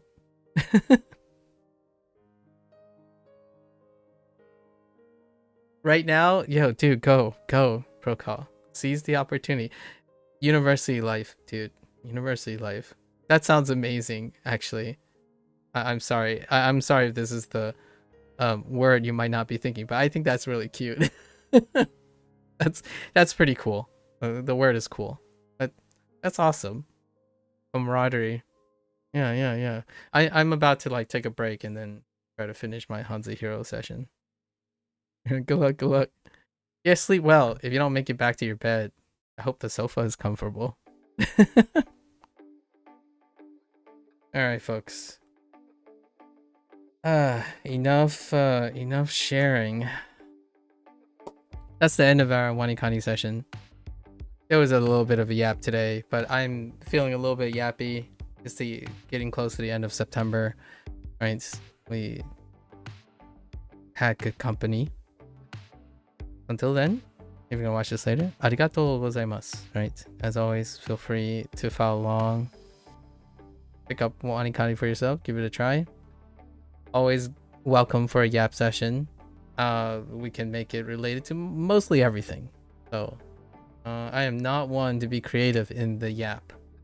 The art, the specialization of yap. So more than welcome, stop on by. Maybe have a quick nightcap discussion or substitution for other things, right? Always welcome. So until then, right? Minasan, mata ne. See you guys next time. Mite kurete arigato. Thanks for watching. I'm gonna get up, walk around, take a quick bathroom break, and I'll be back for my HanziHero session. Thank you.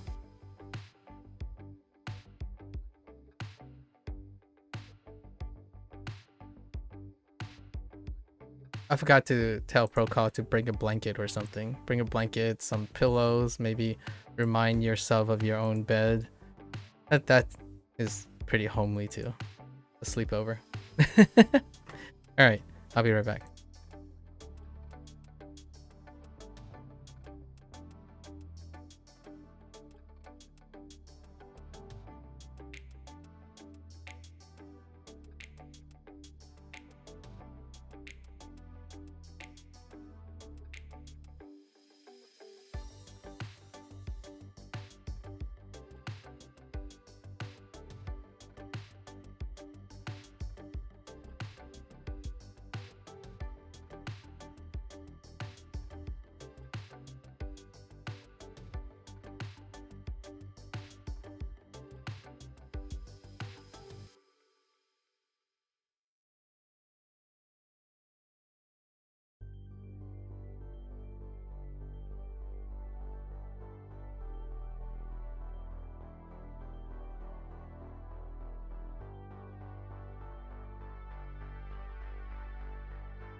Alright, folks, welcome back, everyone.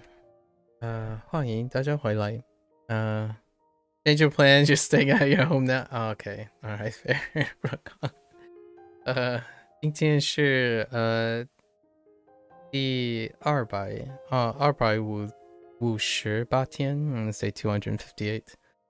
What happened to the change of plans, Procon? What the heck? Have you decided on your own? I think sleepover is kind of adorable. That's kind of cool that you have your friends nearby. I don't have, like, my friends don't live nearby, or else it would be kind of interesting. I don't think it feels like high school, you know what I mean? Like, or it feels like college. Everyone's so nearby that's, I mean, dormitories still kind of suck a little bit, dormitory back in the day, but it's the idea of having people nearby is really cool. And then of course then graduate school changes all of that. You've decided to stay awake until tomorrow night as you have an early lecture on Monday, and you have a terrible track record of pressing snooze on alarms if you haven't had enough sleep. Oh. Manage responsibly. I have definitely, I have most definitely can empathize with that. I've done that a couple of times. I've done that post this too, like back in the day when I streamed like 13 to 14 hours a day. Every single day. Did I ever tell you that? Obviously Twitch never allowed me to preserve these things, but when I first started streaming, it was around the time when I'm about to end my like current position, and it was a little before COVID. So the stream schedule was like an average of 14 hours a day for like the first 6 months or something to a year.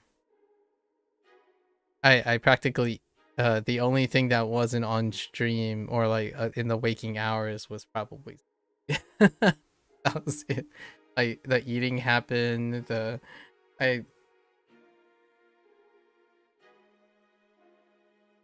was something else.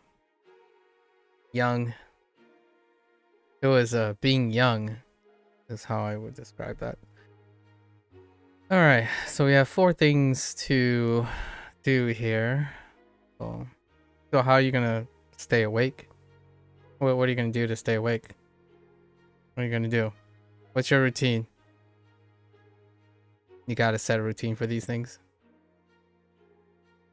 Shou is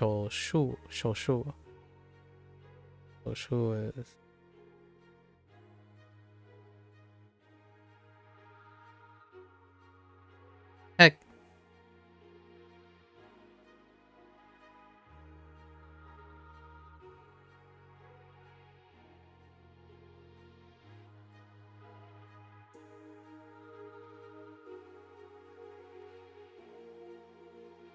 Shou, which is surgery,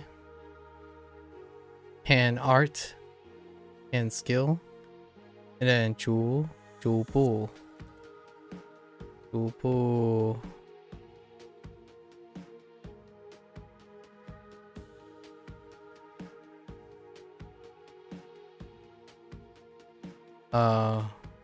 Oh.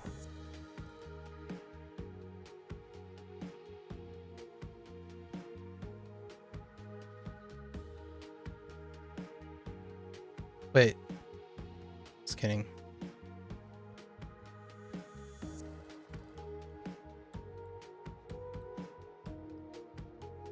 Forcing yourself to get up even when you're tired is something you should definitely work on. That's a tough skill. That's really a tough skill. I do the military hop up. That's not true. That's not a thing. But I do like the I just pop off bed. Like that's just it. Like the and then just launch myself off the bed. I sleep on the floor, so it requires like an actual active squat up. So like immediate just squat up. It's like I'm really tired, but it's just like immediate. There's no like slugging and dragging myself up. I just pop out. However, as you're not comfortable that you could definitely do it, you thought that staying up until about 7 p.m. tomorrow is the best way to guarantee you can wake up early in the morning. That's fair enough. To be honest, you think you'll have to stop watching your stream because as mentally engaging as I don't think it's something that would help you awake. That's fair. The double bane, huh? Also, even though the chats have been more spares than usual, we still have been chatting for a long time, which means you've gotten behind schedule. Oh yeah, that's fine. Today is I'm in my relaxed days. The next 3 days is like chill days. There's no projects. No projects. Most of the stuff that I'm planning is for Inktober. For October. So I have like a 4 3-day evenings. And by 3 days I mean actively brainstorming. So for stream schedule, there's no like third thing going on, which is that means I have all the time I can do, right? So I can probably, and that's not saying that we should. That's not suggesting that we should. We could probably yap for another 4 hours before that. You honestly don't know if you could continually speak on Steve in a voice that would keep people awake. Probably not. The idea is to be as comforting as possible. But hear me out. Hear me out. I match the energy of the person that is talking. So like, if you feel like you're sleepy and you want to sleep, it's not because I necessarily did it intentionally. The idea is that I'm trying to read your energy, right? And what I mean by that is I'm imagining you speaking right now. And the tone and diction and the topic you're talking about requires a specific like I'm stereotyping, obviously. I'm profiling your reading. But if there's someone else who's like about, oh man, this is the worst, you know, this is the worst thing since sliced bread, like this is garbage, like you're an idiot, then I can probably sound like someone that can keep someone awake. Because the thing to do is to match the energy. And I still treat people like when you're writing, you're typing, and certainly you might be saying, well, you're guessing, right? How I sound and what my demeanor is. It's like, that's perfectly fine. The reason I do that is for practice. I have to understand that people don't meet each other face to face and they don't like talk. There's no nonverbal cues, but I can still practice how to speak calmly and stuff, and jokingly and exaggerate and laugh for appropriate moments, for sure.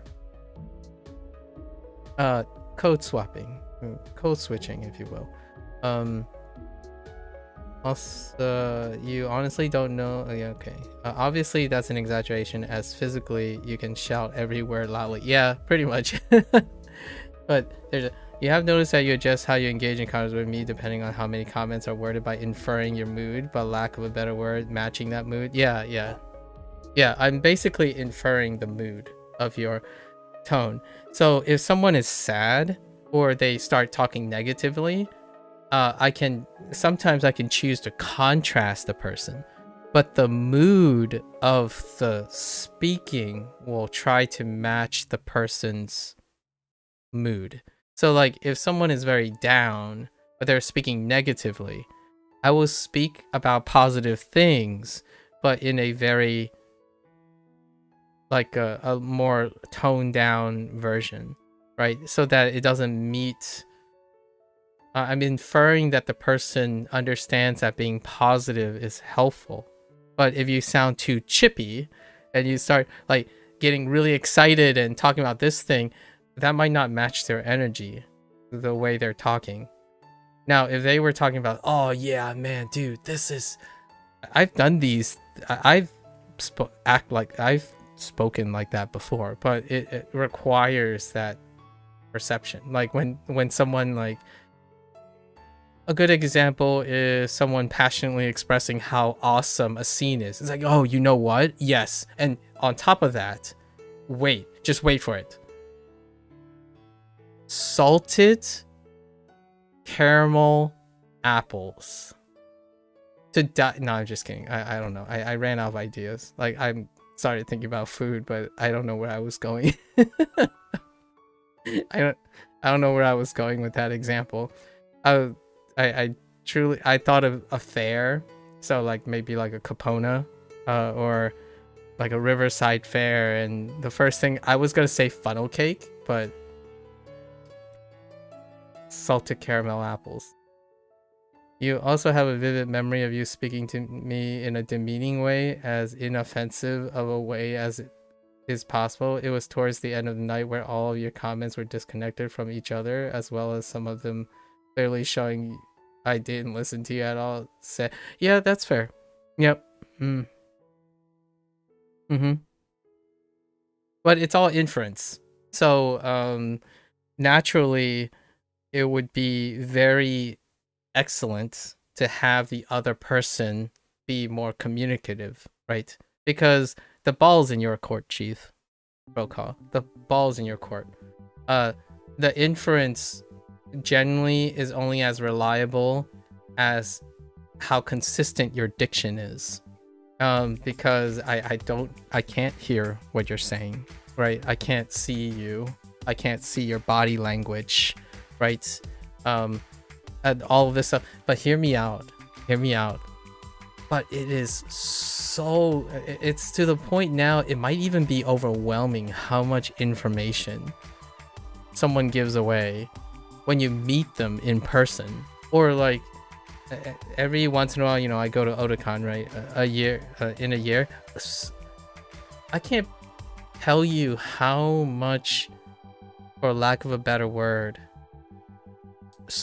security. There's quite a lot of security. Like I'm like comforted in the idea that I can actually see the person. Like I know this sounds like most people's scariest nightmare, where, oh, you're gonna meet someone IRL, what do you say, you're all nervous. I have the opposite effect, in my opinion. When I see someone and I can see their body language and their voice and their tone quality and what they're doing in context, it removes so much doubt that I have. Like, it removes so much doubt, because you can see inconsistencies, you can see dissonance, you can observe things like their tone quality dropping off, and there's so much to observe. It's almost reassuring. And in my opinion, it's because I miss having that.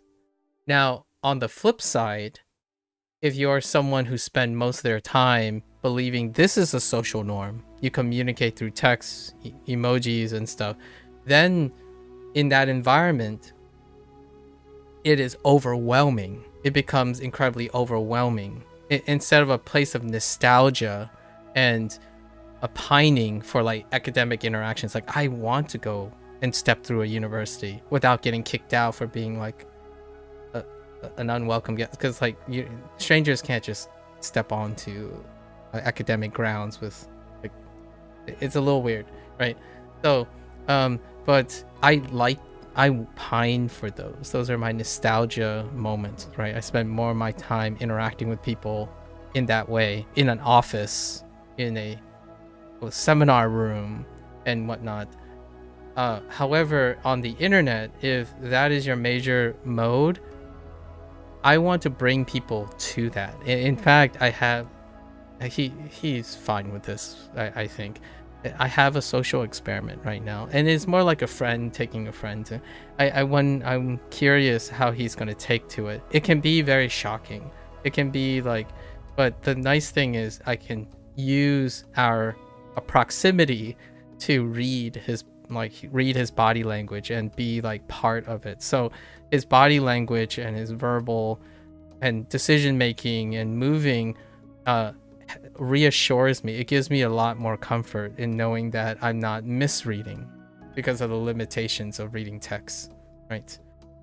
The idea of quote unquote that comment that I get quite often is like, oh, it's like you're reading my mind in certain cases every once in a while just by reading your text, is because I'm taking guesses, taking chances on high probabilistic occurrences. And at the same time, the internet works in that favor. When you self-select yourself through various channels and whatnot, there's only some limit that the person will behave in a way. So that in itself can be also helpful, but it's not as a dynamic as being with the person, and it can also be a place of reassurance as well, right? So your skill levels develop relative to what is needed when you're someone who is trying to make the best of it.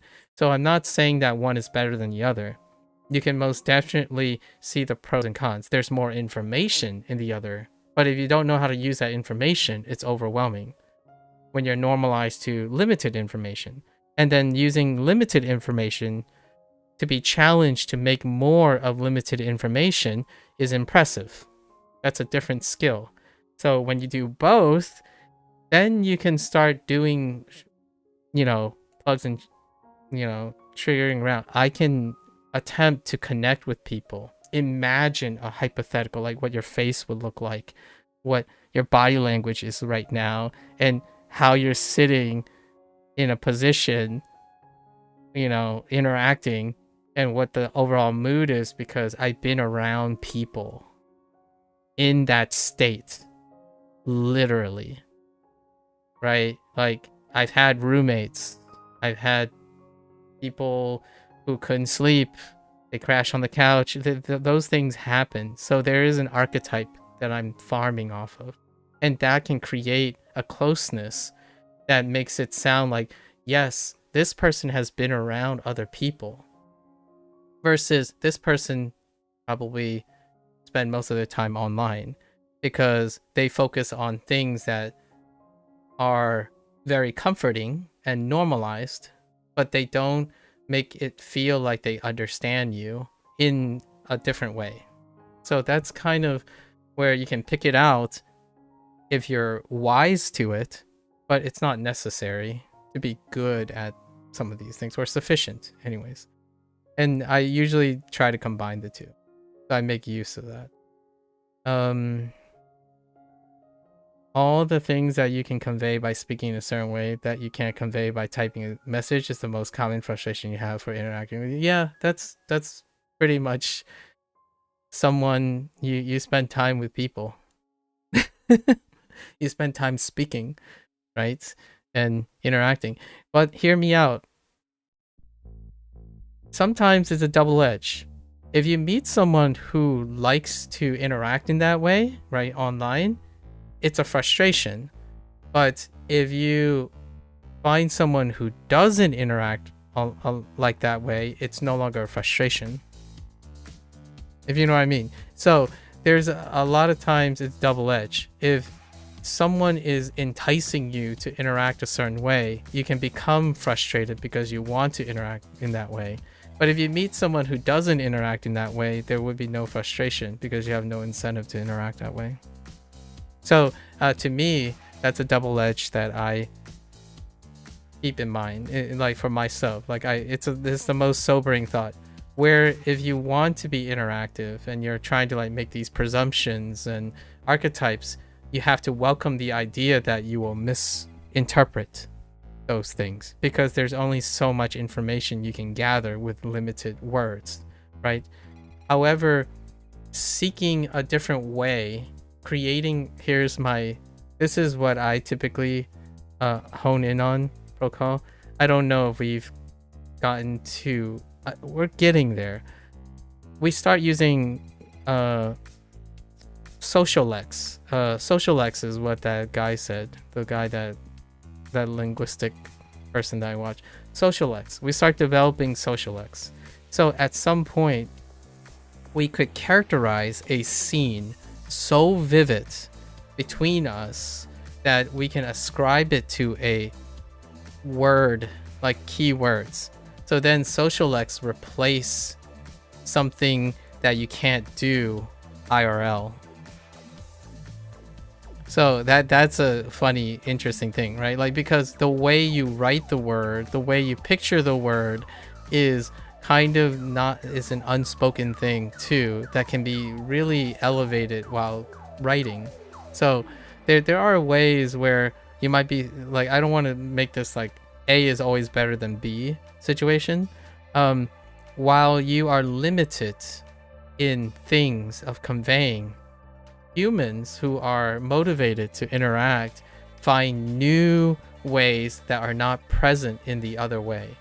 So here's one that online friends do. They do elevate emojis. Unfortunately, Twitch and YouTube does not enable that too much, but in Discord, like, there are things you can't do IRL, and I used to accentuate those, and that's where the vast majority of my interactions involve those. Send a link, share a link, what music interests you, because it's far more accessible than being live. Like, there are things that you do online that are fundamentally different offline that most people do focus on. And then there are things that are similar. But you and I feel like we have a established connection that the things that are similar are the things that we value quite a lot over the things that are different. In fact, most of the stuff that are different has become a barrier to wanting to do the similar things, which is like to form a connection with someone, right? Like, you can't emote. Some people can't emote, so therefore they don't like IRL interactions, or they don't like not seeing text and having to see face, right? Because that's a difference. These are differences, but in my eyes, they are similar too. So in order to see and appreciate similarities and differences, sometimes you might appreciate the similarities far more than the differences, and then fail to negotiate and capitalize on the differences as well. So in this case, there are things I can highlight that are transformative and emergent that are not present in the real world, or like not the real world. Like, here's a funny little thing. I just laughed because one of the not an influencer, they don't like saying the word influencer either. One of the content creators that I watch, they occasionally talk about like life things too, right? But within their scope of their interests. And they said that they made a really jabby remark. It's like, hey, you know, like, I'm not talking about like if this exercise is good for the real world. And then he made like a jab. It's like, well, isn't everything the real world? so my thought was, he didn't say any more. That's a good point. This is a thing called retronyms, which that linguistics person, I saw a short on the linguistics etymology person, and introduced the term retronyms. That's what happens when retronyms happen, where whenever you pick up a retronym, the first thing you thought about is like, but wait, isn't it everything? Like, for example, a retronym is real world. IRL is a retronym because without online, there wasn't IRL. So it's retroactively trying to distinguish between an experience when they were one and the same before. So how do you distinguish between online, like what's real? Online and offline is real. But you have to require to distinguish between what is online and offline. So oftentimes this contrast has been made where, oh, you know, I'm online with someone and then I'm IRL with someone. So IRL is a retronym, but everything is real. At least you want to believe that, unless obviously you belong to that group where you think life is a simulation online and somehow it's real offline. I don't know. What have you. catfishes and all that stuff. And anyways, this person made that comment. I'm way off track now. But what happens is there are very real things that happen online, and I want to emphasize and capitalize on those. So I say that it's very reassuring. I want to emphasize that it's reassuring to meet people in IRL and see them, because there's a lot of information. Now the difference here is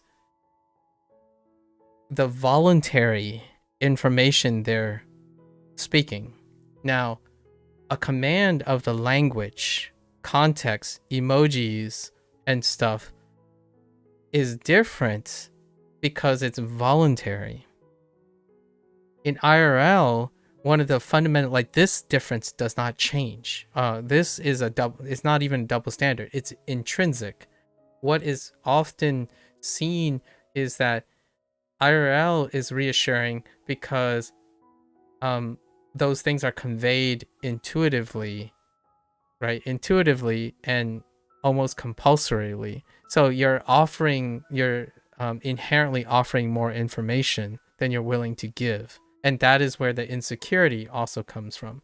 And to me, it's a breath of fresh air, because I'm able to observe things that maybe they're not great with expressing with words. And that is one of the deficiencies online. The command of language, and there are things that language can do now with technology and stuff that are different, but they're not conveyed, because I actually think one of the rate limiting steps is the ability to express them in language. So at one point, I do agree there's a limitation for not hearing the person's voice and the face and whatnot. But when we're concerning about the potential of expression, it's one of those things where we keep talking about the potential of communication, but the potential is rarely ever reached. So while we're talking about the lack of audio, the lack of face, right? In the IRL situation, I think the IRL situation is completely deficient too, right?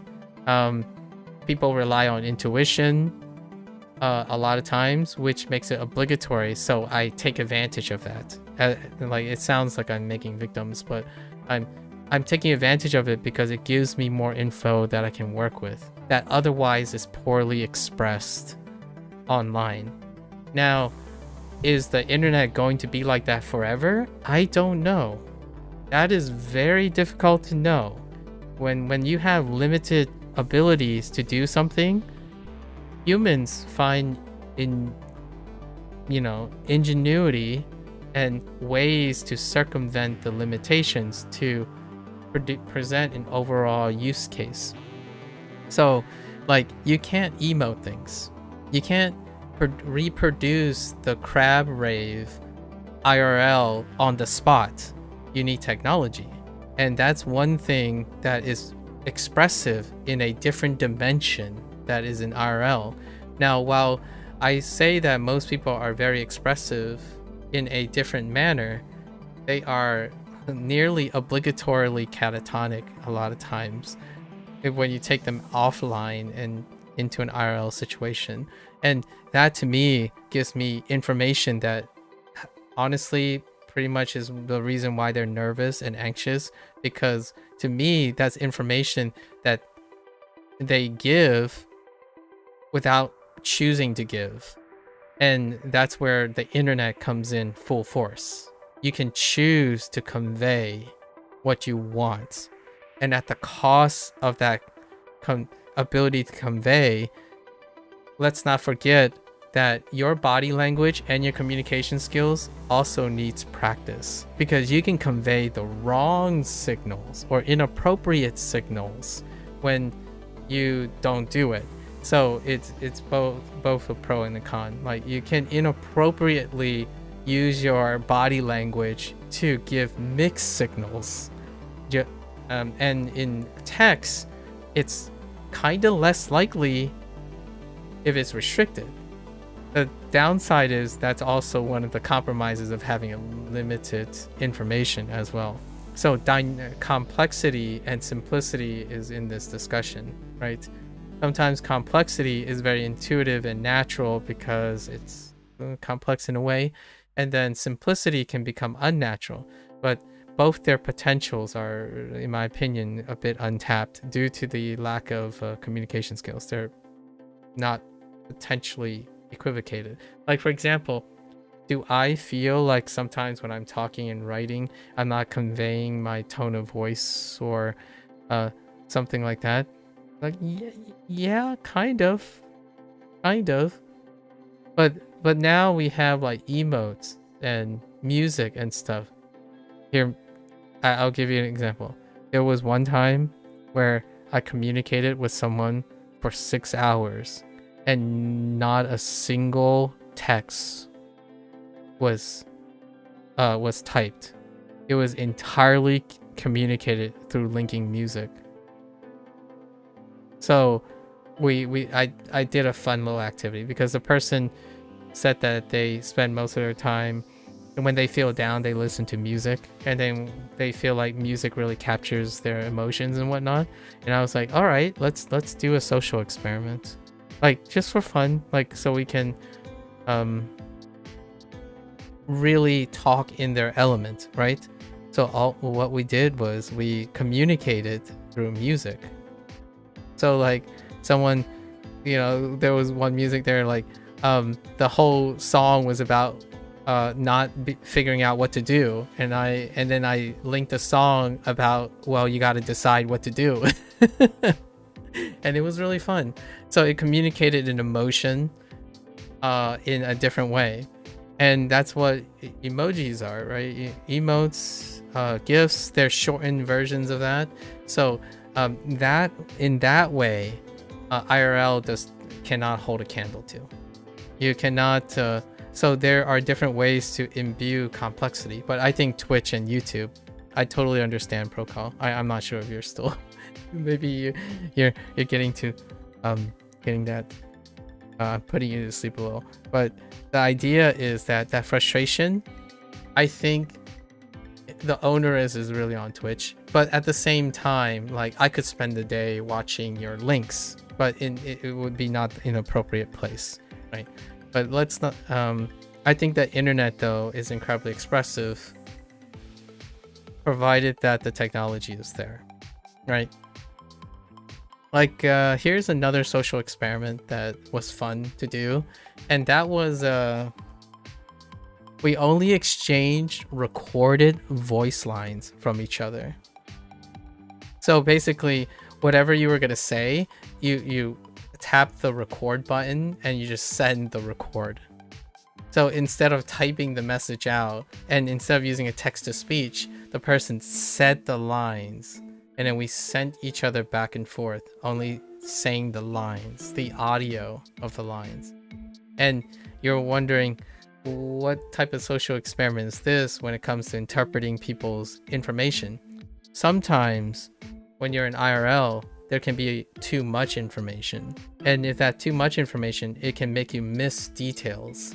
So kind of like if you close your eyes, you can hear someone's voice in greater detail, right?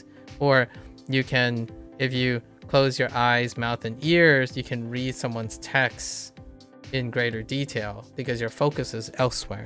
You can focus on the diction instead of trying to focus on what the perception of that person's voice is, right?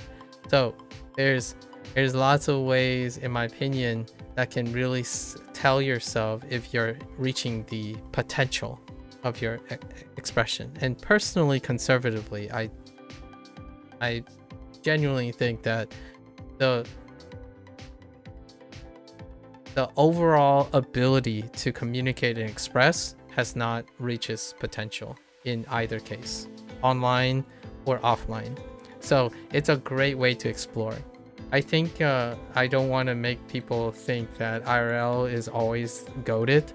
The idea is that IRL for me is my wheelhouse. I spent most of my life in that context. Like that's where most of my communication skills come from. So having an opportunity to go back to it is like, oh man, that's great. Now hear me out. What happens when you meet someone who's online most of the time? IRL.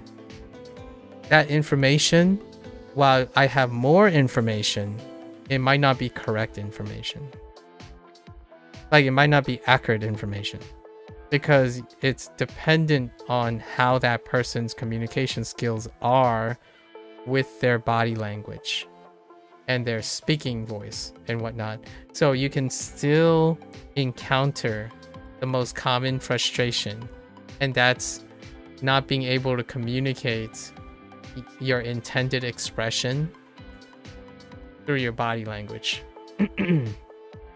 And why do I think that is also true? There wouldn't be communication specialists and like speech coaches and seminars and stuff, despite predating the internet. Because sometimes people don't communicate well with their body language. My comfort is that I have more information that I can use, and it's largely because when I'm streaming and stuff, much like your consternation, I agree with you. It's frustrating because I would love to have more information from you, like get more information from you, but with you having to do less to get that information. So whenever I ask someone, you know, someone comes by, it's like, hello, how are you? And I'm like, how's your day? Like, what have you been up to? That involves you requiring to write it in a way that may be interpretable to me in order to do that. And then I have to reciprocate in that way. So until that becomes like a social norm or some way of triggering some sort of, I don't know, dialectic impressions, this is what we have. Otherwise, you could just give me that stinky eye, or you can like slouch back in your seat right now, like your eyes blinking asynchronously, and I'm like, he's tired. He should go to bed now. My image of you right now, if you're getting tired, is occasionally when someone gets really tired, when I talk for too long, right? Or when I'm talking and they just like listen. Eventually the people that I've known, they get to this point where like when they blink, one eye would blink slightly faster than the other, and then that gives you that like really impressionable sleepy look. And that's what I'm imagining right now. Sorry, Prokol, to put you on the spot, but that's it. We'll stop there. The like one eye, you're probably your like weaker eye, your more tired eye is more closed than your awake eye. You know that feeling? I've been there, I think. I don't know if I don't remember the last time someone see me with like the sleepy look. Maybe. I rub my eyes. That's what I do. I do the eye rubbing, or like the.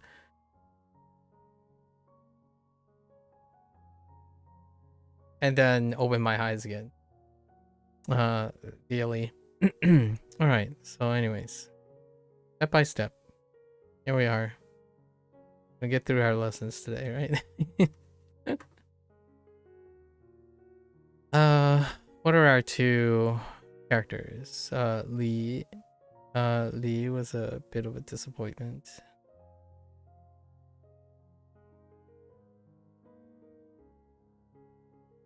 It's Plum.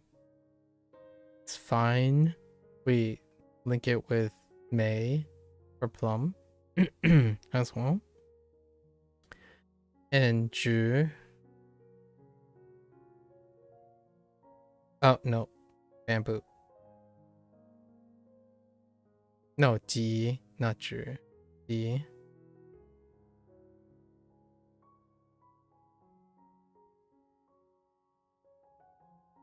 Right.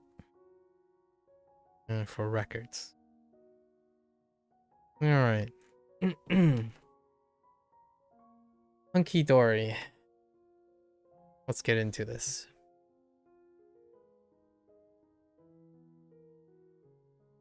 伴奏，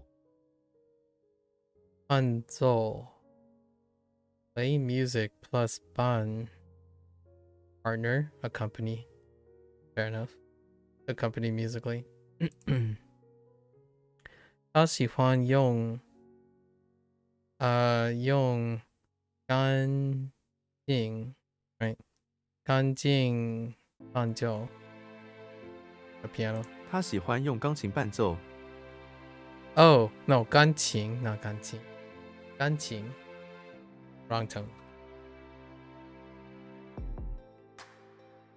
伴奏， Oh, why is that so aggressive?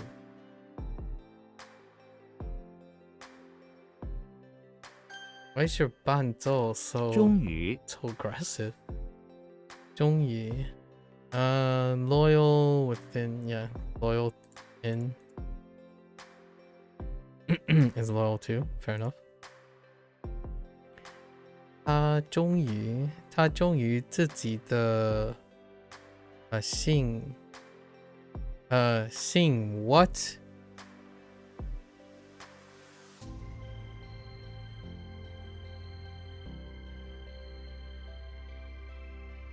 I'm gonna guess 姓林信念 oh yeah, it's 信念 the thought. Dang it, that's thought. Belief thoughts. Dang it. 信念他忠于自己的信念。 Dang it, that's a drop. 终于，终于丧失，丧失 Alright, I kind of dropped this yesterday, huh? 丧 which is lose. 丧失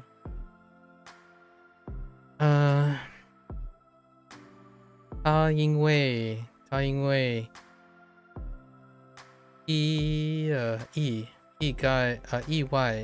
意外丧失了记忆他因为意外丧失了记忆。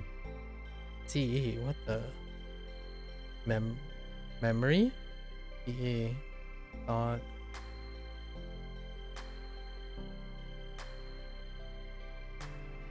okay, it's memory, but I forgot how a yi works. How does a yi work?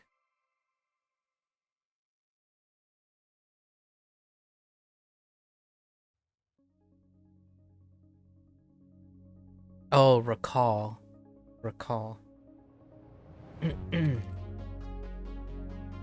丧失，丧失梅花，梅花 The other plum blossom instead of 梨花梅花在冬天开放 Really? I didn't realize that. 梅花在冬天开放。 I didn't realize plums blossom in the winter. 梅花，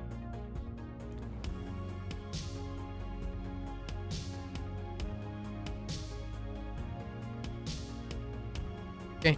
混合，混合 mix together or mix or fit. Ooh. Oh, excuse me. I had to yawn. To blend, okay, mix together. I mix together this one. 我们需要混合这些还料 No, that's not 还料还料我们需要混合这些颜料。颜料 I keep getting yen and huan. Ooh, I need to look at huan.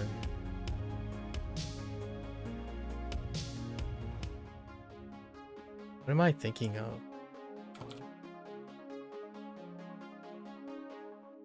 I'm not thinking about Huan. I'm actually thinking about yen, but I don't get yen for whatever reason. face, or color, or complexion. Wait. Like countenance, right? 颜料.我们需要混合这些颜料。 Wait, 颜料 might actually be. Oh, no, you know what? I thought it was countenance, but it could be straight up color. No, it's countenance. Yeah, I'm thinking of face, complexion. And for whatever reason, I'm thinking it's Hoang. That's not the first time. 混合、混合. "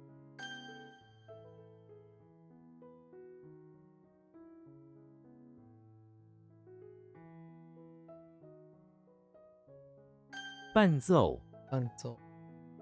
Man, the bun is so strong. 伴奏. 伴奏. 伴奏.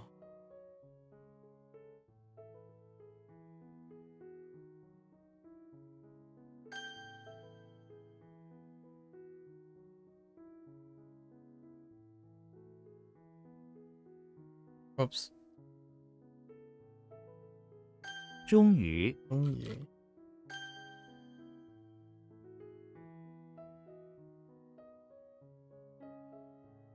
梅花、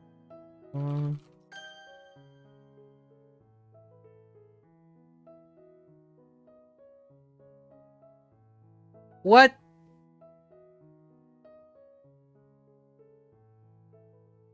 Oh.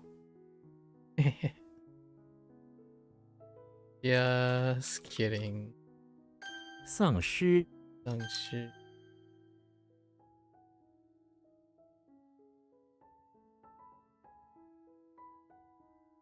混合、混合. 混合. All right. Wheat. Oh, why? It's fine.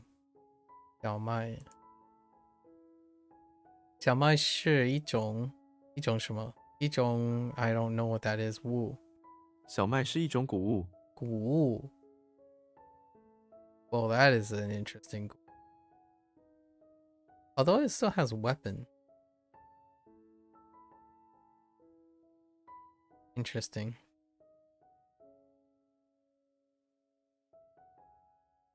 Ah! 小麦、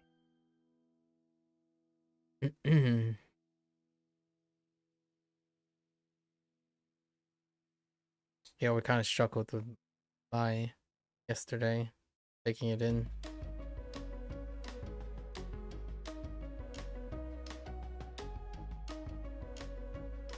演奏、演奏. Perform music makes sense. 他们在公园演奏音乐. 演奏音乐. 演奏、中心、中心. Loyal hearts. Loyal devotion. 一张 No. 一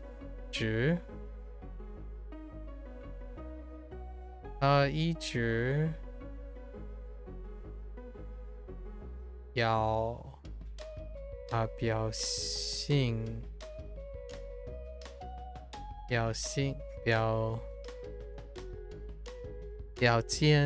表现出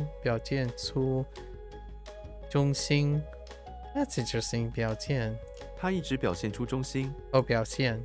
Sorry, not 见. 表现. 一直. So he really expressed 表现. Shown, express. But how does the 现 work? Present. Oh, okay. Out. Express out. Loyalty. Okay.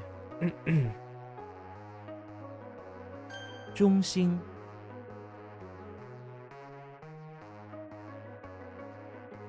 丧生、上升.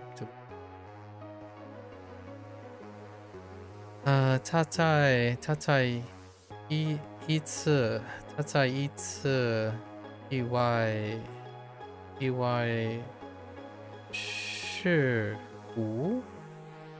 事故中上升，事故 他在一次意外事故中丧生。事故 or accident. Interesting. Or is it a combination? 意外 is accident. But 事故 interesting. 意外事故中 I guess maybe this whole thing.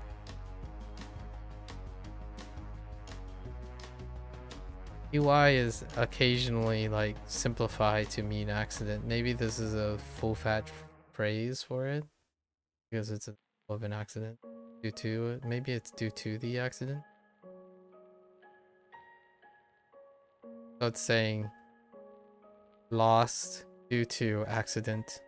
One in accident at time with accident. 丧生，丧生美酒，美酒 on one makes sense. 我喜欢喝美酒 I don't actually know if I have any experience with plum wines.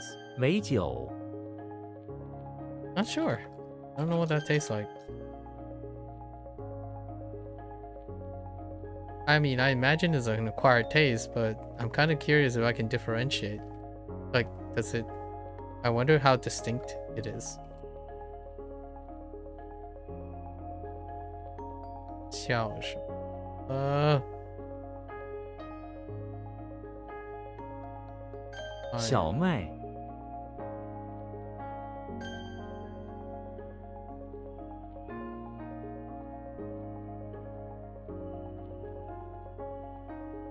中心，中心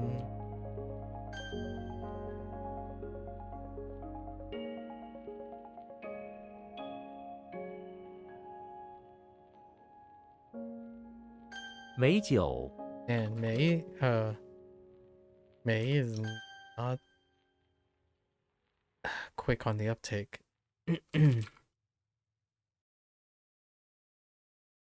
丧生，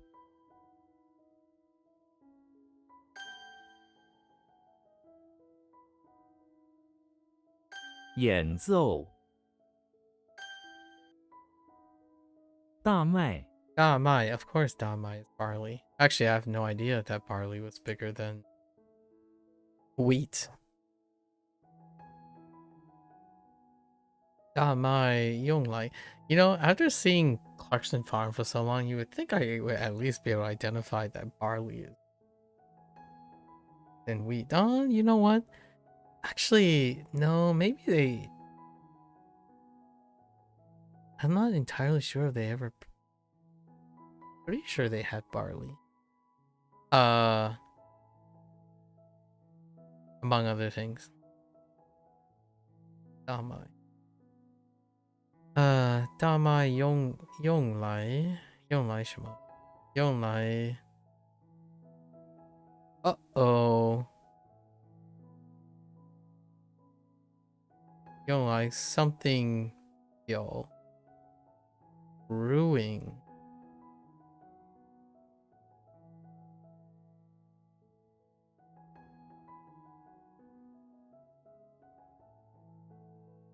I feel like I've seen you before. Young. Just kidding. Now I don't remember. Young. Neo. Bathroom. No, I don't remember. Young Jill. Interesting. 大麦，吞， When swallow. Boy. When wait, what is the top thing supposed to be? Heaven? Oh, okay. I can see it.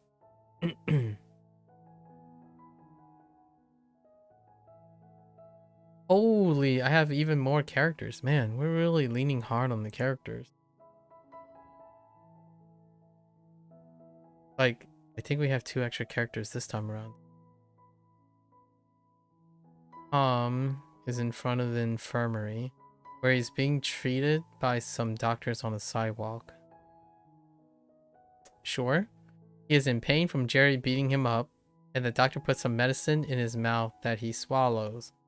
It unalives him, and he slowly floats towards heaven, wondering what it was that he swallows.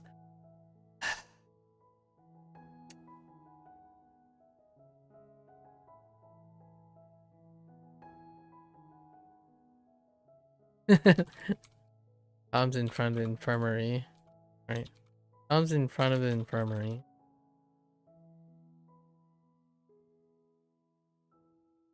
Having swallowed through his mouth something questionable from Jerry's antics.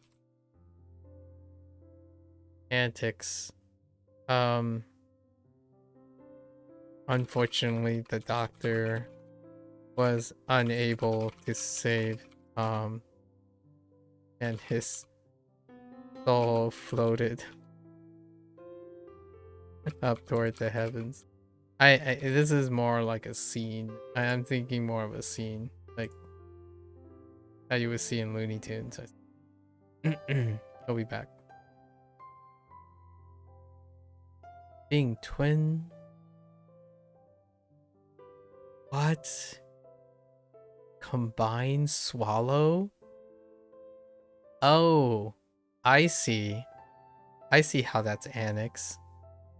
Interesting. That is really that's a funny one. To annex something, because annexing something is something that's something maybe bigger or more powerful or more influential, taking over something else. So swallowing, that's funny. To combine, but it is an act of taking over, swallowing something else in. That's kind of funny. Sluggishly. Come on, twin. Slow, swallow. Alright, sure. 吞 Twin. 掉 Yao. Oh no. How is this different from Gua? Oh wait. Oh, tell me. Diao Gua. Come on. Give me Gua Diao. Gua Diao sounds fine. It's 4-4, so Gua Diao or Diao Gua sounds fine. I think 4-4 makes for good dominance. Diddy Kong is in the bathroom of the barn, right? Which has been flooded with stinky manure. Okay. He jumps from sink to a place to a piece of towel that hangs from the ceiling, hanging onto it with his mouth. He stays. No. Oh, okay. So Diddy Kong in the bathroom of the barn, being charged to clean up the manure. Let's say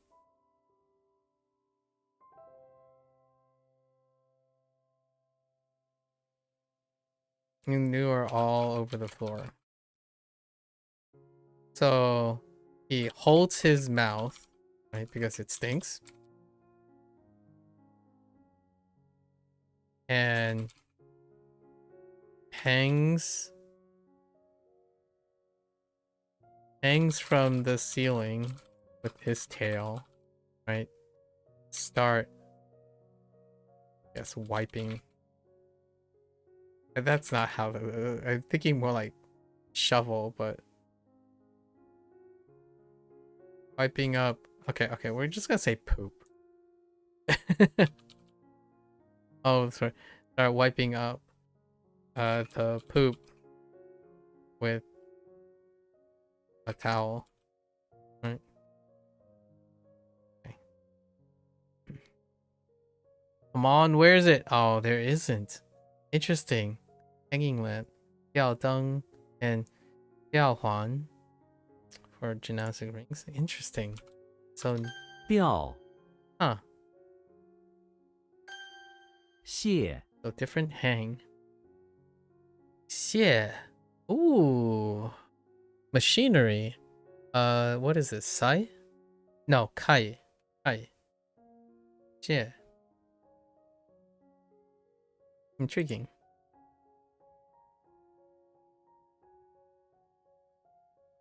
Xena's in the bathroom of the electricity plant. Go on.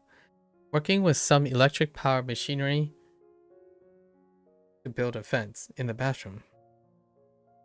In the middle of the tile floor, she feeds the machinery, which is powered by a long power cord that hangs from the ceiling, a big tree and a halberd.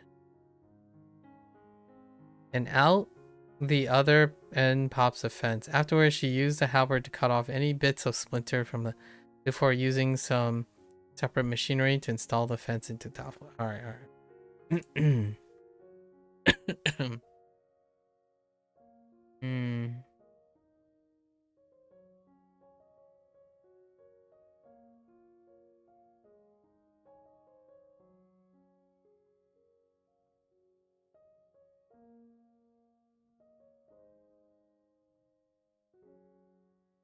Alright.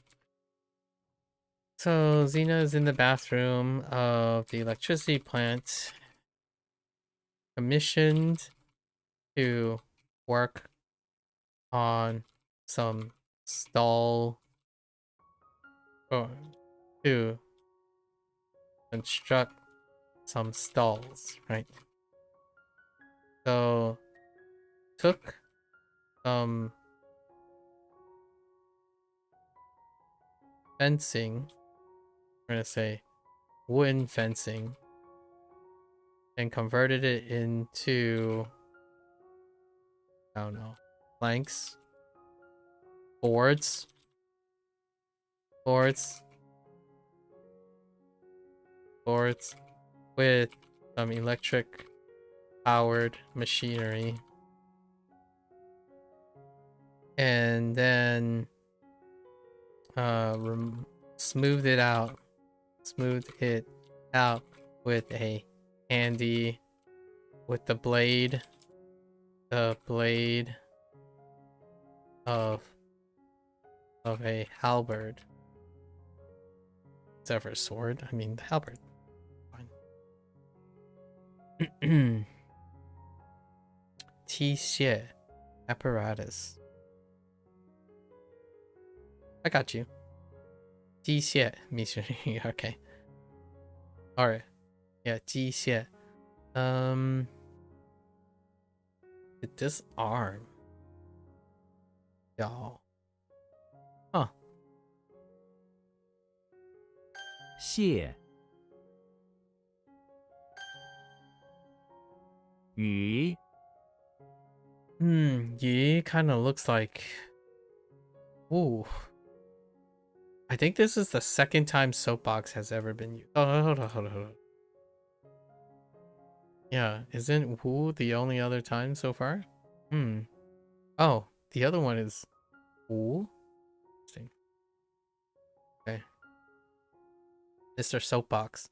Or, in other words, a person waving to you. Looks like a person waving to you. Yeah, amusement. Yugi is inside the house bored.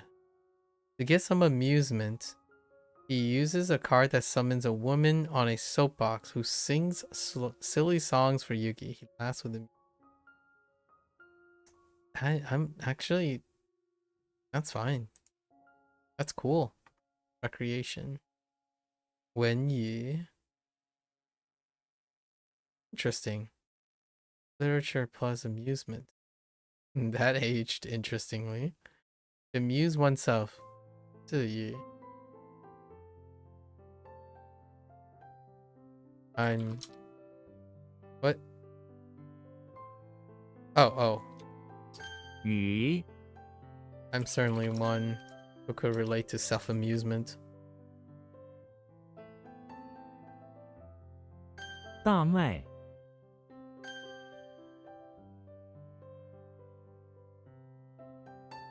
调 Yo.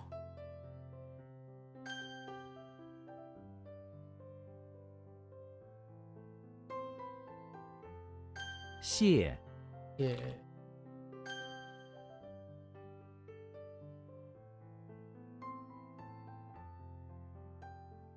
吞 When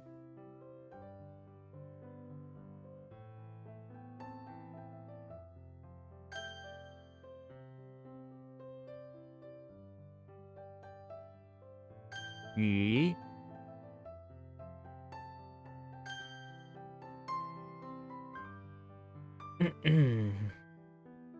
Yin. Dizzy. Wow, that is very dense. Got our chariot in the sun. Oh boy, here we go. Oh, but it's Yugi. Yugi is not too bad for chariot and sun. Yugi is in front of the infirmary where he's riding around on a chariot as the nurses and patients watch him. The sun is so bright. He goes around so fast that he starts to feel dizzy until he eventually falls off the chariot. The nurses run over and try to block the sun from his face so he feels less dizzy. Ugh.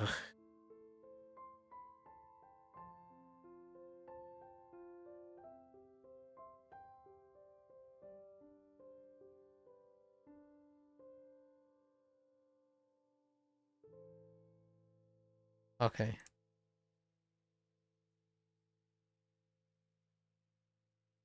I mean, of all the people for chariots, it's definitely Yugi. Yugi can work that.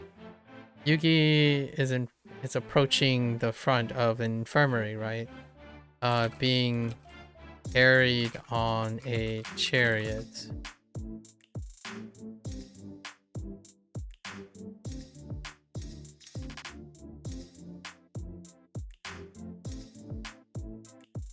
Uh, for medical attention.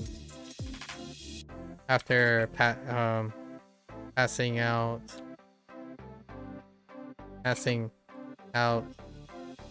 from sun exposure, from dizziness from sun exposure. Chariot's fine for Yugi. Yun is Yun. Yun. Instead of Yun is the other chariot. Yun Diao, the faint hook. Okay. Oh, To Yun. Is it fair enough? 晕胸 Xiong. You kind of look like Xiong. What happened to your lid? What the heck? How'd you... They mutilated Xiong. They mutilate the lid of Xiong. Okay. Cruel. Legs and treasure chest. Xena. Xena in front of the temple being tortured by the cruel monks in the rock garden. They cut off her legs and put them into a treasure chest that they then bury in the rocks. Xena screams at their cruel... Alright.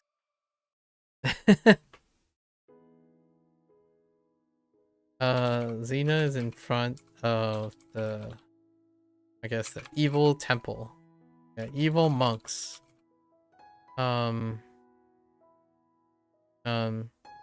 She made... So in order to retrieve a stolen treasure.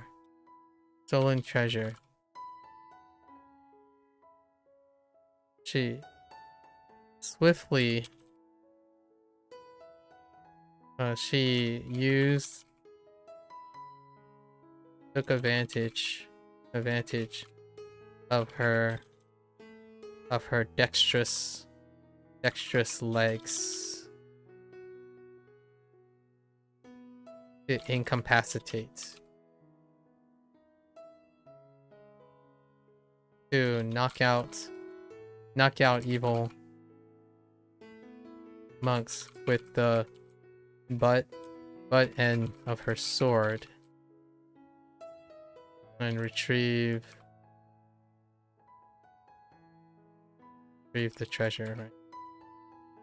It's just basically road. And then treasure chest.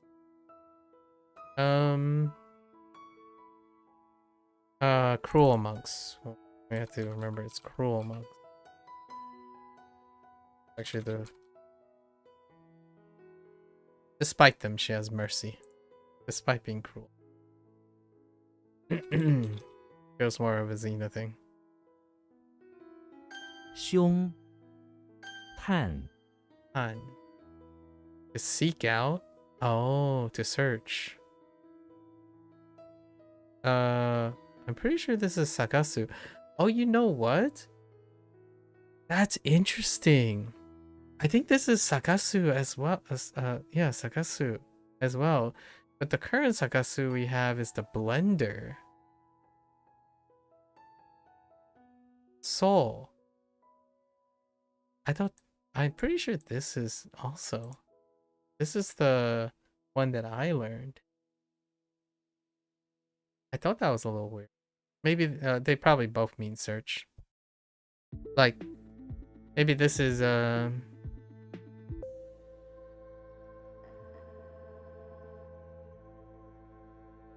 Tan Soul, Tan Soul, or Soul Tan.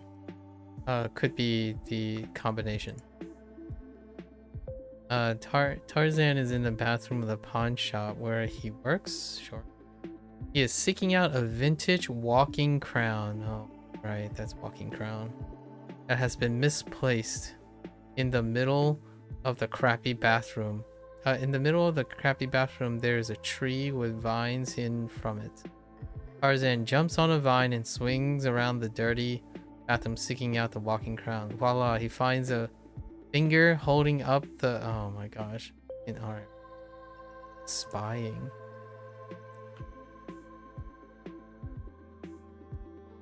Tarzan snuck into the bathroom of the pawn shop, or where he works. That's interesting.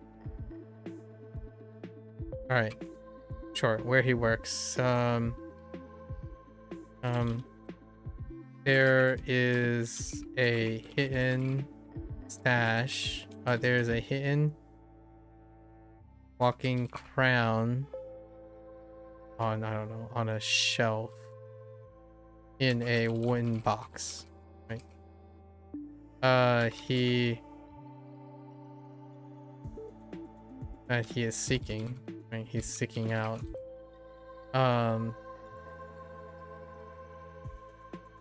He feels around with his fingers the top shelf and finds it, right? Okay. I was thinking maybe do some sneaky peeky. Oh no, there's no search. Seek search. Tanting to visit, to seek out relatives. Okay. Inquire Tan. Oh. Really? Alright, well, that was a 探， 黄， Hoang Emperor. Okay. And that is an emperor. So white scepter.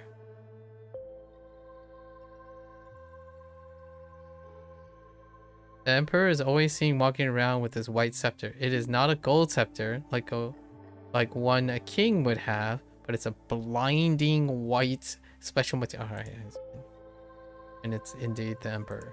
Okay. I got you. 黄， Huang. Huang Dao something. No. I feel like Wang. I mean, I'm not sure if it was the king or the emperor. I think it's Huang, right? Something like Huang Xiang Dao le Dao or something. I forgot how they announce it. Oh, hold on. Let me.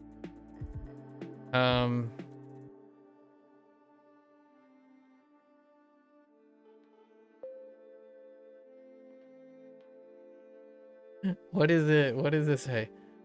Yeah.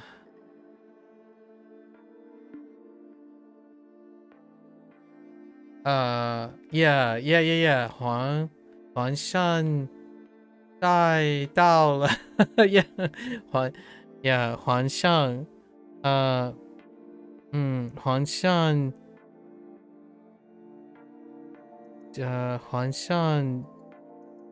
驾到 right? Or something. Here arrives the. Wait. I need one. Why do they not write it? Why do they write it without tones? Okay. So that's the Huangxiang. Huangxiang, which jia is that? Can't see. I think it's jia. Huangxiang jia dao. Yeah, jia dao. Huangxiang jia dao. I almost feel like there should be a la or le. Huangxiang jia dao le, or something like that. And then they would do like something like Wan Xiang, like long live the emperor. I don't remember anymore. As a kid, my parents watch a lot of those C drama stuff, or like the feudal like dynastic dramas, and you hear that announcement as a classic scene cut over and over again. Like it would cut to a new scene and it would announce that the emperor has arrived. Okay, yeah, we're combining Huang Gong. Huang Di. Do I know D? I'm not sure if I know D. Supreme ruler. Oh, Wang Guang. Yeah, Wang Guang. Makes sense. Okay. 黄 Nostalgia.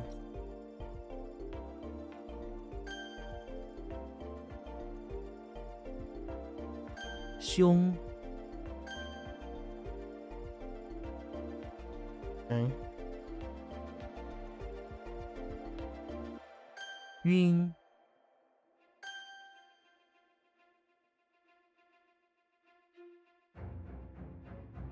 This Pan. one can be a little tough.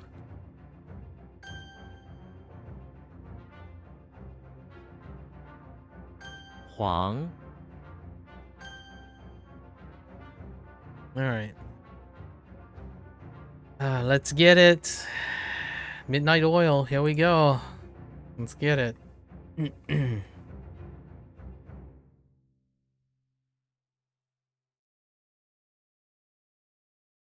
Ah. 视频 他上传了一个新视频，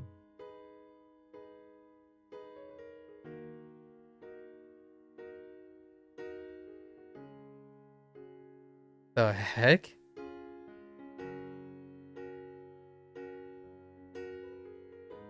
The heck?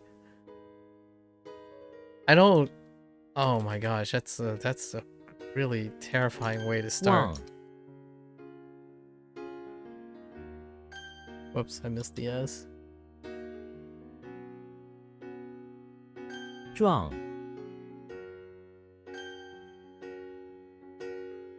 扁 Ah, wrong tone. 热 海底 海底资源丰富，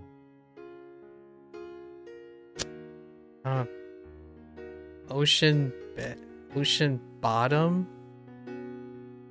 Bottom of the ocean. 田地 这片田地的土壤很肥沃，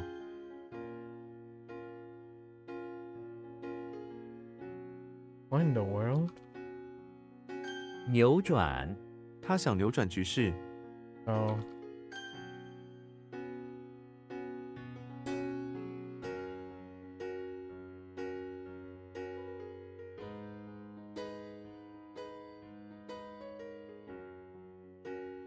to look at frequency. No, wait.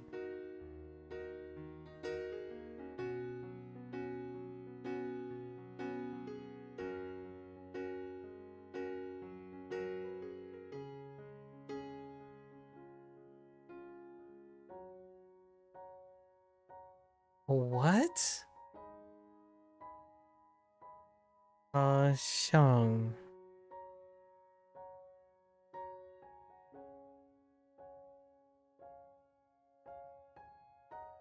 pass on a new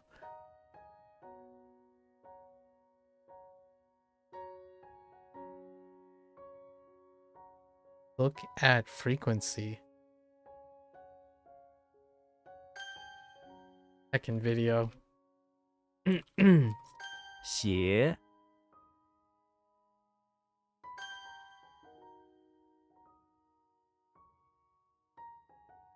敏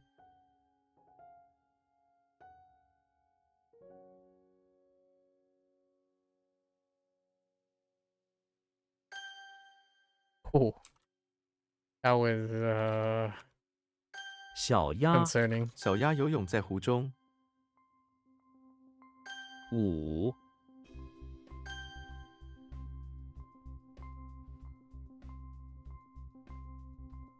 公吨这块石头有1公吨重。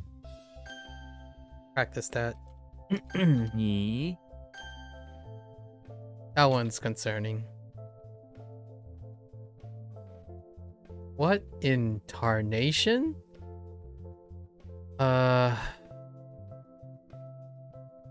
定位我今天打电话给餐厅定位，福 the heck?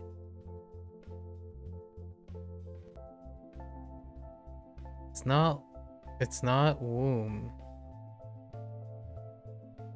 What in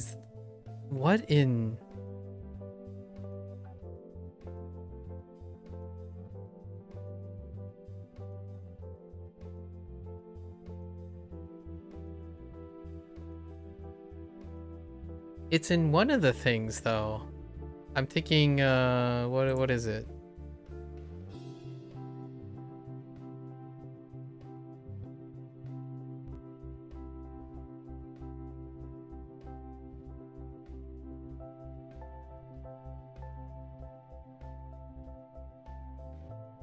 All I can see is a walking corn stalk. What is this?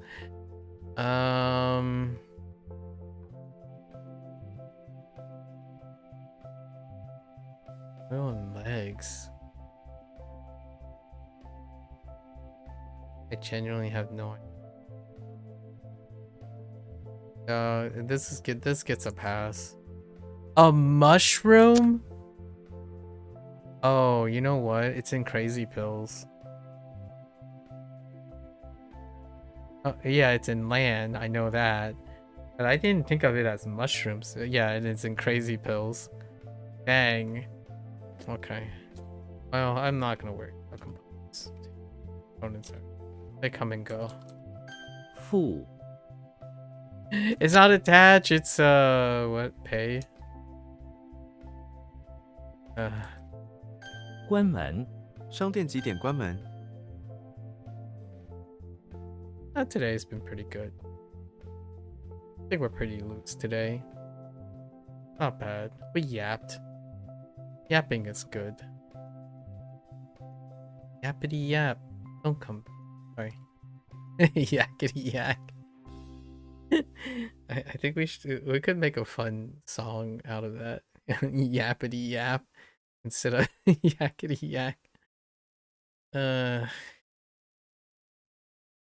Why am I drawing? 山峰山峰上的景色很美，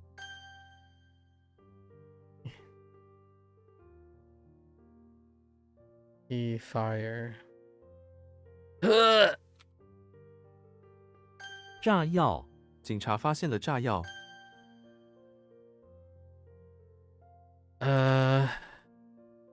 激励，他用故事激励小朋友。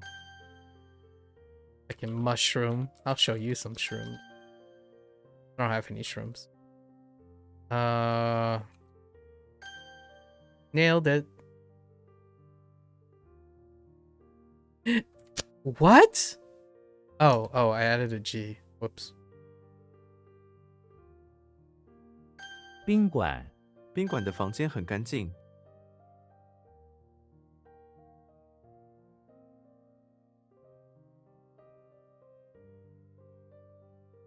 捐款，我们需要捐款帮助贫困的孩子。很，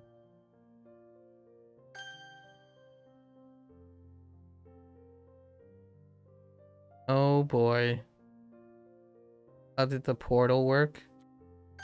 湖， The portal is a very recognizable. That's really Then- recognizable.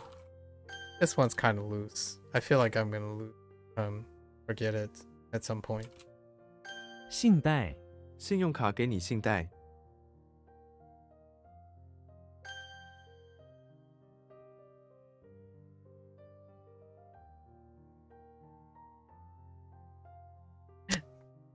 Like sea bottom, seabed. Oh my gosh, I know sea. Let's just not do that, please.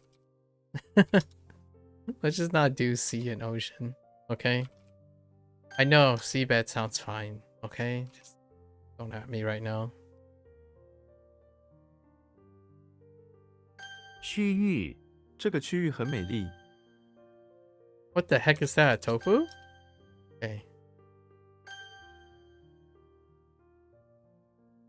Heck. Oh, whoops, that's Japanese. 盟友，日本是美国的盟友。 Okay. I kind of got stopped here a little bit yesterday, right? Okay. Fine. 猛虎，动物园里有一只猛虎。 Yo, what? Yo, what, mate?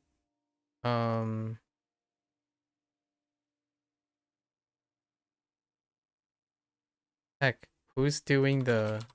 允，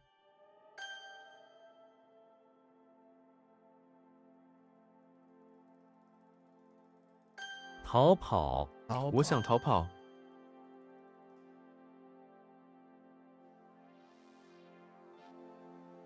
不祥，天空突然变得很不祥。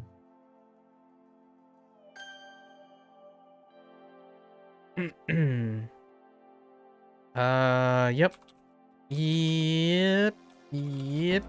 Yep, yep, yep. Oh no. No yep. Yep, yep.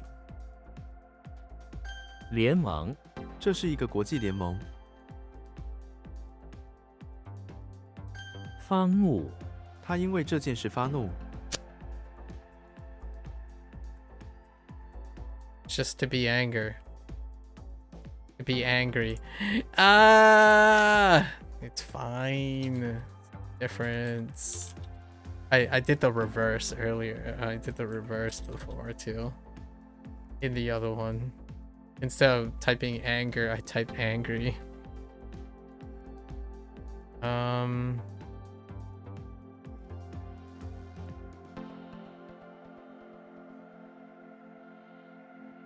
抵制，这是一个抵制的行动。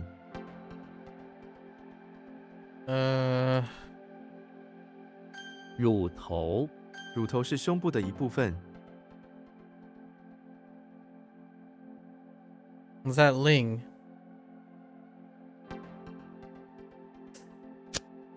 Oh, Ling Lei, no? 是不是？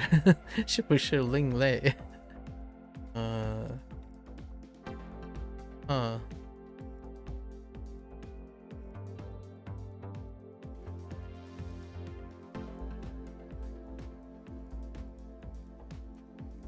哦，拖欠，他的房租已经拖欠2个月了。拖 is weak too.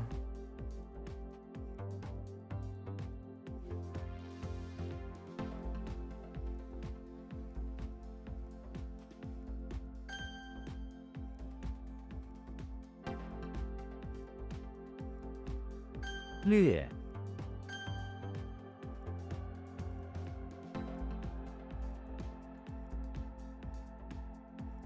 What the? What the? I gotta reevaluate that one. 肉串 吃肉串时要小心。 I totally poked my mouth before on a meat skewer. Totally.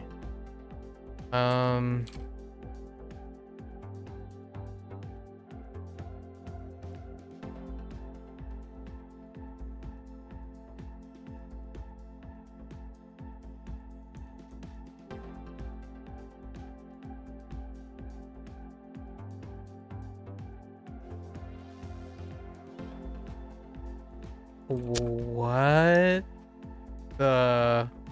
Hold up.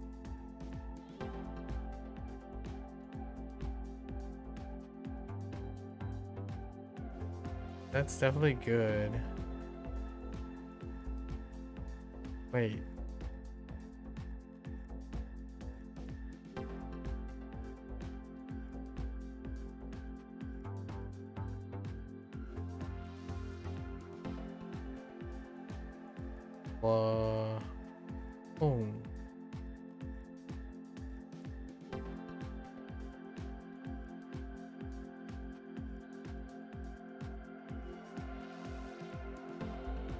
Hoang.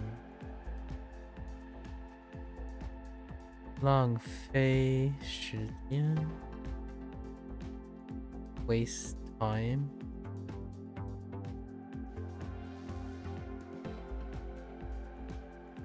Oh.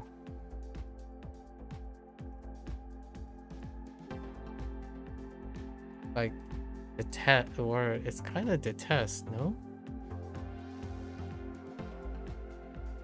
But I didn't think that was, or is it hate?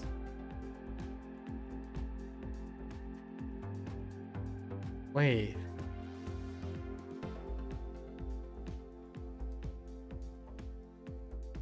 Oh, yeah, yeah. What?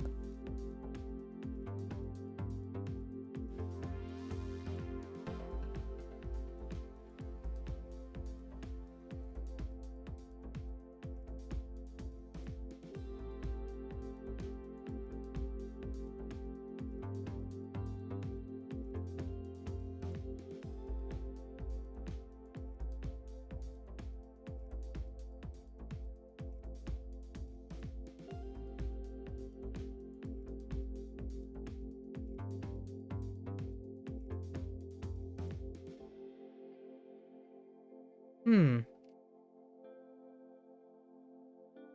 骨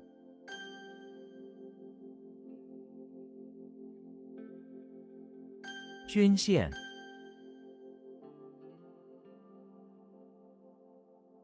另类 她是一个另类的女孩。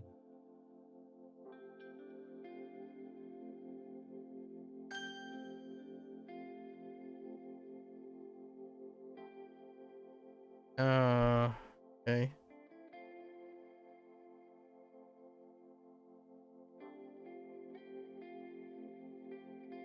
哲学家 她是一位伟大的哲学家。 拐 皮 甜 炕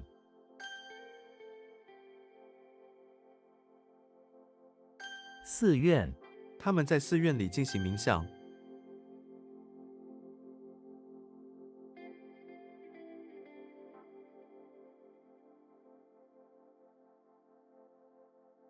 Ah! Wait.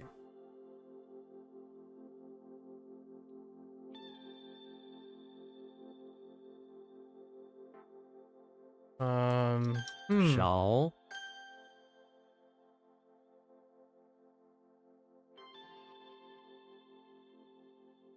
夺取 他们试图夺取城堡。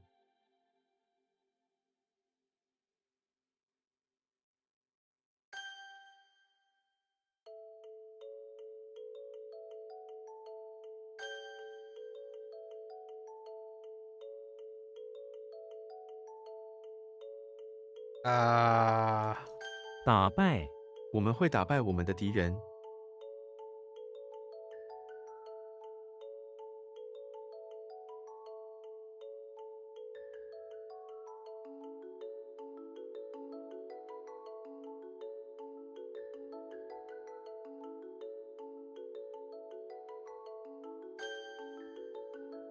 It just sounds like defeat, but I was trying to remember what buy was. What was subscribed to buy? Goal board.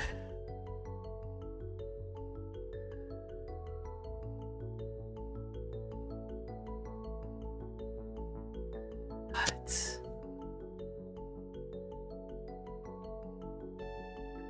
I gotta review the tones. I think the tones are messed up. I think I got the tones kind of like mixed around. "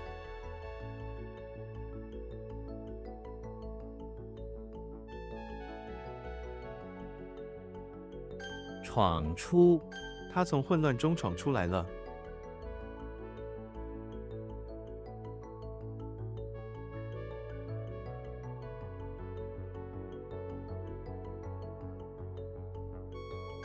痛恨，我痛恨浪费时间。 I don't remember it being in the infirmary.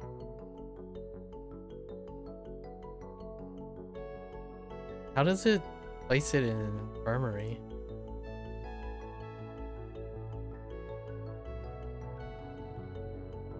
Literally hate, but how was this placed in the infirmary? Of all things. Casting a spell that turns the soul of the hated get of. Okay. I can work. I can work with it.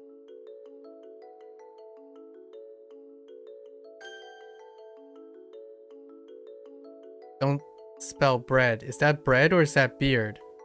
That's beard. I can't tell you how many times whenever I go to type beard, I type bread. 西红柿，你喜欢吃西红柿吗？ It's a skill issue.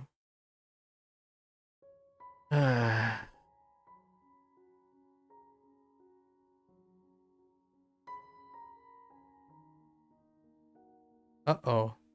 I can only see lifeguard now.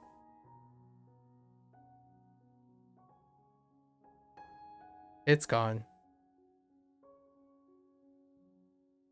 虚构，这个故事是虚构的。 Oh, fictitious. That's right. Shigo. I'll never forget that. It would be very hard to forget Shigo when I hear it. Because all I can think about is fictitious. Shigo. How things work out, you know? What? Oh, that's Jung. How am I getting those two mixed up? Is it because of fingers? As opposed to crown?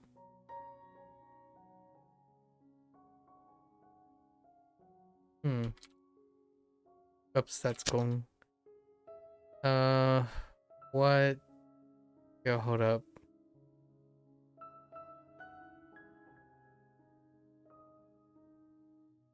It's gone. Oh, wait. It's not gone. Oh, no, it's kind of gone.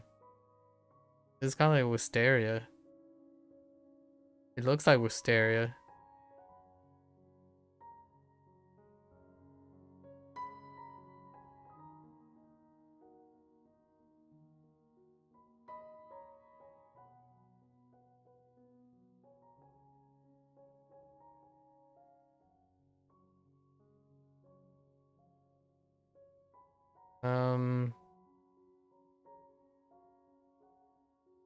Dang. I thought I had it.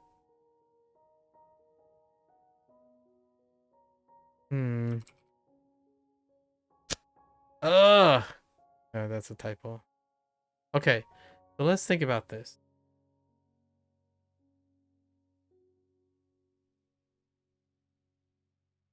I don't know how teeth works.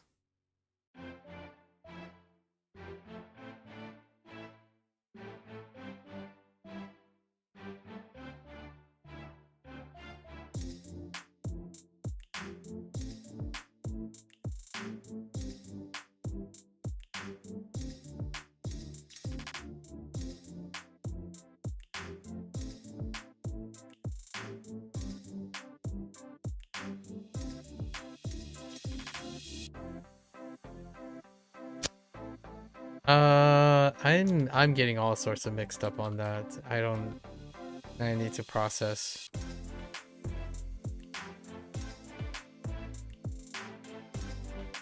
均衡，他的生活很均衡。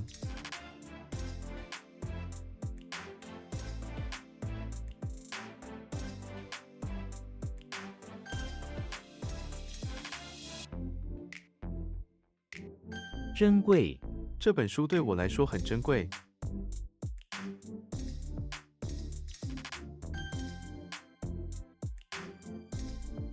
爽，公， It's not together.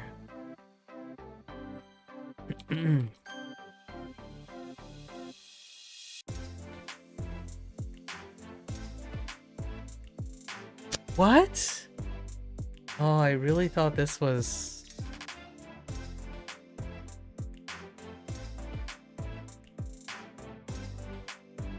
Okay, that's probably not it then. Whoa! Oh, wrong tone. It's fine.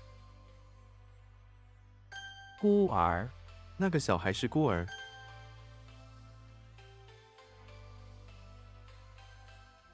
美德， 善良是他最大的美德。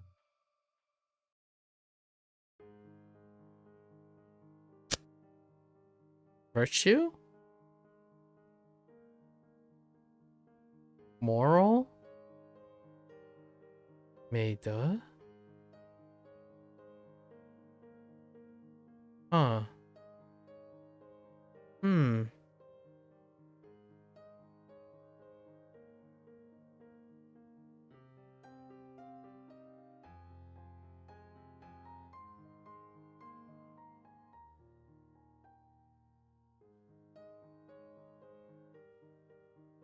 What?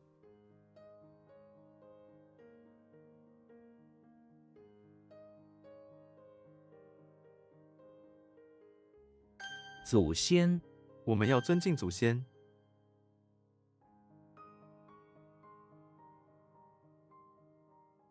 驾驶，他的驾驶技术非常优秀。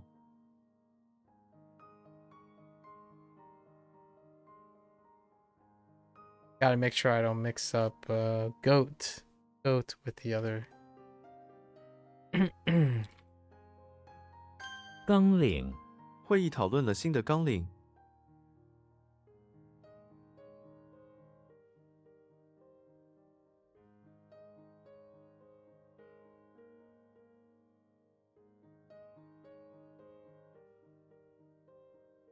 How do you do like... It's something like system, but guideline system. Program system, sorry.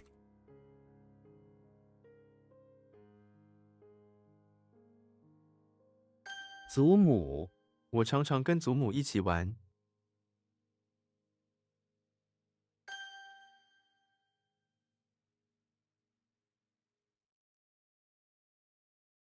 粉红色，他的脸颊是粉红色的。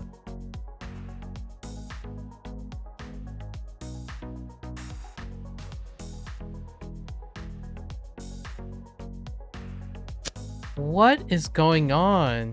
Oh, it's reversed. Okay. I need to review my teeth. Something's wrong with the teeth thing. Full of giant teeth. He chooses them around, chasing them out. No, this isn't gonna work.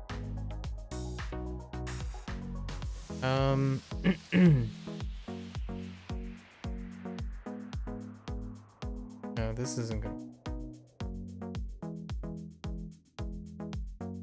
And then schwa is... The schwa makes it... Brush.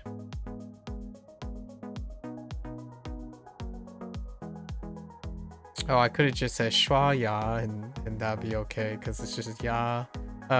Ya schwa. Now that I think about it.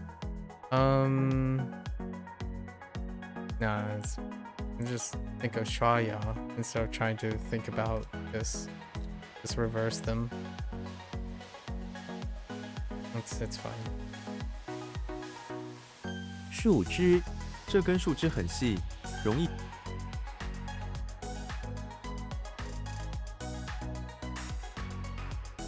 住，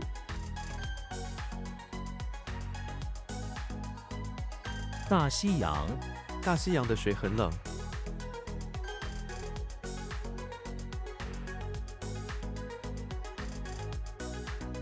神圣，神圣的仪式在庙里进行。孤单，他常常感到孤单。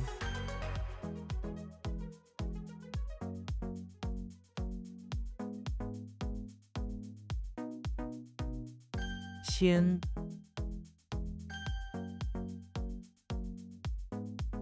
Man.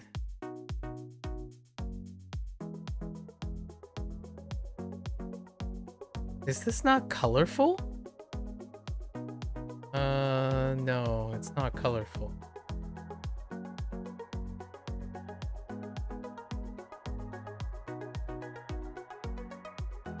Or is it? I could have sworn this is colorful. So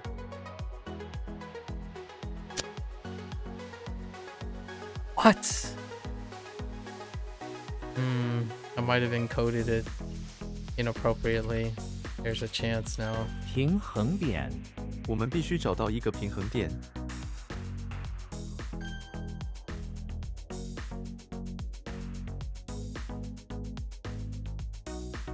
心，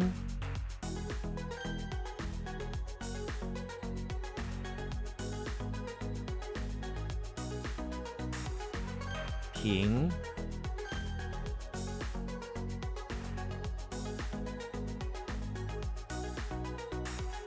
桌，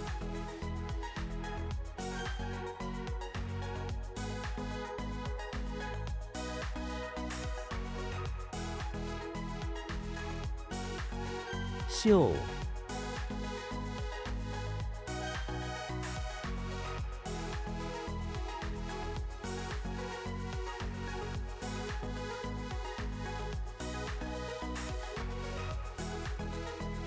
寻，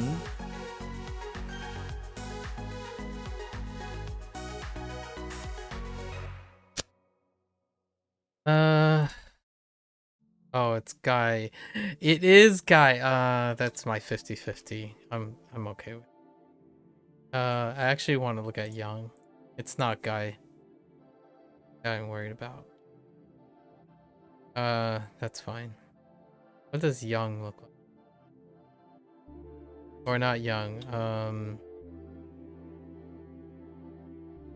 Yin. Whoops. Dang it. No, I'm not. It's a 50-50. So we'll have to. It's because of the new thing. Where is colorful? Here it is. Yin. Oh. That's because it has soil, elbow, and dish at the same time.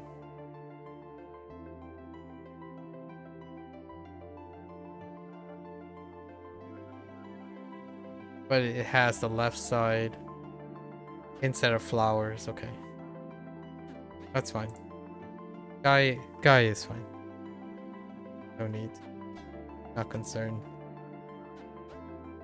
焦土，焦土政策是一种军事战略。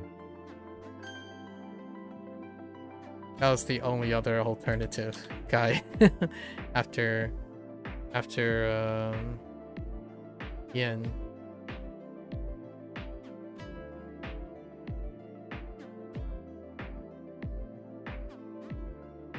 What? "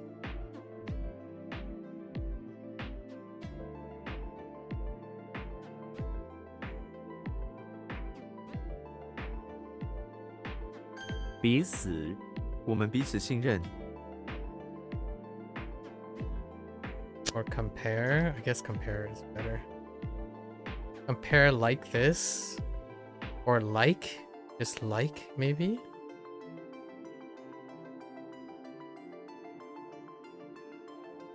Oh, 彼此. I feel like it's a little bit different. Hmm.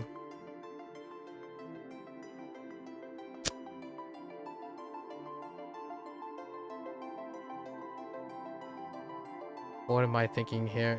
What was I thinking there?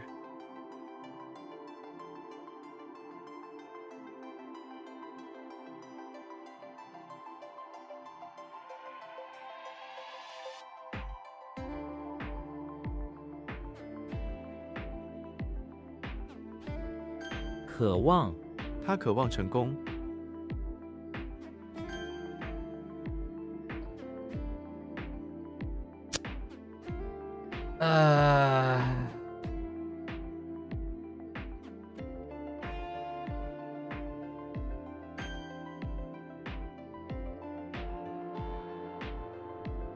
共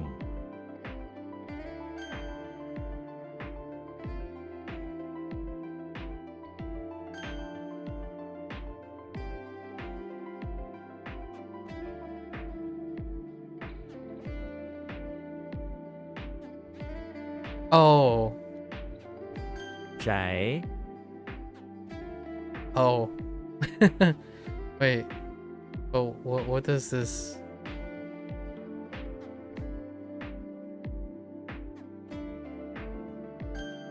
Dwelling, yeah, that's fine.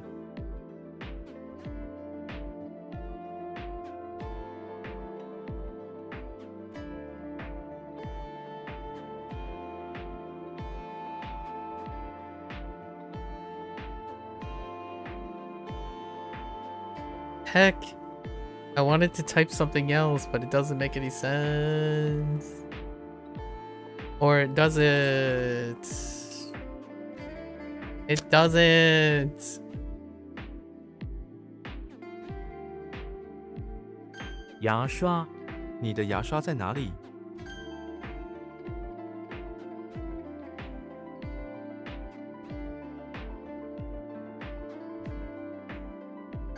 图，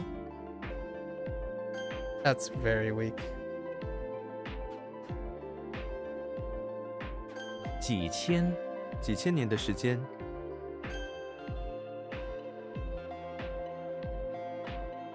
爬上，山太高了，我没爬上去。Climb up, but climb is fine. Climb is understood.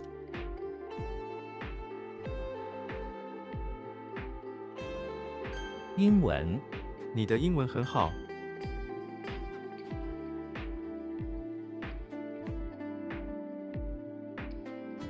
Wait.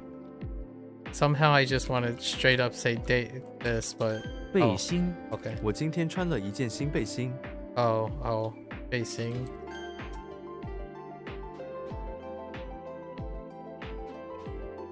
That's Japanese.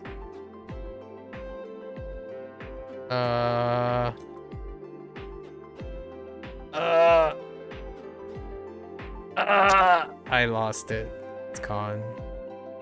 除，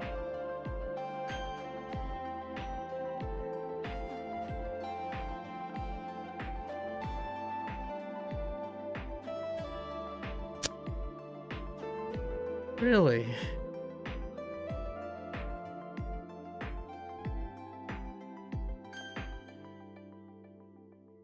正义，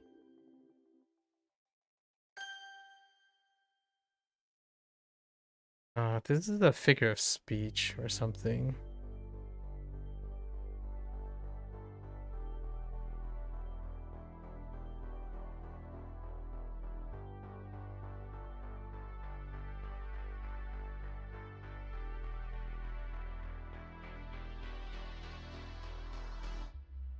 Yeah, like familiar.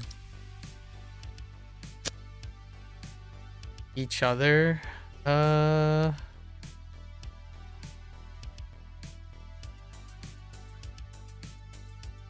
I'm giving that a pass. Maybe not. I think that's pretty bad.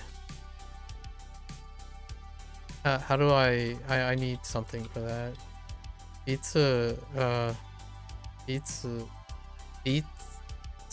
yeah, pizza is not great. I don't know how I'm gonna navigate that.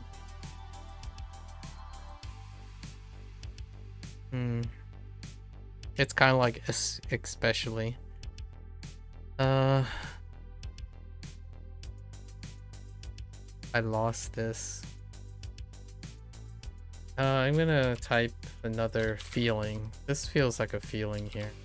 雄伟， Okay. 这座城堡十分雄伟， It's just like great, magnificent.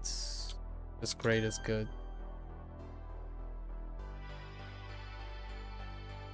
Oh, I haven't seen you in a while. I'm gonna say it's 山，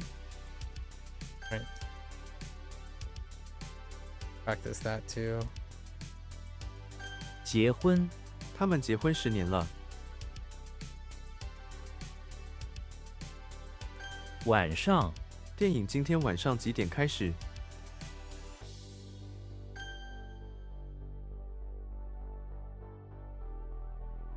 至，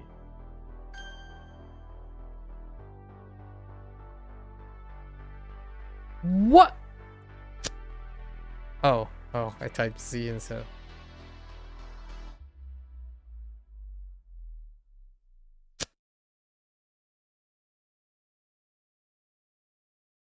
I don't know what's going on there. Oh, this is ch. 彻底，他们彻底解决了这个困难。彻底.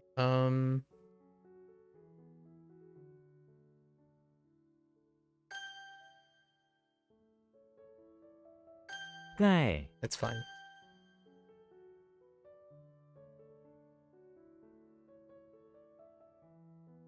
That's not fine. What the heck, stone? What the stone? 马，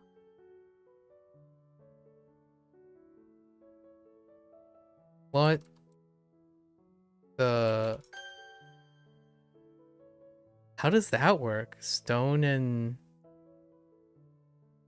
What?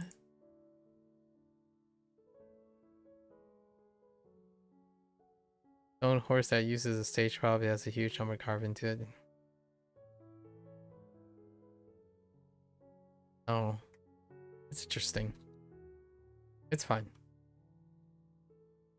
We'll just use legacy for that, I suppose. Until it runs out. Ooh. Oh boy. What is that? I feel like it's... Ooh.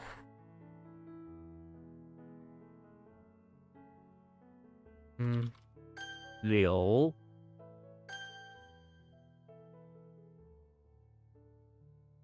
欠缺， 我们还欠缺经验。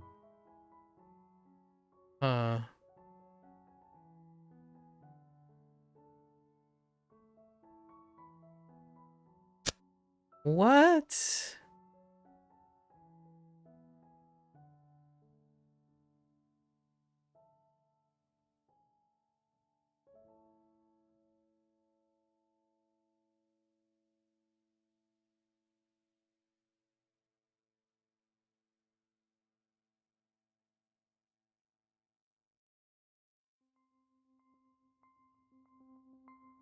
Hmm.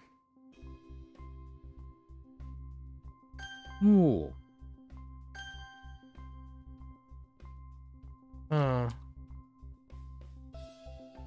农舍， 我想住在农舍里。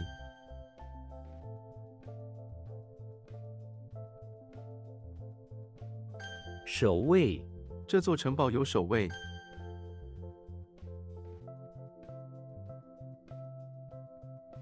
I still feel like it's like... Thing? Oh no, wait, that's not glove. Oh no. We practiced this and it's gone.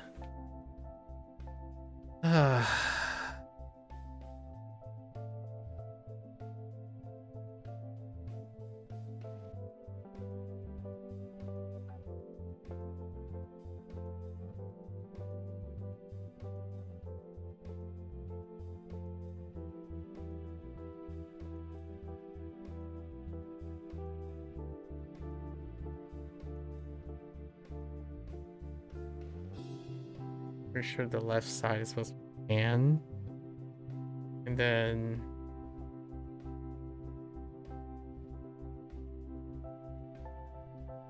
and beanstalk and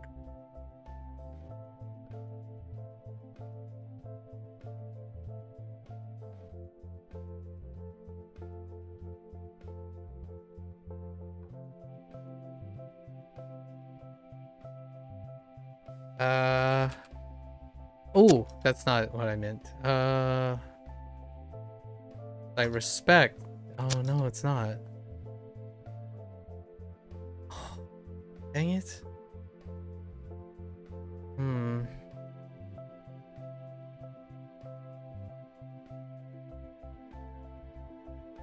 Hmm.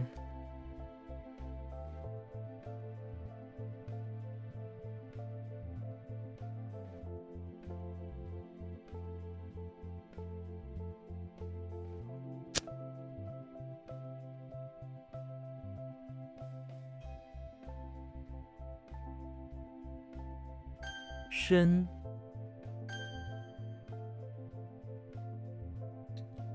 Hmm. 泼冷水，不要给他的计划泼冷水。司令，我们的司令非常勇敢。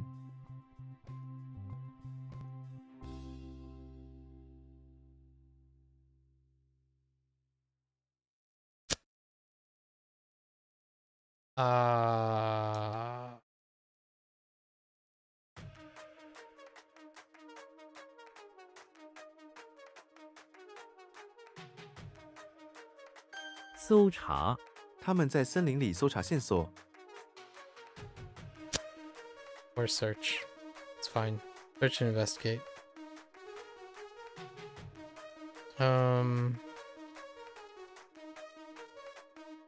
烤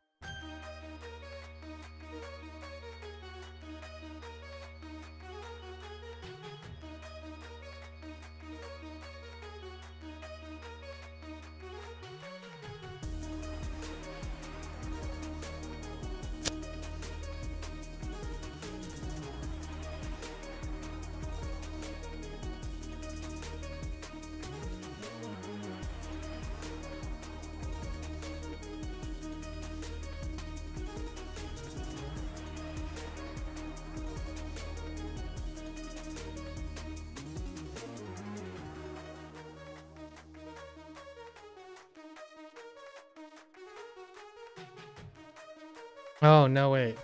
It's 递给，请递给他这封信。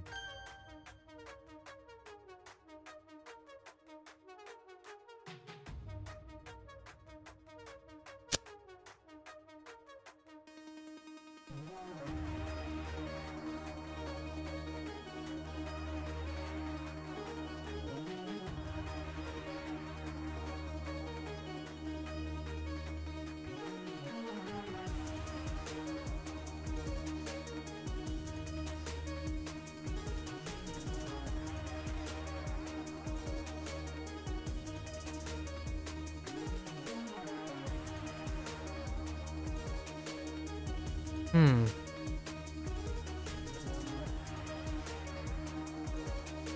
Huh. Hmm. 声调，这个字是什么声调？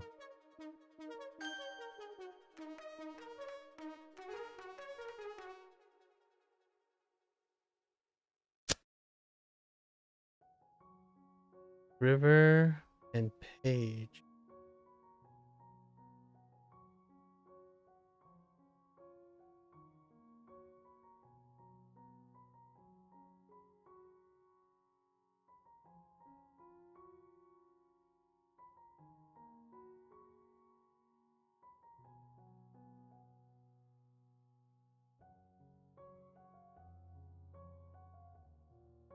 欣慰”，双亲无比欣慰。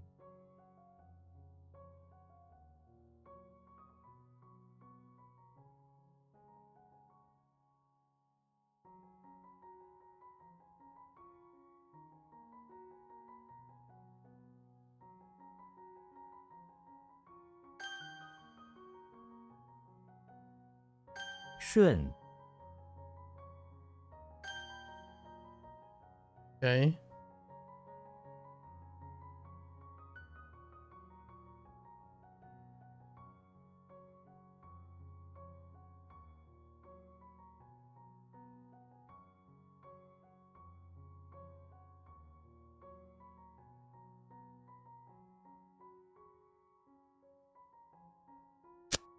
What? It's to lose weight.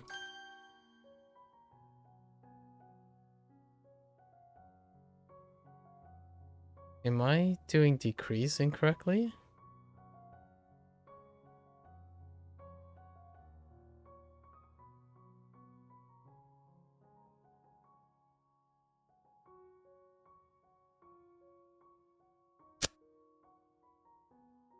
Is that not Proto? I thought it was.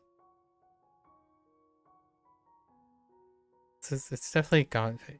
Oh, Jianfei. Oh, dang it. I got Japanese. Japanese. Dang it. I mixed up Japanese. Again. I'm not worried. That's fine.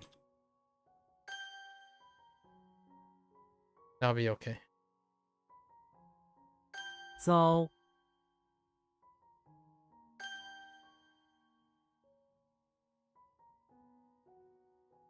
What was this? So what? Like compare? So like each other? Okay. Like compare? I gotta write something for this. Yeah, because we have this and the other.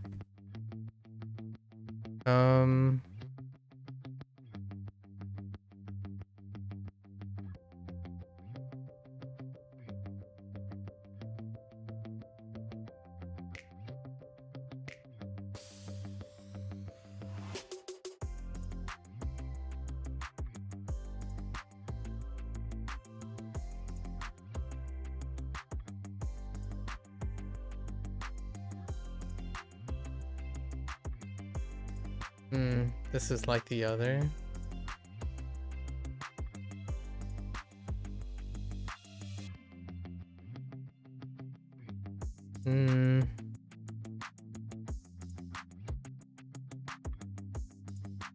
There's not much I can do other than bootstrapping. I don't have anything other. And this is the second time this has come up, or third time actually.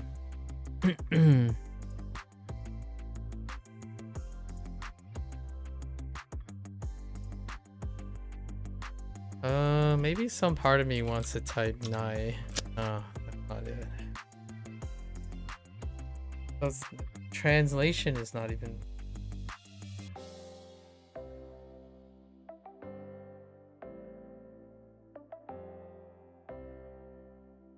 I swear it's by.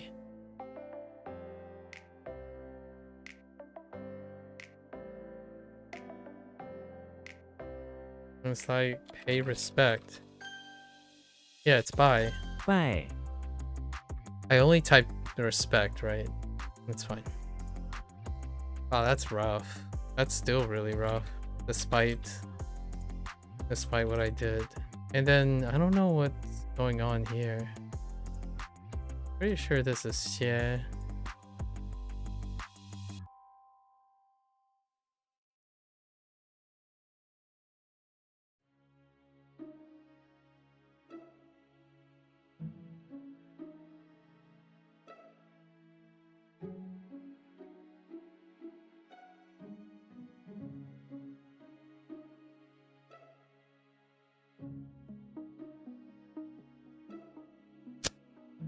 It's the right hand thing. Oh, I got silence. Did I not type the silence thing? I don't. It is what I think it is. We're not gonna deal with that. I can silence. I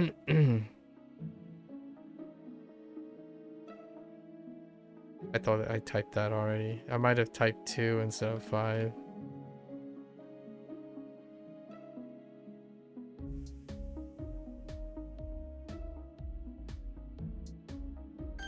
食宿食宿包括在内吗？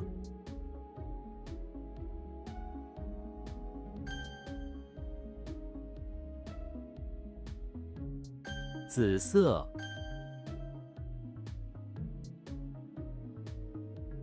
Oh, so it's like a leaf blower.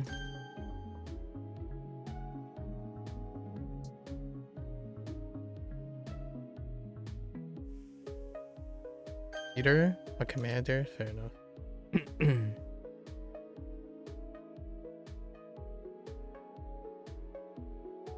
意，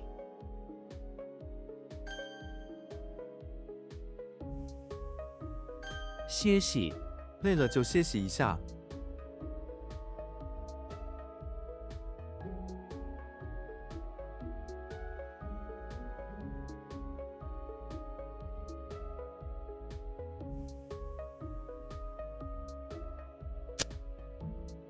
Oh, Casper doesn't have an A. “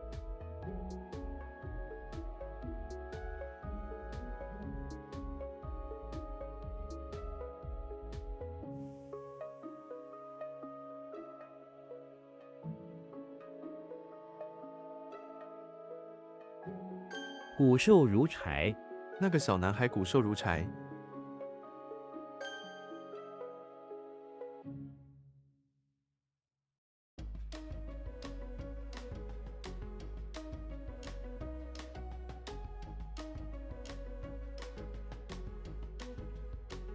I just randomly draw a blank. 是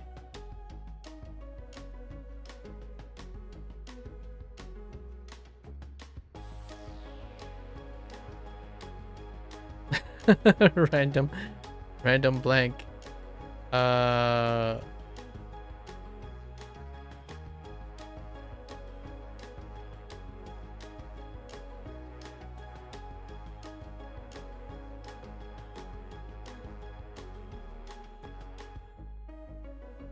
Oh. Oh, this one's weak. Oh my gosh. Sure is really weak. Oof. 减肥，词，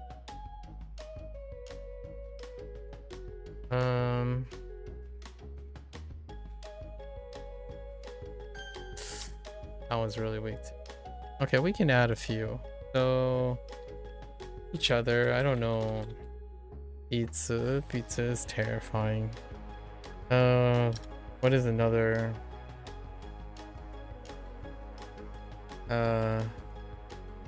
Bai eventually got we'll use Guy and Bai, sure. Guy and Bai, and then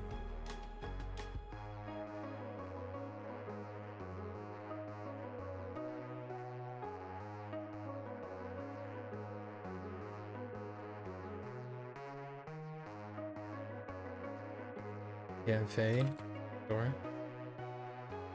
Because of the Japanese up.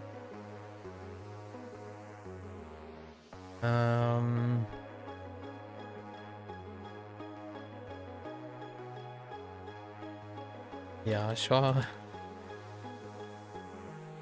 Toothbrush. That's very unfortunate. Maybe one more. What was the...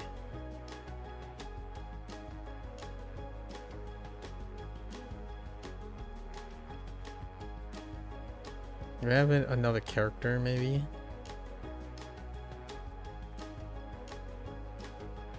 Looking at the characters. They're largely okay. The trouble ones continue to be the trouble ones.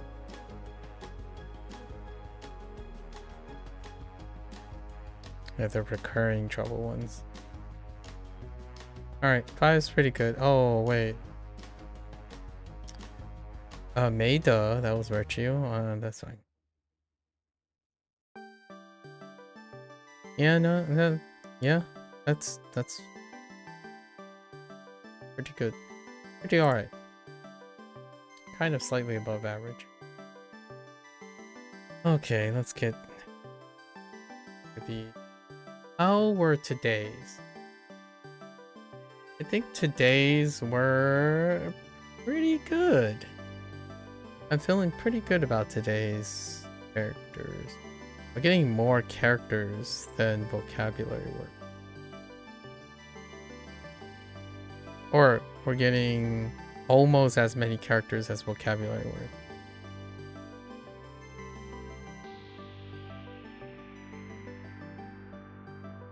We have Emperor.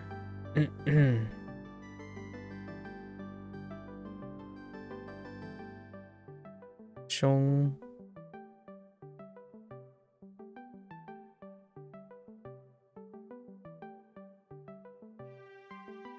Ooh, this one's not the greatest. Yeah.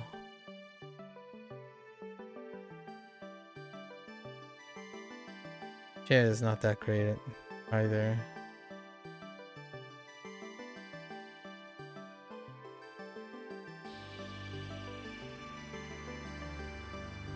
When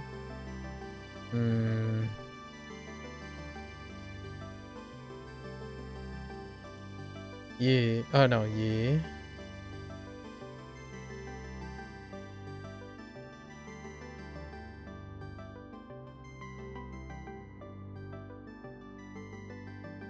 Yen.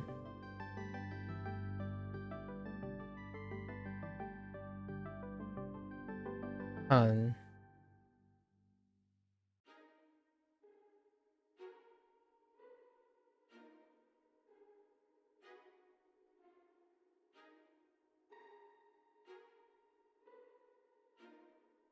Wait, did I even read this? Juan? I don't think I even read this. No, I didn't. A white scepter? What did they use? Inside the chapel, dressed in his best suit and tie, attending superhero church. Presiding over the mass is the emperor, the superhero. Oh, okay. I think that's pretty okay. I didn't even read the mnemonic for that one. Holy heck.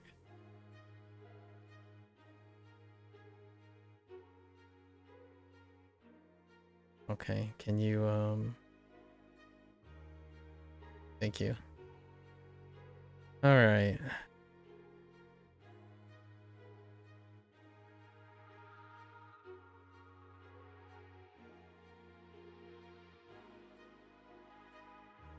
On...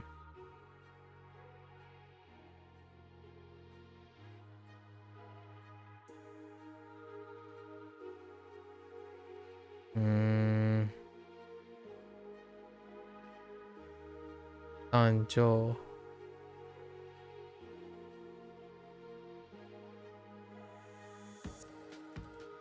I forgot what the bottom thing is. Is that a tree? It's not, it's heaven.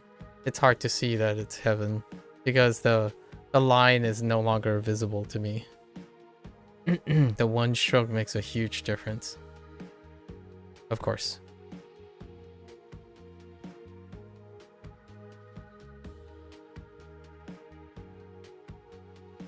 Huan Yi. Oh no, not Huan Yi. Zhong Yi.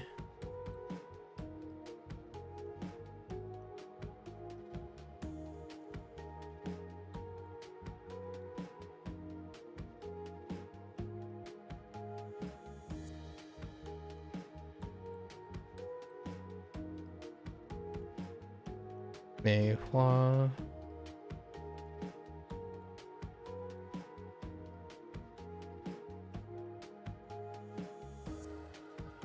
Zhang Shi.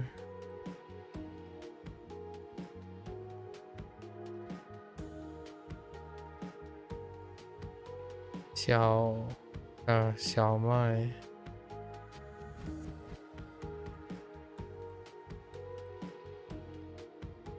Yan Zhou.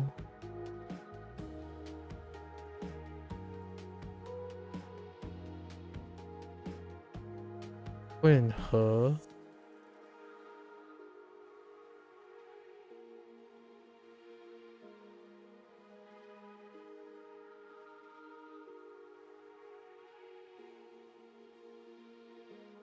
Zhongxin.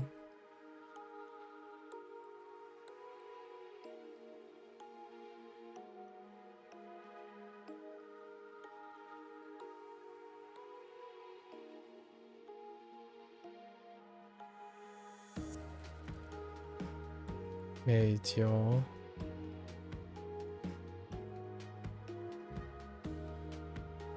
美酒。哎，上升。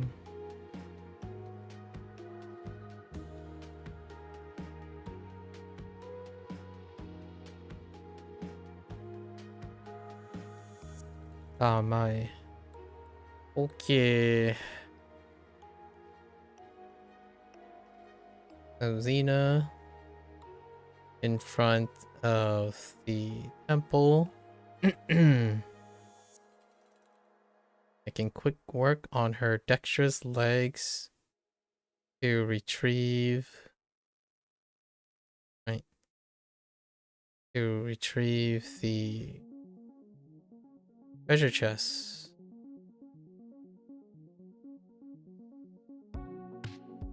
From the cruel monks. And we have Diddy Kong, who's charged to clean the bathroom floor of all the poop in the barn, right? So he holds his mouth shut because it's stinky. Holds his breath, and hangs upside down. Start wiping the floor with a towel. Okay. Then we have Xena, who's in the bathroom of the electricity plant, being told to construct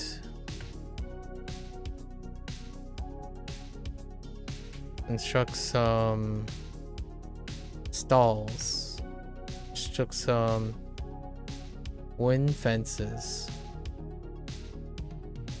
and use machinery to produce boards on which she smooths out with a halberd. Alright. Then we have Yugi, who's in the living room of his house, bored. So wait, is that right? Oh no, that's this is Tom, who's in front of the infirmary.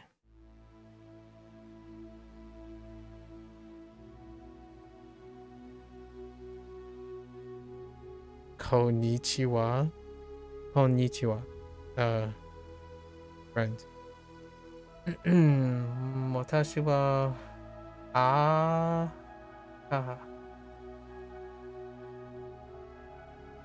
という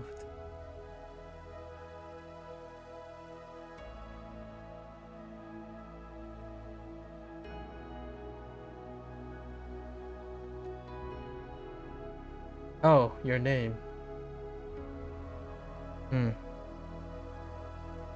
よろしくお願いします。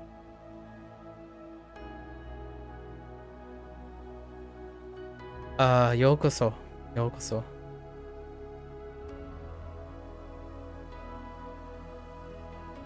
Let's see. So we have infirmary. Yes, infirmary. And then in an infirmary,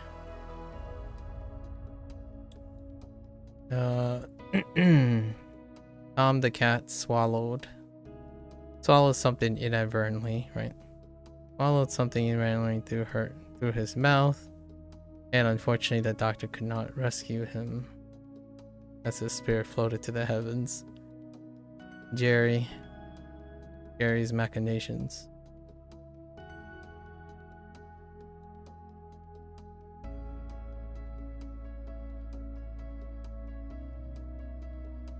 So let's see. Now we have Yugi in the house.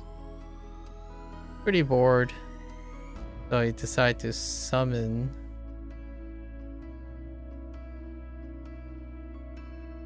a female to perform on a soapbox, of all things.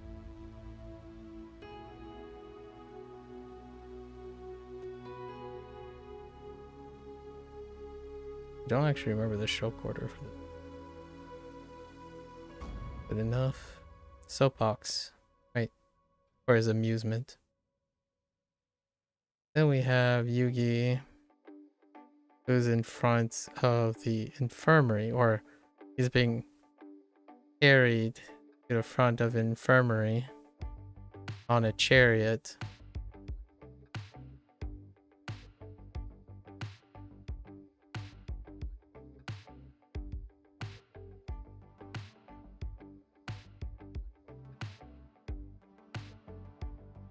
On a chariot after a lot of sun exposure. Passing out from dizziness, right?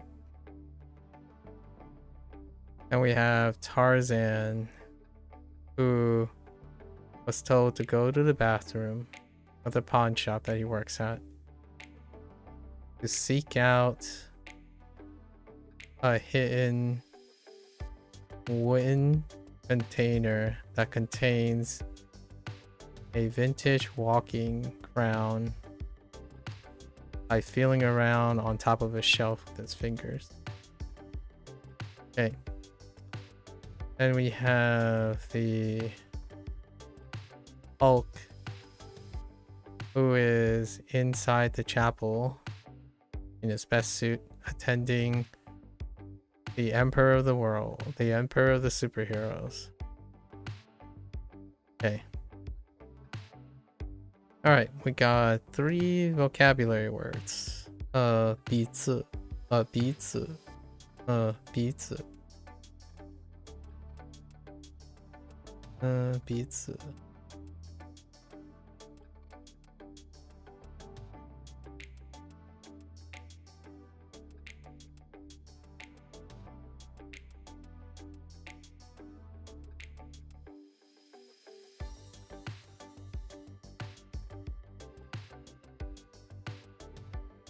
Wait, was there a heart? Oh no. It's kick and... Oh no, that was... Oh. That explains why it looks off.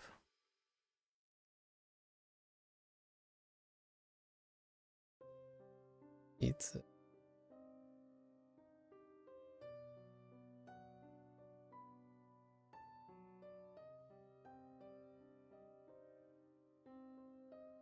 Oh, pizza. How am I gonna... This? Let's wrap it around in this. So... This... It's like the other. Each other. I have to reinforce that.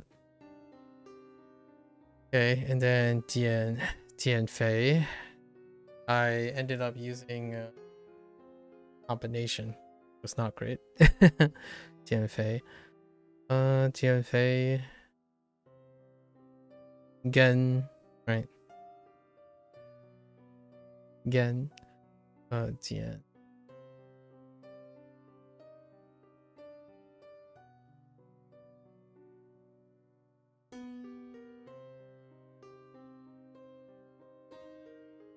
Jian Fei. Fei is...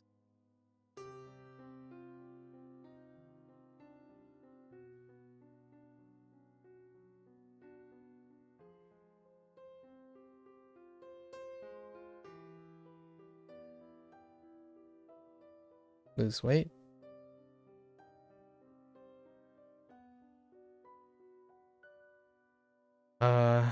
Ya Shua, right? Ya Shua.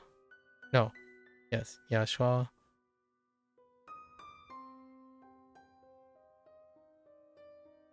Ya Shua. Shua is...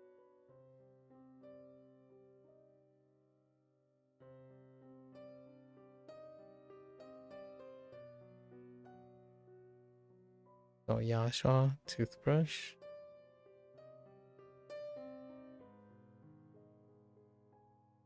And 2 characters. Guy and Bai. Guy is very elaborate. Yeah, flowers, dirt, elbow, and a dish. Guy for lid, and then bai. Bai 是什么？bai 哪个 bai？oh, we were fine with bai, but it was practice. Sure, practice.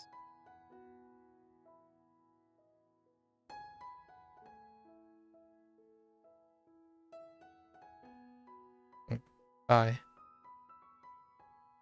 Or pay respect.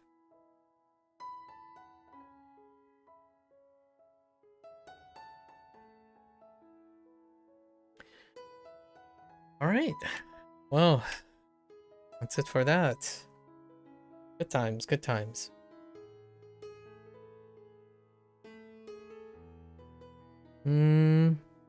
It's a slightly above average day. Slightly above average.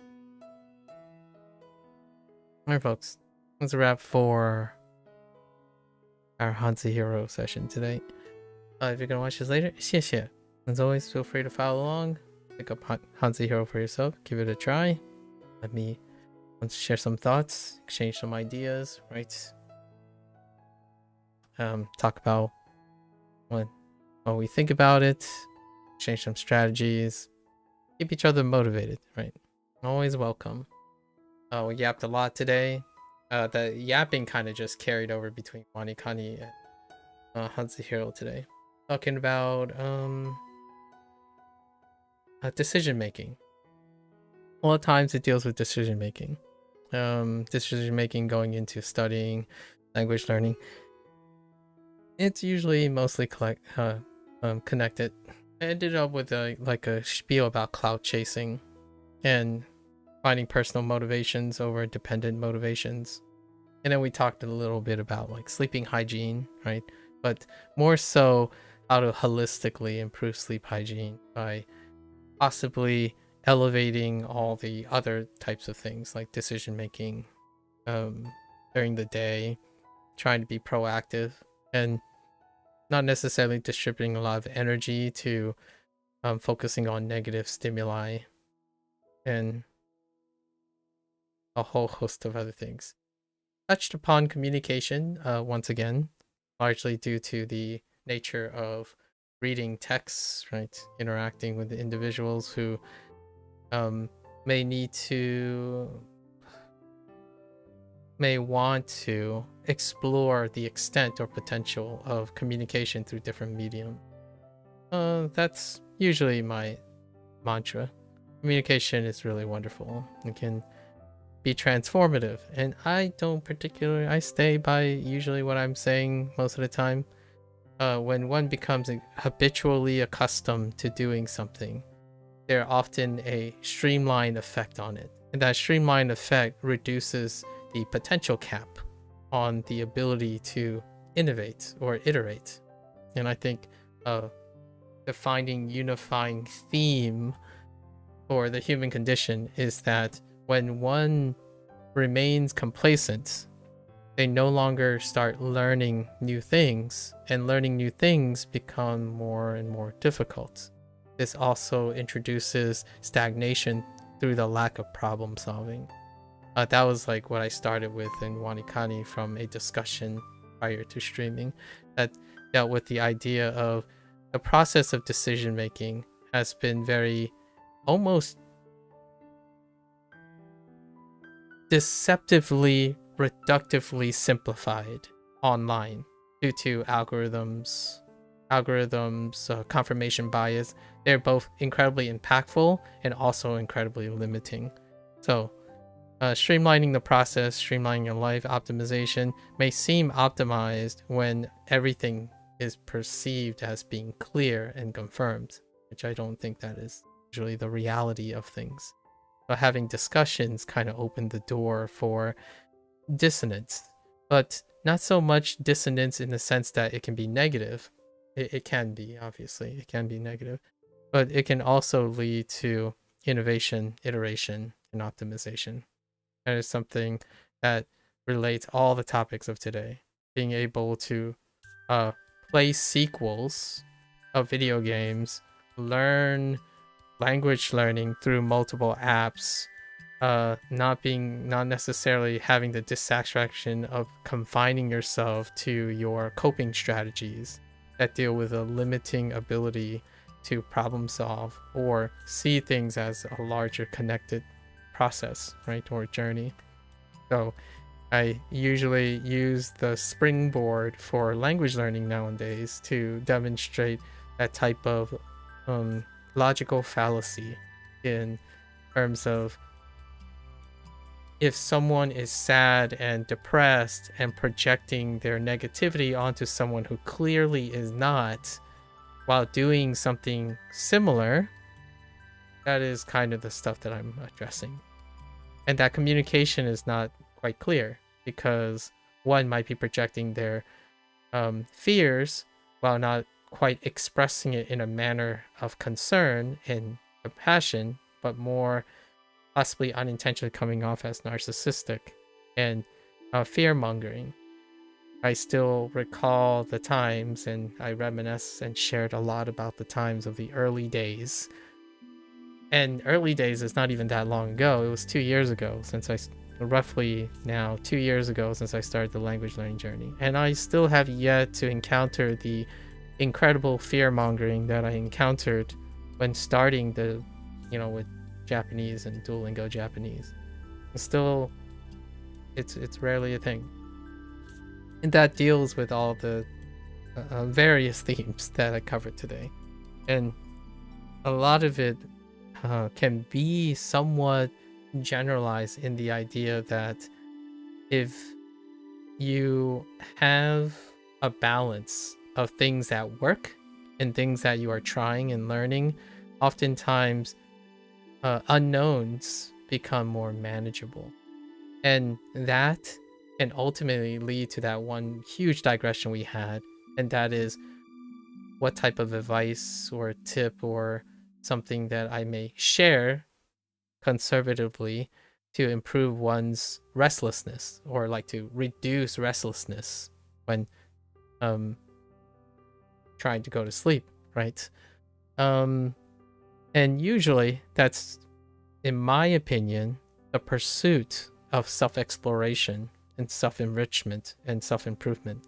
That pursuit comes with balancing doing things you can do, know how to do, and have confirmed pretty well, and then challenging them, and also continuing to start new things while preserving old things, right? It's the starting new things and entertaining new ideas and finding ways of new communication, having the drive to want to do that, to see it, how it connects, and making decisions to connect your free time with all your previous skills instead of compartmentalizing them, is something that I am very open about. Someone who chooses to separate their hard work and their experience is one that I feel like spends excess energy demonizing something for the sake of objective efficiency versus their own cognitive desires. Like, for example, demonizing using English with the facilitation of facilitating the acquisition of other language. Certainly that is a sacrifice of efficiency or ideal situation or objective of best things. But in what terms is that sacrifice at the cost of one's own mental consistency, right? Like, if you tell yourself you can do it, then that's great. I'm not really referring to those people. Usually I'm talking about those people who feel like they're dragging on, they keep doing the same thing and it's not getting better. Exercise in insanity right there, right? Rarely ever finding motivation to continuously push, not necessarily push like harder, but push for discovery while maintaining certain routines. Like, I don't think I'm any less enthusiastic at least in my opinion, any less enthusiastic on the first day and compare to day 258 right now. And usually when I stop doing something, it's because something more interesting came along, not because of boredom or lack of progress or lack of being able to solve one's problem and giving up. And this is specifically going back to the very first topic I mentioned today, which is choosing. And we're specifically again talking about choosing, volunteering decisions, not talking about things you have to do. You can save all your energy and your coping strategies and those things that you build up to engage in things you have to do. Specifically when it comes to target language learning and using language and video games and those type of decision making, they're voluntary. So today I was reminded consistently, and I wanted to talk to someone, in a public manner. I was curious why it feels like the thing that they spend their free time to do, the thing that they're choosing to do that is, they tell me it's exciting, it's nice, it's cool, and yet they are unable to do it. Or do it frequently, and that's kind of the things I'm exploring now. Like, when someone says they enjoy, like we'll use the classic language learning thing. If someone says they enjoy language learning and they enjoy seeing other people learn a language, then it doesn't communicate that, in my opinion, when they spend more time spreading fear and working against the things that people are doing instead of trying to improve and proactively, synergistically work with them. If you do not like seeing someone improve in language learning, and you say you do and yet you don't, like when you demonstrate that you don't because you tried to correct it, and then instead of asking or whatnot, you're compulsorily correcting and whatnot, then that's not the same thing. It's dissonance. And that's probably one of the other central themes of today. Dissonance. It's not particularly hurting my lifestyle too much to have people have communication or miscommunication. I've had plenty of miscommunication. It's the idea that if you're able to learn from each other and talk about it, leaving being avoidance and then reconfirming and settling on your ways, that's what I mean. There's not much learning in that.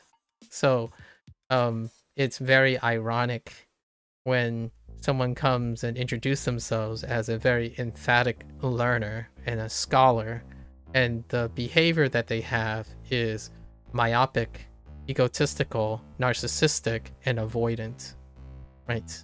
So if that's what you want to communicate through your behavior, I'm all for that. If you come up and say something that depicts your behavior and your diction, it makes sense. I'm good with that. But that's not what I get a lot of times. And when people share, when I'm sharing my interests, like, oh, hey, this is pretty cool. And someone's like, oh, yeah, this is really cool. I started the game, 6 months ago and I haven't touched it since.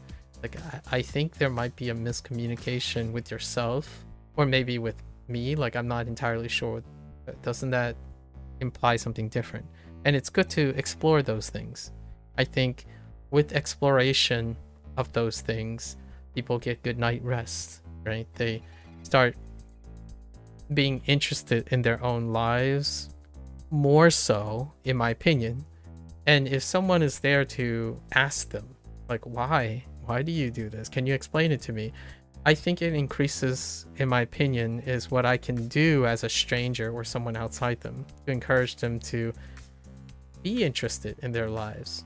I think an increase in your interest in your life when you're awake and doing things about it and exploring new things ultimately does lead, I think it encourages the person overall to find benefits from sleeping. after a good day's exploration and enrichment, right? And that's what I'm gonna do now. So you're more than welcome to come on by. I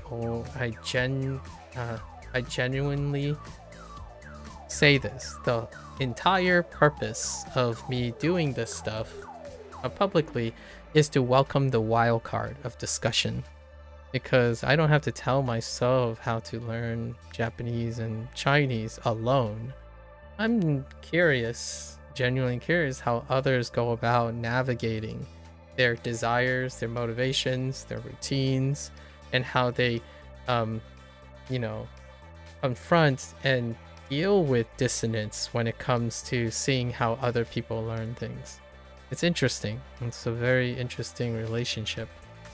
And I do this even when I'm not streaming. Right? I watch others, then I am the observer. And I've learned quite a lot in these last 2 years. A lot in the sense of affirming things and refuting other things, or making distinctions between like video games. It's surprising. A lot of the stuff is surprisingly, the issues or problems or dissonance are very, you can draw a lot of parallelism between them. So yeah, perhaps it would be cool to meet someone who completely refutes that and they offer me a different narrative. That's what I welcome, right? We can discuss it. It'll be great. Have a great yap session. Learn from each other. I'm kind of excited to see how far or how long I can go before their serendipity brings together someone who is also incredibly vivid and committed to such a exploration of learning, right? The learning process, as opposed to what I feel the internet has selected for: results based decision making. Anyways, until then, yeah, you're really welcome. So until next time, 大家下次见, right? 感谢观看. Thank you for watching. Stay safe, stay healthy. I'll catch you guys on the next one. Bye bye.